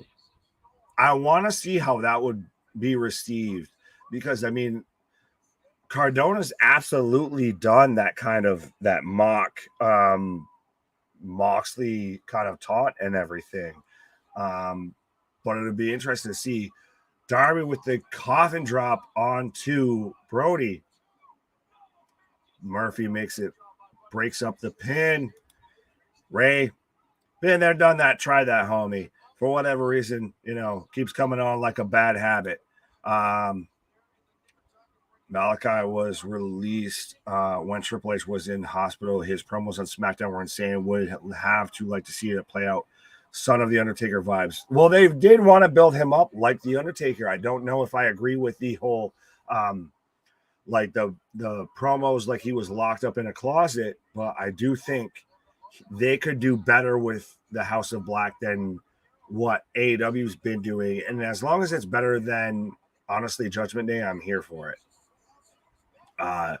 Miro misses with the shoulder tackle, just flies right into the ring steps. So let me know who you have for this, folks. I don't know if I've gotten too many predictions in the chat here, but let me know who you're taking for this. I do think that House of Black, I feel, has to win this match. They need something. They need to still be alive and be a reason in this company. As Darby with a small package stunner into a tope suicida. Am I the only one that thinks when Darby does like a dive to the outside, he literally looks like he's shot out of like a slingshot? Like he just sends himself. And now Black lining up Sting. Oh, the mist from Sting. What? Why? Oh, and now we're going to get Darby with wow, folks. I guess if you didn't think that the rumor before was true, I would say that it is now, because we've got the mist from Sting and the Scorpion Deathlock roll up small package into a pin for the 1, 2, 3. So Sting, Darby, and Miro pick up the win on the House of Black. So I think they very much could be WWE bound, if anything. If I were Malachi, if I were Brody, if I were Buddy, I wouldn't want to keep hanging around for this, honestly. Yeah, I'm sick of hanging around to be a jobber for everybody. You just had me lose to the Dark Order, and now I'm going to turn around and get misted. But I'm going to eat my own move and then get small package for a pin. How the fuck did we switch booking tactics? We went from the WWE. Daniel Garcia wasn't involved in the Jericho match at all. Right. But he's here now. Hi. I don't have him. Hi. Well, I'll wait till you have him. Well, either way, still, like, that's the way you're going to book that match. Completely wrong booking, completely your kill. Now I got him. Getting interviewed by, I told you, Toni, to shave them sideburns. Jacksonville, Kentucky waterfall, Tony Schiavone, rocking this complete 1980s mullet. Right. Tony, hey, you're going to like this one. I'll let you read it. Tony Khan needs a team. Get Kevin Sullivan. No. As your booker. Arn Anderson. Not quite. As your producer. And Johnny Ace. Oh, hell no. As your executive vice president of talent. Oh, good. No, absolutely. I mean, Christ, shit, that you could get 3 people right here to just help you run your whole company there, Tony. Man, I'm telling you right now, like the last 3 angles, you and I was going to say, you got your boss watching us and everything like that. So absolutely, we can help you book it. I mean, for crying out loud, we're booking your stories better than you do live watching it. We're literally just doing this by the seat of our pants and doing it better than you do, fucking paying these people thousands of dollars to do it. Yeah, millions of dollars potentially. It's bad, Nick. Listen, I don't want to shit on this pay-per-view. I want to be pumped, but ROH Pure Champion will be on the line in a rematch between Yuta and Garcia, because we get Garcia every fucking episode. Well, it's we're going to the WWE of just rematch after rematch. We've got how many times, and now we're getting Death Triangle versus the Best Friends. But how many times do we get Ruby and Ortiz versus Tammy or Tammy. Tammy. We'll call him now. Tammy. Stitch? As a match. Like, we got that at least 3 times. And now we're getting the video package for Punk versus Moxley. So we have reached the main event. We have climbed the Mount Everest of All Out. I don't wrestle with an alligator. I don't tussle with a We're not at the peak yet, my friend. Don't thunder in jail. Go ahead. This last bit of the mountain could be another fucking hour. Broadway. No, fuck off. If it's a Broadway, I'm gonna be Broadway. We get into MJF. Why? We got all of that. We get the salt of the earth. What? We got CM Punk getting screwed over in Chicago. What? Maybe CM Punk heel turn in Chicago. What? A Steel picked up the contract, even though no one else in the fucking locker room decided to pick it up. What? Right? Ace Steel just strolls down like, oh, yeah, I work Like, here. just, all right, no one's out here to get this. I'll get this. How come Miro went to the heel side of the tunnel? He's a heel. He's supposed to be a heel. Well, he was hanging around with the baby faces. Yeah, that's a good point, Eric. Son of a bitch. Well, no, the guys don't even know what tunnel to go to. Points, then House of Black shouldn't have lost that match. I can't. I'm like, listen. If people think that Malachi Black story is a rumor, like Mussolini. This better not be shit. About him earlier, so I'm getting CM Punk coming out to the ring right now, and it's an interesting response you're getting. I've seen people, sitting there like this. They're just right. Yeah, Gary's 95. I don't know. They're showing some crowd going nuts. He's got the full pants tights instead of the shorts or, anything like that. See, I told you they were burning Mel. I know. Oh, Malachi Black. They're burning. They're I don't know the way to put that, but sure. I hate the way they're treating Malachi. Mm-hmm. That's going to be a theme coming out of tonight. Oh, absolutely. Dark Order is done, or the House of Black is done, I feel. Finally. It's been so long. We're like that GIF, Nick. It's been 80 years. Oh, God. No, this is not the Titanic. This still has it might be. It might be. Fantastic. Let's not fully give out, let's not fully run away from hope. But I don't think that it's got a lot to live up to. It's got a lot. We're trending. We're trending in the wrong direction, my friend. What? We're trending in the wrong direction. I heard you. Oh. What? I should have known. What is this now with Punk with wearing like the super sleeveless tank tops? I don't know. But no, I mean, I like the fit, but this is going to be interesting, folks. I think this needs to be some sort of a payoff. What is it with Eric? People mentioning Eric Bischoff. No, it's funny though, because I think this is in response to suggesting that. This is in response to this. Yeah, don't let Eric Bischoff balance any sort of checkbooks. No, not unless you want them things to bounce like they're on a trampoline. Him and Paul. If anybody could bankrupt the fucking cons, it might be Bischoff. Right. See, I told you they were burning me up. We got that. Wow, Daniel Garcia versus Wheeler Yuta for the ROH Pure, but been there, done that. Been there, done that. Strike that, reverse him. It better not be JB. Jonathan Gresham. No, too tall. I love Jonathan Gresham, but at this point, right? No. Well, it's now. What do you do with him? When he's taking his whole hiatus, let him have his little pause for the hiatus.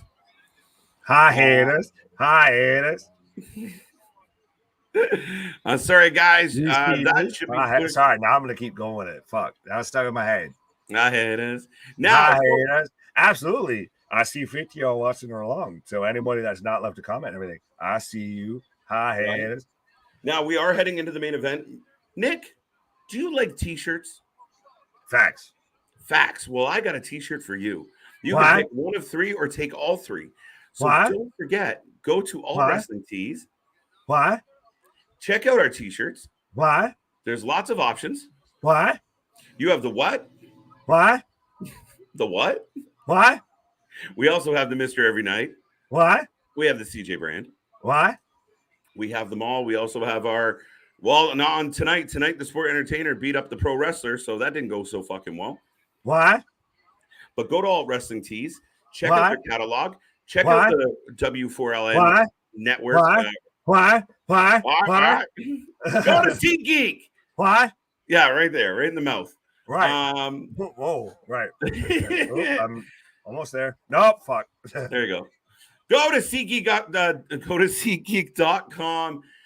Use the code Wrasslin, like in our name, Wrasslin. What? You will save $20 on your first purchase with SeatGeek.com. Use the code Wrasslin to save money on your next event.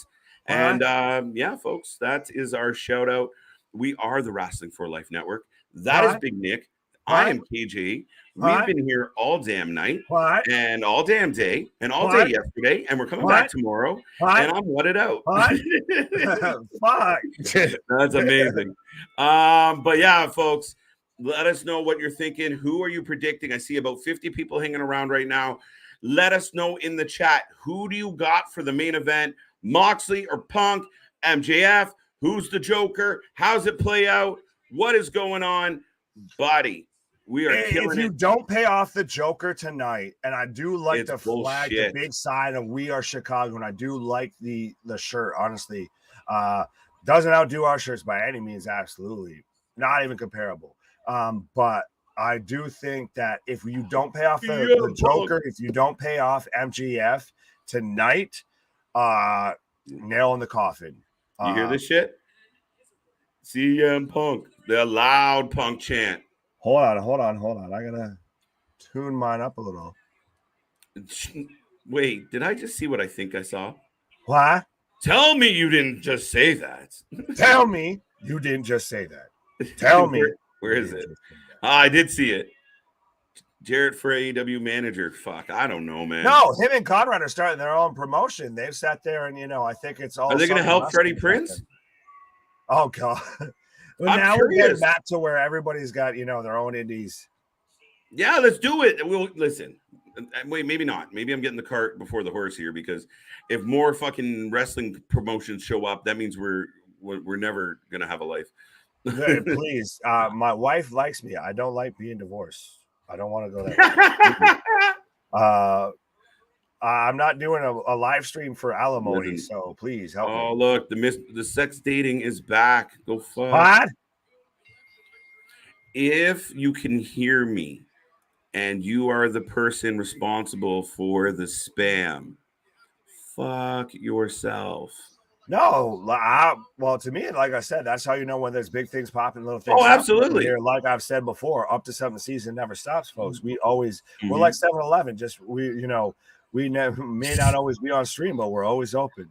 That's it. We may not be always doing business, but we're always open.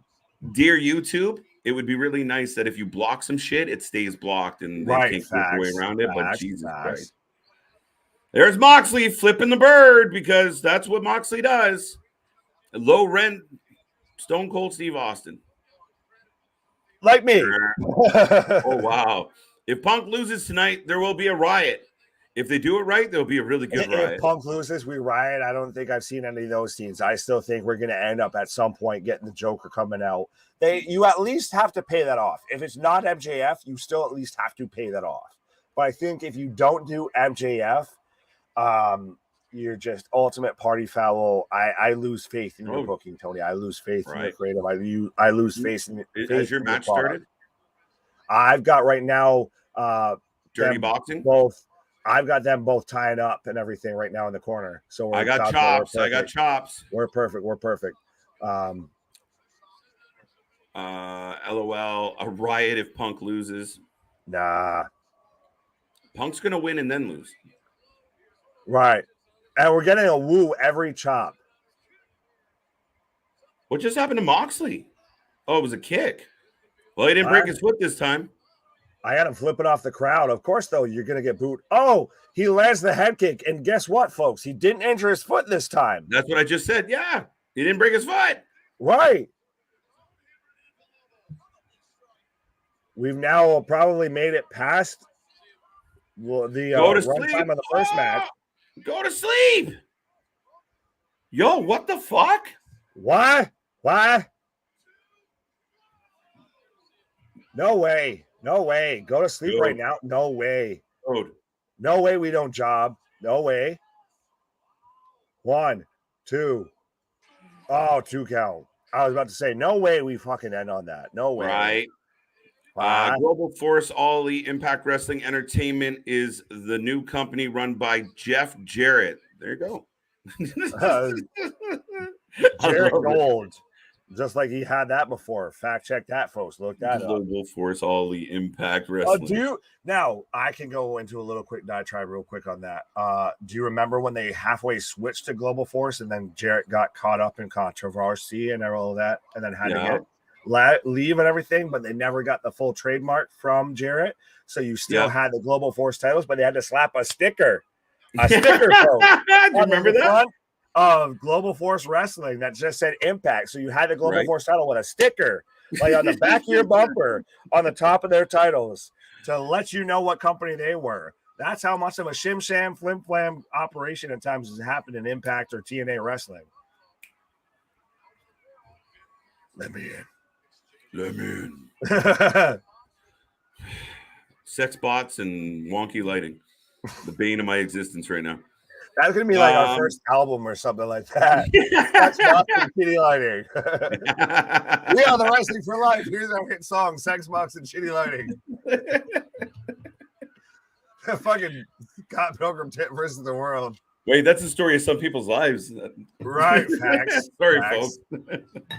Sorry, not sorry. You know what the thing I don't get about the whole fucking bot? Like they flood you, but has they ever got a click? Like, is there someone in the chat was like, "Hey, I needed to click. Yes, let's go." Never happens. No one's doing. I'll answer you this way: no one who's done that is going to let you know that they did that. So no matter what, you're not going to get an answer. Hey kids, guess how I met your mom? I was on a wrestling stream one time, man. The rest is history. I clicked. I didn't know. I was watching this wrestling stream, and then this bot showed up in their chat, and we hit it off fantastically. But as we flight back out of the crowd with Moxley and Punk, Punk just soaking in the crowd right now. It's amazing to me to make someone like CM Punk the underdog, the babyface. I get it's Chicago, but as someone that's been rumored of being the big timer, the Hollywood CM Punk, I guess you would say, in the backstage, to have him still on camera be the underdog, the fighting from underneath guy, it's interesting to me.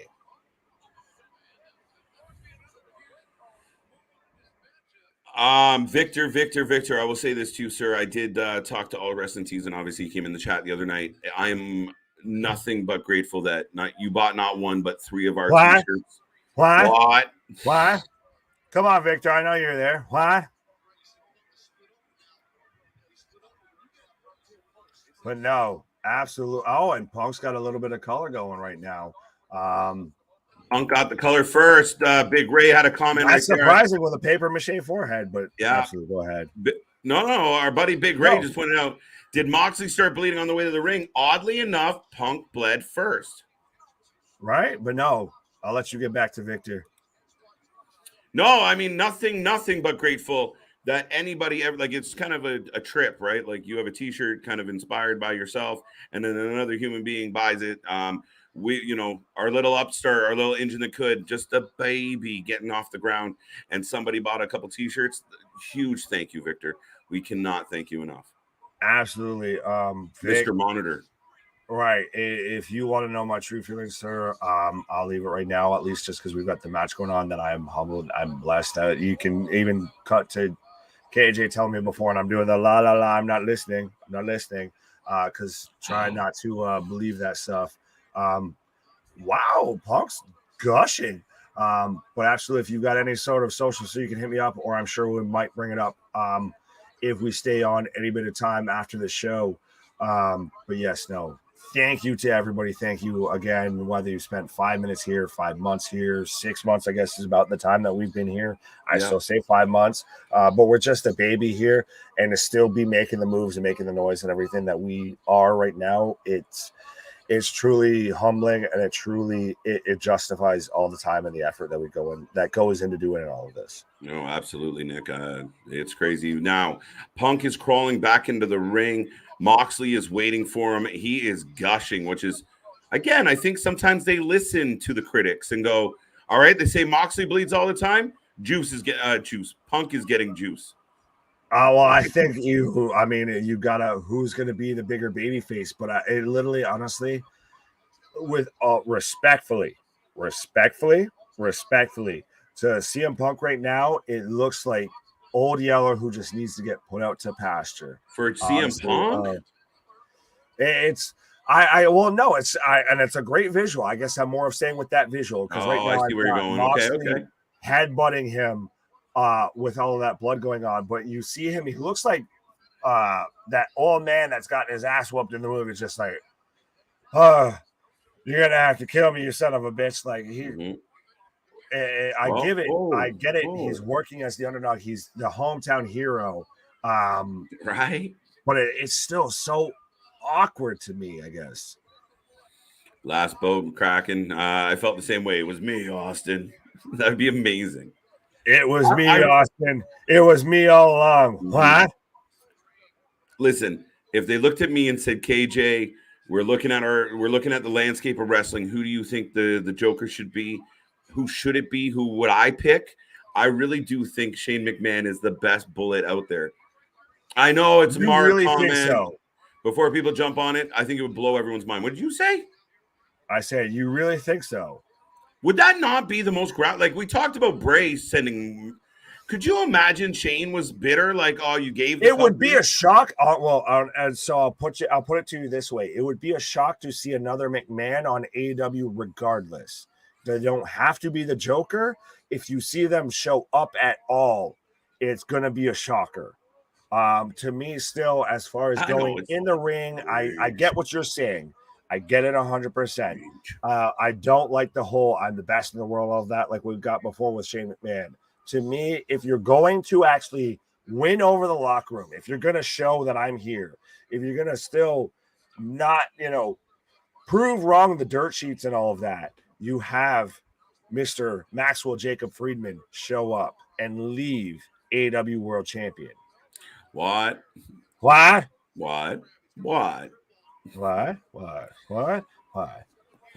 last boat, Tony Khan is not the Joker. Man, Tony Khan would be a funny Joker. Could you imagine? All right, I'll just turn it off. I'll just talk to y'all in the chat because I don't want to see not a second of that shit. Honestly. We are officially WWE marks at that point. We're right, exactly. Well, at least I will officially move over. LSU lost. What? Notre Dame lost last night to Ohio State. What? I was not a fan of that. What? Notre Dame got the same initials as I do. What? All right, folks. We got nearly 50 people tuning in right now. I don't see 50 predictions in the box. I don't see 50 hellos. If you're currently watching us, drop your prediction. Punk or Moxley. It's an easy call. It's one or the other. It's a really scrappy match. I don't mind what we've got so far in this one, Nick. It's not bad. It's surprising to me. The hindrance on this is if you didn't have that match on Dynamite, I'm way more invested in this. I'm way more compelled by this. I'm way more intrigued as to who we wouldn't be calling out. Oh, he landed the head kick and didn't injure his foot spots. Stuff like that. Figure 4. We're getting the woos. Woo! Does anyone know where Tessa Blanchard is? No, we don't care. Joker is Chuck Norris. What? Joker is Chuck Norris? I feel like him in dodgeball there. It's better than fucking Tony. Thanks. You are Papa Paul. How the fuck do you respond to that on Raw? To what? Shane. Oh, to Shane? We've got MJF now. Or sorry, flipping the bird. Pause. Not yet. We've got CM Punk flipping off Moxley back on the figure 4 spike pile driver. How I respond to Shane coming out on AEW is I don't acknowledge it. I no sell it. Man, I'm telling you. You can have that. That ain't even what I'm mad at. Listen, we said earlier, what would be bigger than Bray Wyatt coming out this weekend? I actually think Shane McMahon would be, just on the sheer principle of it all. And if that happens, and I guess if we're going tit for tat and everything, it'll never happen. No Cody pun intended, then you start Raw off. I know we might have Braun and all of that, but screw that. You started off again, like I said before, with if we're ever going to debut Bray back, you started Raw off with, we're really glad that you're our friend. You start off with the Firefly. And instantly, everyone, you forget about anything that happened on All Out. But Shane has some staying power. I think Shane's got some Shane notoriety. has some going away power. Maybe. Depends. Shane thinks he's better than he is. Remember all those stories about how he was booking himself in the Royal Rumble? I don't believe the dirt sheets. Oh, yeah. Well, fair enough. At times, they do kind of just like to put out there what they want to put out there. Man, it can't be Colt Cabana. It cannot be. I will quit watching AEW if it's Colt Cabana. No, that'll be that's when you know that they placate to the smart marks. We're no longer in competition with AEW. We've established this is the audience we play to. We're no longer reaching. We're no longer going. Moxley off the ring post, missing the spear. But we are still getting the CM Punk chance. And goddamn, if that man doesn't have a crimson mask. Mm-hmm. Listen, a couple things that are being really overused in AEW right now: the holding the arms and stomping the face, and the blood, and the elbows, and the anvil elbows. True. The everyone north-south elbows. The north-south. We've seen them in several matches, Nick. That's my complaint. Well, and it's still, I guess you could look at that with WWE, and Moxley's biting Punk's bloody forehead. Oh my God.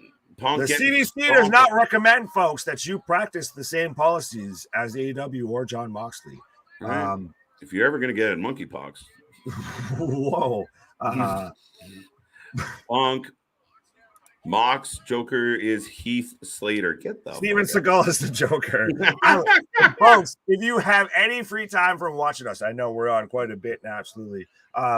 But go and check out Steven Seagal's like self-defense is up there with the guy from Detroit and all of that. But it's very much the man just either he's the greatest Jedi ever or it's all bullshit because that man's just whoop, you're gone, whoop, you're gone. Right. But no, it's got to be Mr. Maxwell Jacob Friedman, my brother from another mother. Mm-hmm. Tomorrow's going to be an interesting night, folks. If you guys had fun this weekend, tune in tomorrow. If you're watching right now and you can hear my voice, tune in tomorrow. I want to see what Raw has to hold for this next moment. Braun Strowman is expected into a sleeper. He caught him. But even then, still, absolutely, if you're watching, folks, you want to make sure you like, share, and subscribe. Hit the bell notification because we're here covering anything and everything. And as always, we tend to hop on earlier than most channels, earlier than most streams, and we stay later. We pretty much get through every single comment that we've gotten tonight. We don't go home till you do, folks. Most of them. Sometimes at the detriment of ourselves. It's true. My butt hurts. Thanks. Could you imagine if Lesnar's Joker? Listen, JV, I go with you on Shane a little bit. I cannot go there with you. Punk for the win. John, how are you? Hope you're doing well. Thank you for being here at the stream tonight. Punk is of Chicago. I want to see MJF versus the winner of this match. I would like just to see MJF. MJF is the Veer Mahan of AEW. Oh, no. Just based on a presence. Whoa, no. You double down and double back. Where is he? Let's go. Building that anticipation. Oh, yeah. I'm anticipating a fucking nap soon. The suspense is terrible. I hope it will last. 50 hellos. I predict MJF leaves with the belt. I like it. I think so too. Hello. As I smack my around. Suplex. Moxley flipping off the crowd again. Yeah, I think that's the thing. Warner and Discovery gotta not be too happy with. And again, it's a pay-per-view. That's fine. Roundhouse kick! There's still a lot of this on WWE or on regular TV of flipping the bird, all that. No sells. No sells. A roundhouse kick. Punk is down. I'm glad he wore white so he could bleed all over it. Well, honestly, I liked we had Cardona mentioned before, and I liked when Cardona had that match and he wore all white gear. And he very much, it all turned red by the end of the match. This match is a slobber knocker of a main event. T-Rex arm reach. John Moxley is a cannibal. Something. He's the Dahmer of AEW? I don't think so. Edward, I don't think that's the right answer. No. Everyone's just throwing shit at us now. Right. Well, it's the a little bit of the prediction method of if I throw out every prediction, one of them's gonna hit. We have not seen Cole. No, the rumor is that CM Punk ran him off. If Joker doesn't unmask tonight, do we riot? Little bit. That's Did somebody? What are we doing here? Oh, there we go. Sorry. Oh, yeah. Rude.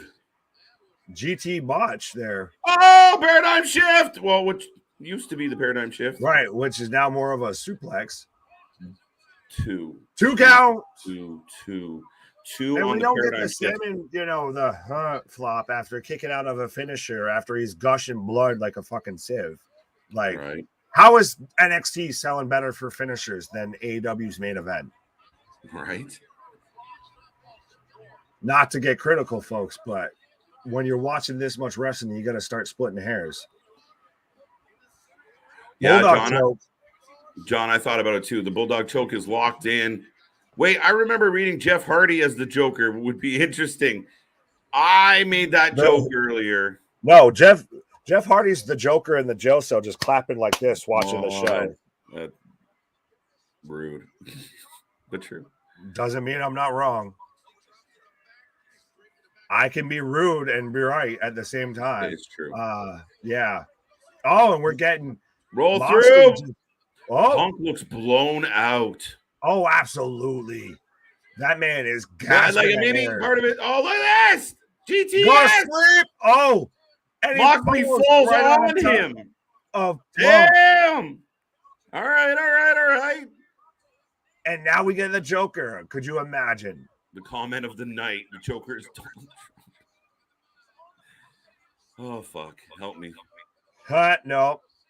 I ain't touching that with a 10-foot pole. And exactly how you should treat that man. Don't touch that man with a 10-foot pole. No, you get orange on you. CM Punk won. Get Cheeto dust. Punk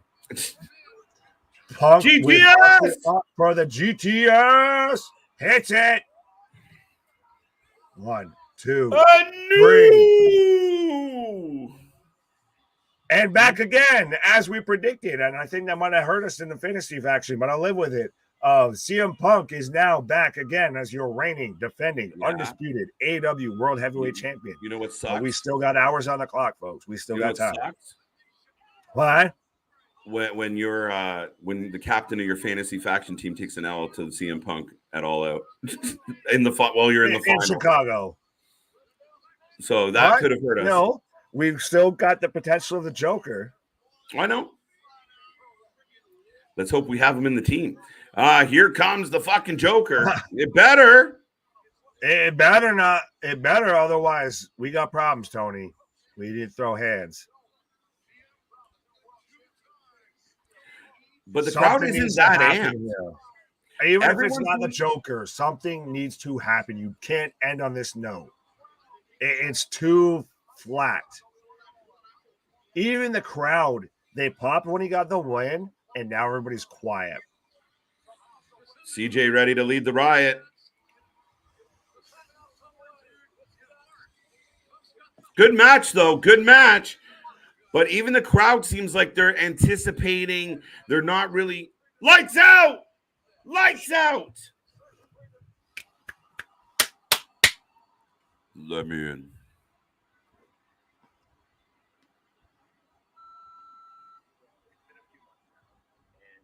Answering machine. What?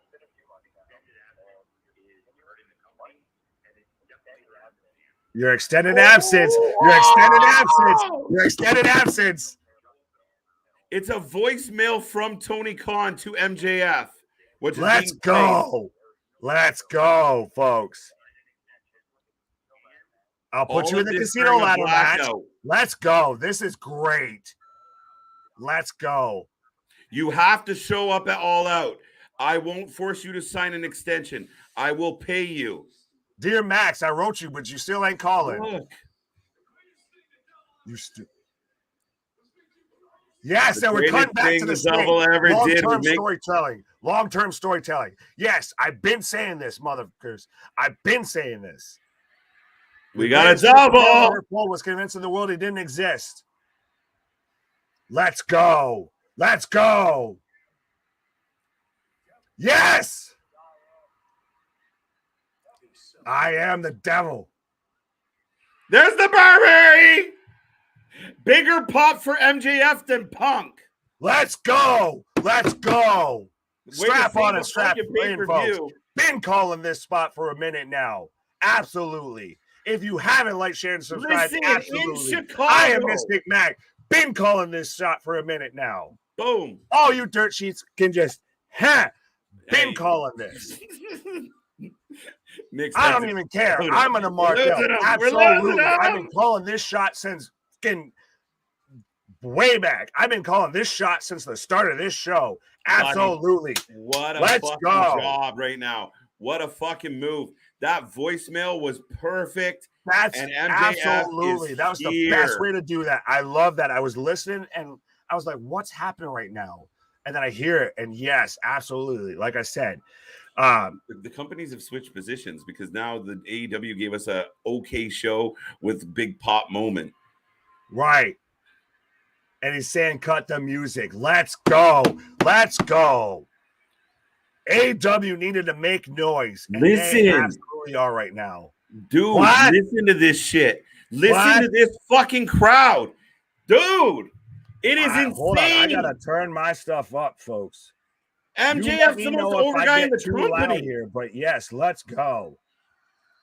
And the crowd is drowning out CM Punk right now with MJF chants. Oh my God, you fucking Mark. Dude. What? Let's go.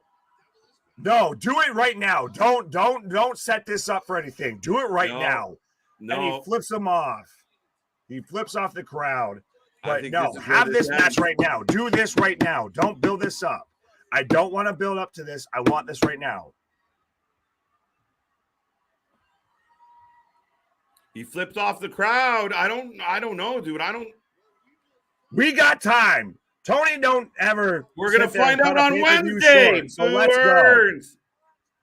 No, Victor. That's right. What?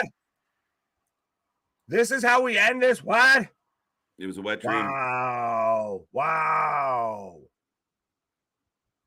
Look, CJ had a look. Everybody turned. Everyone turned. 9.5. I hope Tony Khan screws him out of the chip. Good. Honestly, I think we're still gonna get that whole Tony MJF storyline, but that's what if you needed, AEW needed to do something, and that's what they needed to do. And I love the way that they did that with you're playing literally the voicemail. Look, dude, are you crazy? You flip flop more than a fucking fan, though, CJ. Oh my God, this bandwagon is fucking heavy. I understand you got the bandwagon, but shit, you don't need to be a bandwagon too. AEW number 1. Right. Everyone heard it here. Get caught up in the emotions. 10 out of 10. Everyone was bad-mouthing this show 5 minutes ago. This is my favorite part. Facts. Oh man. Look, 11:56 revealed. Told you. Oh, hey, okay. I got you. I see you. Dude, the touch of that voice message. Facts. Chef's, that's beautiful. The chef's kiss. That's the cherry on top. Like I said, and folks, like I said, I'm not blowing smoke up anybody's ass. You can ask anybody that's been in this chat. You can ask CJ. You can ask KJ. Christ, you can still even ask Big Ray. All of them. I've been calling this shot for the longest time, and I'm so glad that they actually had to do it. Listen, Nick, we've gone back and forth on this over and over, and I said Tony's bots are finally listening. It only took a little bit of time. So MJF was in the Inner Circle. He starts the Pinnacle, and now he's going to be in charge of Bibbins Incorporated. I didn't even want to take that into consideration. I completely fucking blocked that out of my mind. Mine was more of just why didn't we get that match to end the show? You've already got the people, going off. You've already got the people booing. You have people MJF over CM Punk. You send them home. What better way to end that if he cashes in the quote unquote title shot right there? Just do it. And we Get set it it over off with MJF coming back, Mhm. leaving AEW World Champion. I think We that's got the way the you would have the done it. voicemails and all of that. Like, dear Slim, I wrote you, but you still ain't calling. Right, but dude, the crowd. You have MJF come out. MJF deafened CM Punk in Chicago, winning the world title. You have CM Punk standing in the middle of that ring with the belt above his head, and the crowd, every person seemingly in that crowd was screaming MJF, the most over guy in the company. And somebody said, what if Toni buries him? The only way MJF's getting buried is kayfabe style, because that man is bread and butter for you, Toni. Keep working it, and I'll give him credit. That was some good long-term storytelling to this point. And that voice message, like the lights out, so you're like, oh fuck, is it Bray? Is it this person? Right. Is that? But then all of a sudden, that voice message to Toni, you got to come to All Out. You got to be here. It's I'll just come to All Out. I won't make you sign an extension, but still, even like I said, we're going to get Punk versus MJF, and we're going to get a long-term. We're getting old pipe bomb versus new pipe bomb. Folks, I get that WWE has very much upped their game, but now I think we're going to get more of that. I think Warner Media might just be letting AEW say, go ahead, you can have it. Be the edgier promo than them. They don't think they need to go to TV 14. You go ahead and go TV 14. We'll let you have that. Because I've been calling that shot of even these two going at each other. We had that whole section to where they replayed the old Ring of Honor promo from Punk when he was turning his back and everything. Oh, that's the other thing. I told you all along, old man, I'm a snake. Absolutely. The biggest trick, the best trick the devil ever played is convincing the world he never existed. What he said that I was trying to. Bray Wyatt shows up on Raw. Paul's counter. Then we're getting into fucking nuclear fallout there. Then we're getting missile strikes. We're getting into Cold War between AEW and WWE. If we start getting stuff like that. It's really cool, though. A guy that we didn't really know up until a couple of years ago when this company, I know MLW and there was, some of the smart fans knew who he was. But on the general, Bray Wyatt's not showing up. Can you? House of Black? House of Black showing up. But I do think there will, we're at the point now where it seems tit for tat, but that was a good end. That was a good, you pulled out your fucking ace in the hole. And I think it did save the pay-per-view. I'm seeing 9s and 10s, but if you remove that MJF moment, people were going to give 6 and 7s. Oh, absolutely. That's like I said, that's the ripple effect. That's the shockwave that you needed. That's the quote unquote shock the system. But even Big Ray here said, I know you wanted that match tonight, but they will pop a huge rating Tuesday. I'm thinking maybe Wednesday. Now, if they don't pop 1 million or 2 when AEW is in bigger trouble than we can imagine. But again, that's when we get back into, like I've said, that WCW booking of you giving away something that could have blown the doors off. Honestly, Christ, we're getting 15 out of 4s and everything. We're getting, 30s over 4s. That's an improper fraction. But absolutely, to me, if you're giving away a match like that on TV, your business model's flawed. You're fucked. Your creative's ruined.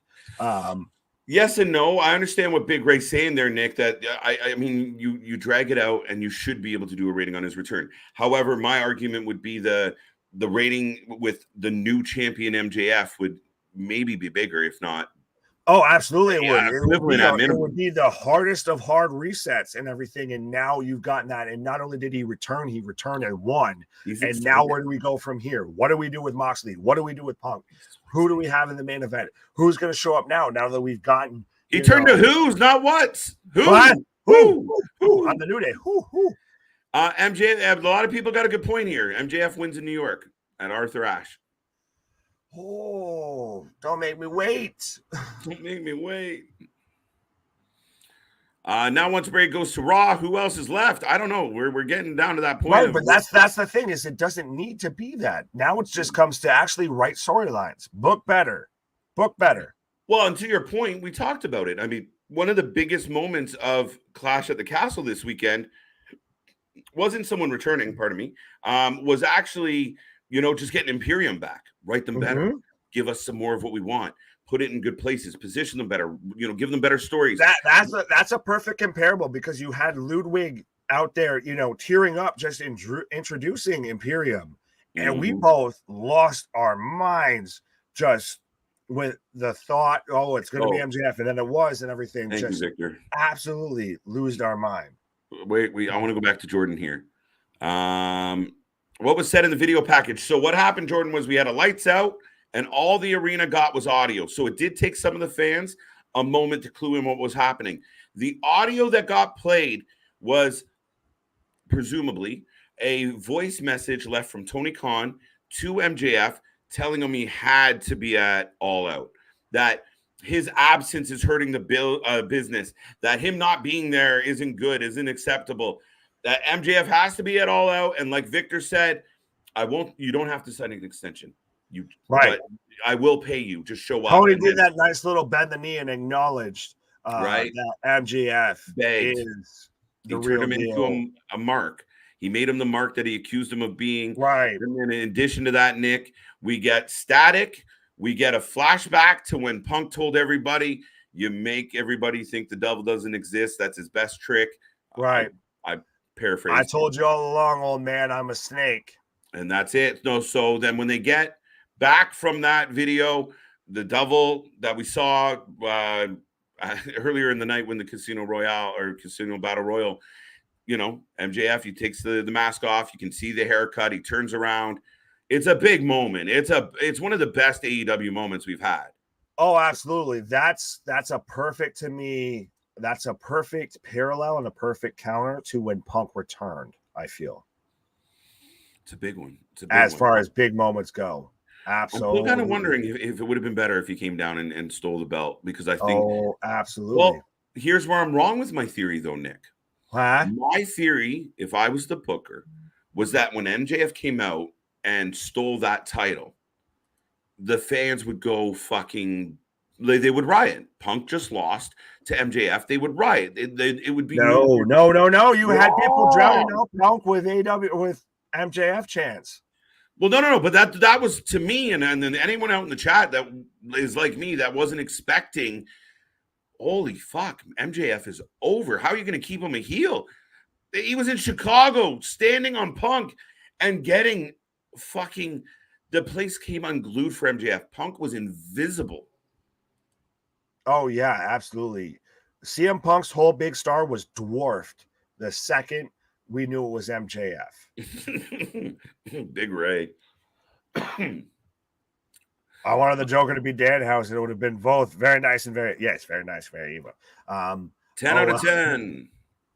Yeah, so what's your rating for tonight? Oh, my God. This is going to be funny as hell. Now, this is going to be interesting to see where this stacks up amongst the shows for the rest of the weekend and everything. I know where I'm going, and I can make a case. We'll get there. Rating for show tonight. Man, there was a lot of weak sauce in this show, though. There was a lot of problems with this show. There was a lot of not so great booking in this show, Nick. It is that moment at the end stole it, though. Fuck, that was a huge moment. That's a game changer, folks. That's what AEW needed, was absolutely a game changer. Yeah, based on that reaction, Damien, I do think that 1 million is possible for this company. They need to push they got to have goals. Now you're in year 3. You can't keep hitting 900,000. You got to do 1 to 1.2. You got to increase. By year 4, you got to increase. By year 5, you got to increase. You got to put a little work in there, but you always got to be progressing. They plateaued quite a bit.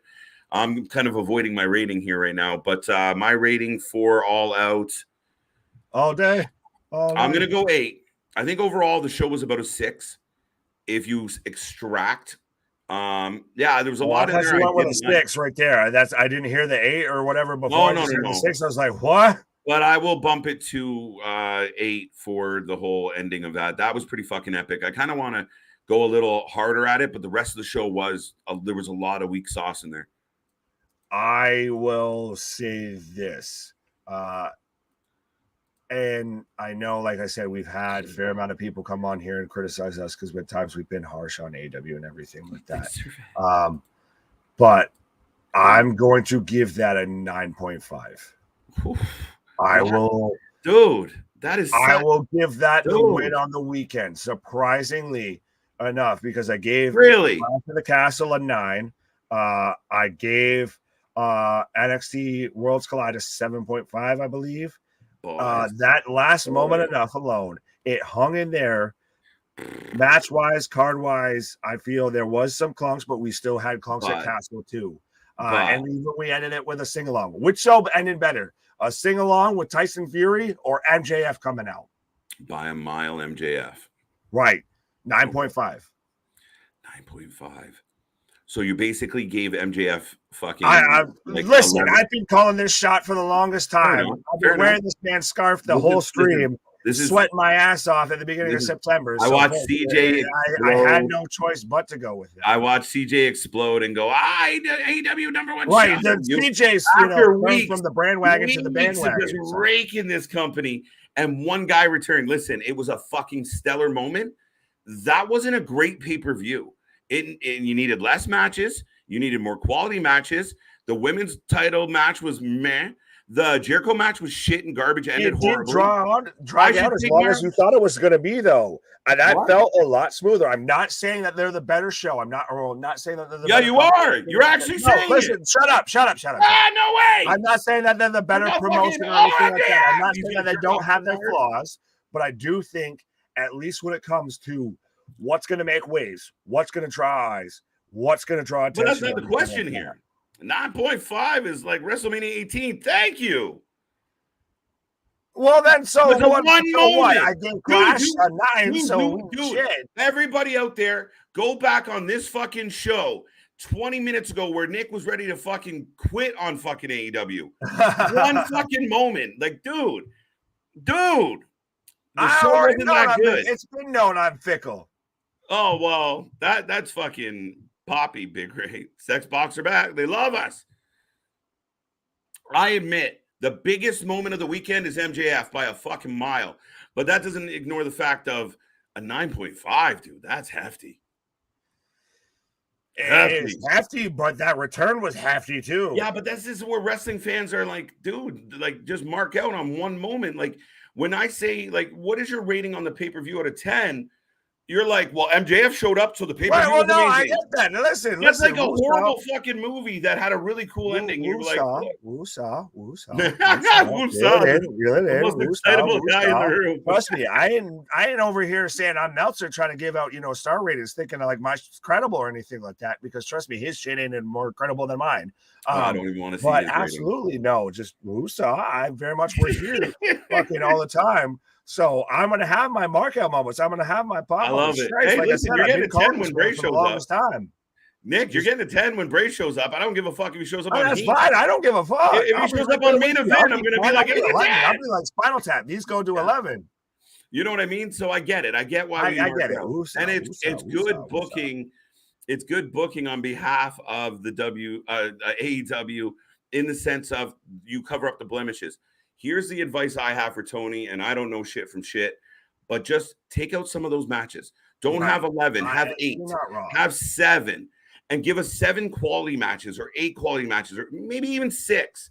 Because overall, from start to finish, Clash was a better entertaining show.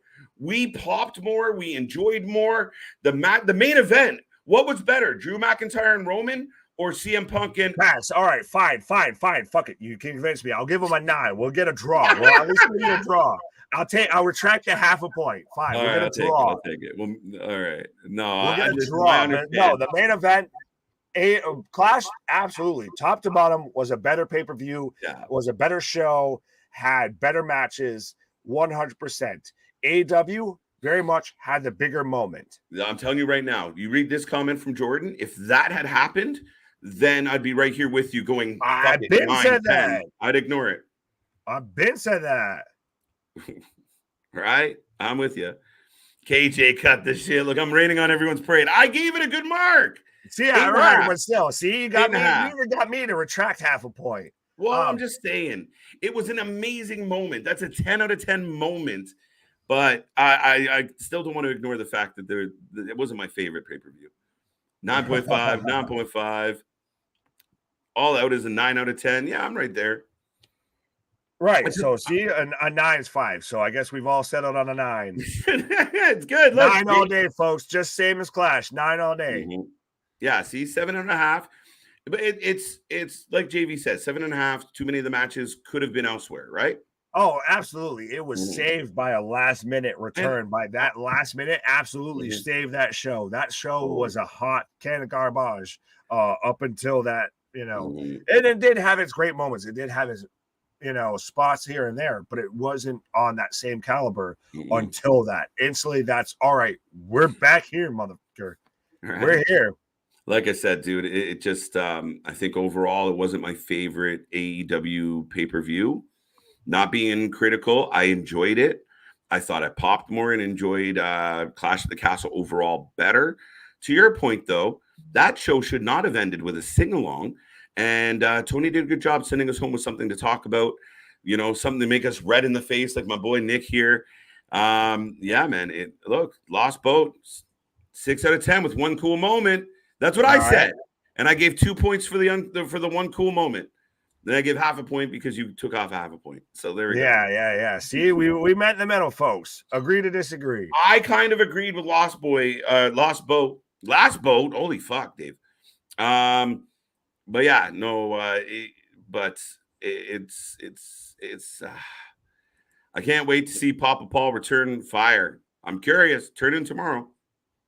A 9 is like WrestleMania 3. Christ, Ray, you fucking taking shots at every goddamn rating I'm gonna give it. Besides WrestleMania 3, I mean, 8 is like a WrestleMania 30. You're right. You can have that. Not even what I'm mad at. Well, Toni did a good job getting Nick going. That's for sure. Oh, absolutely. Trust 8 me, out of folks. 10. I might have been, sliding off. I might have been slacking off, but we in here now. Right? Well, you've been wearing the fucking scarf all night. At least absolutely. I've been sweating my ass off wearing this. Now I guess I can take this off now that my neck's hot. JV, my neck. I bet your neck is hot. Right. I'll be at full gear on that. Good times. Good times. You better be sending us some stuff there. WrestleMania 17 is a 10 out of 10. Now we're going to get on a completely different topic. I don't want to go. Oh, God. All right. We'll come back to that on Monday night, folks. Yeah. You know what? It's been 5 hours and 15 minutes. Right. So as we've been said and everything, absolutely. Well, especially, I'll go that way. That man right beside me is the Iron Man of the internet, the Superman of streaming, Mr. Every Night, KJ White, the man who has given up, the platform that I'm able to sit here and, spout these beautiful words, these lovely soliloquies at you fine folks, have a conversation with the congregation. So absolutely, there is no one else that I'd rather be spending my time with, and especially my big homie, my brother from another mother there, Mr. CJ Brand, off taking care of his responsibilities. Like Tony Khan should have, could have, would have, maybe did tonight with MJF coming back tonight just a little bit. But absolutely. No, I love it, Nick. And of course, everyone's best friend, the man that, I'm on the vitamins. I'm sitting here trying to go onto my laptop monitor with my computer monitor. Yo, my boy, folks, as usual, I stomp all over my rating. My boy is and everything. No, hold on, I want to read this. No, Nick, your rating was 9.5. Keep your big boy draw. Oh, all right. We're gonna have a big off here. Say it with your chest. We're a divided family tonight. Sheamus and Gunther was the match of the weekend.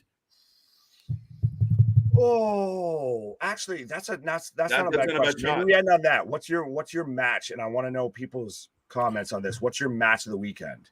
Because Sheamus versus Gunther is not a bad shout. I do think Roman versus Drew is up there. Ricochet versus Carmelo's up there. Outstanding. Carmelo or the trio is this one's for you. Kind of up there. Love you. But I do. What was it? There was another match tonight on All Out that we had super high that I can't remember. All Out. The tag match was really, really good. And Swerve and Our Glory versus the Acclaimed. That's when you sold me on the Acclaimed and everything. I think that's my favorite match of tonight. If you ignore MJF. Fair enough. Match. They had the title match wasn't bad. It wasn't great, but it was pretty good. I really enjoyed that tag match. I'm a sucker for good tag wrestling. Favorite match of the weekend? I'm with you there of the tag match, Swerve and Our Glory versus the Acclaimed. I do think, even though I'm not the biggest fan of the Young Bucks, I do think that, that match, and it was weird. We didn't need that as the final. It's up there. It's the number 2. But for match of the weekend, to me, honestly, I'm going to say Roman versus Drew. I like that. I like that shot. I mean, that's a good one. I mean, from a pure wrestling standpoint, we talked about it earlier. I mean, it was really a good match between Walter and Sheamus.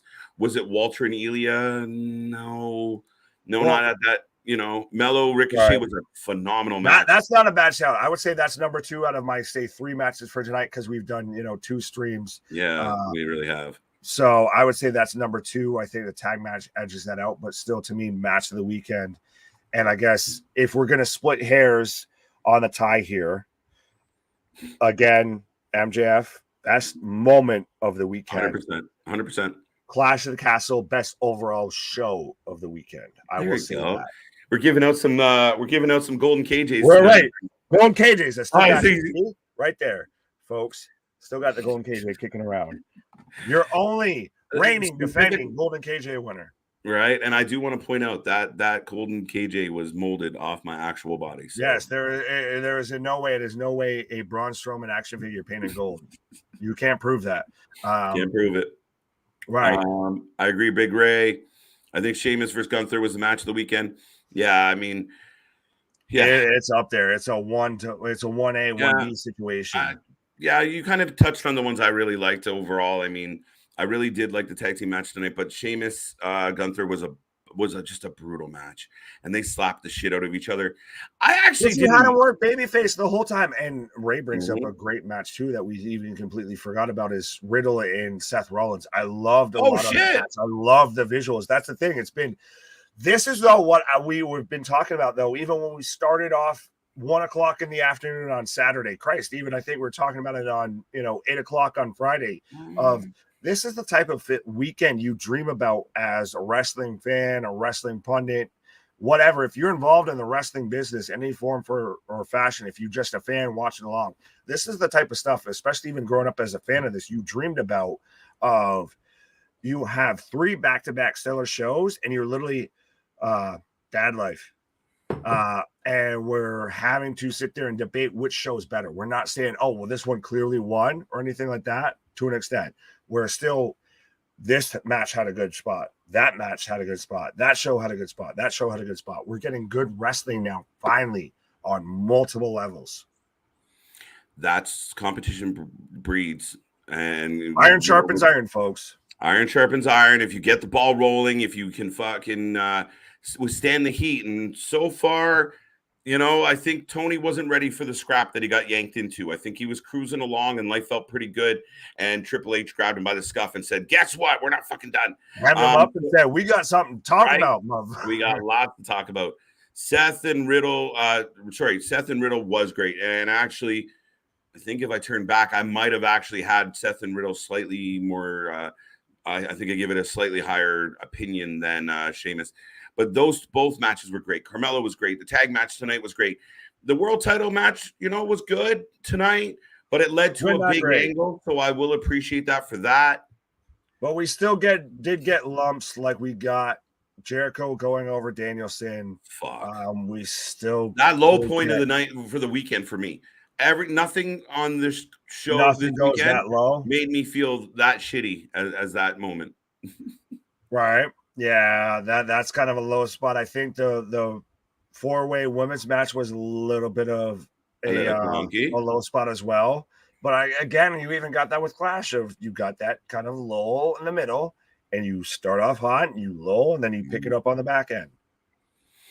Braun Breaker and Tyler Bates match was phenomenal. It was good. It over-delivered on that one because I wasn't sure what we were going to get out of Braun. Thought it was a good match and a big win for Braun Breaker.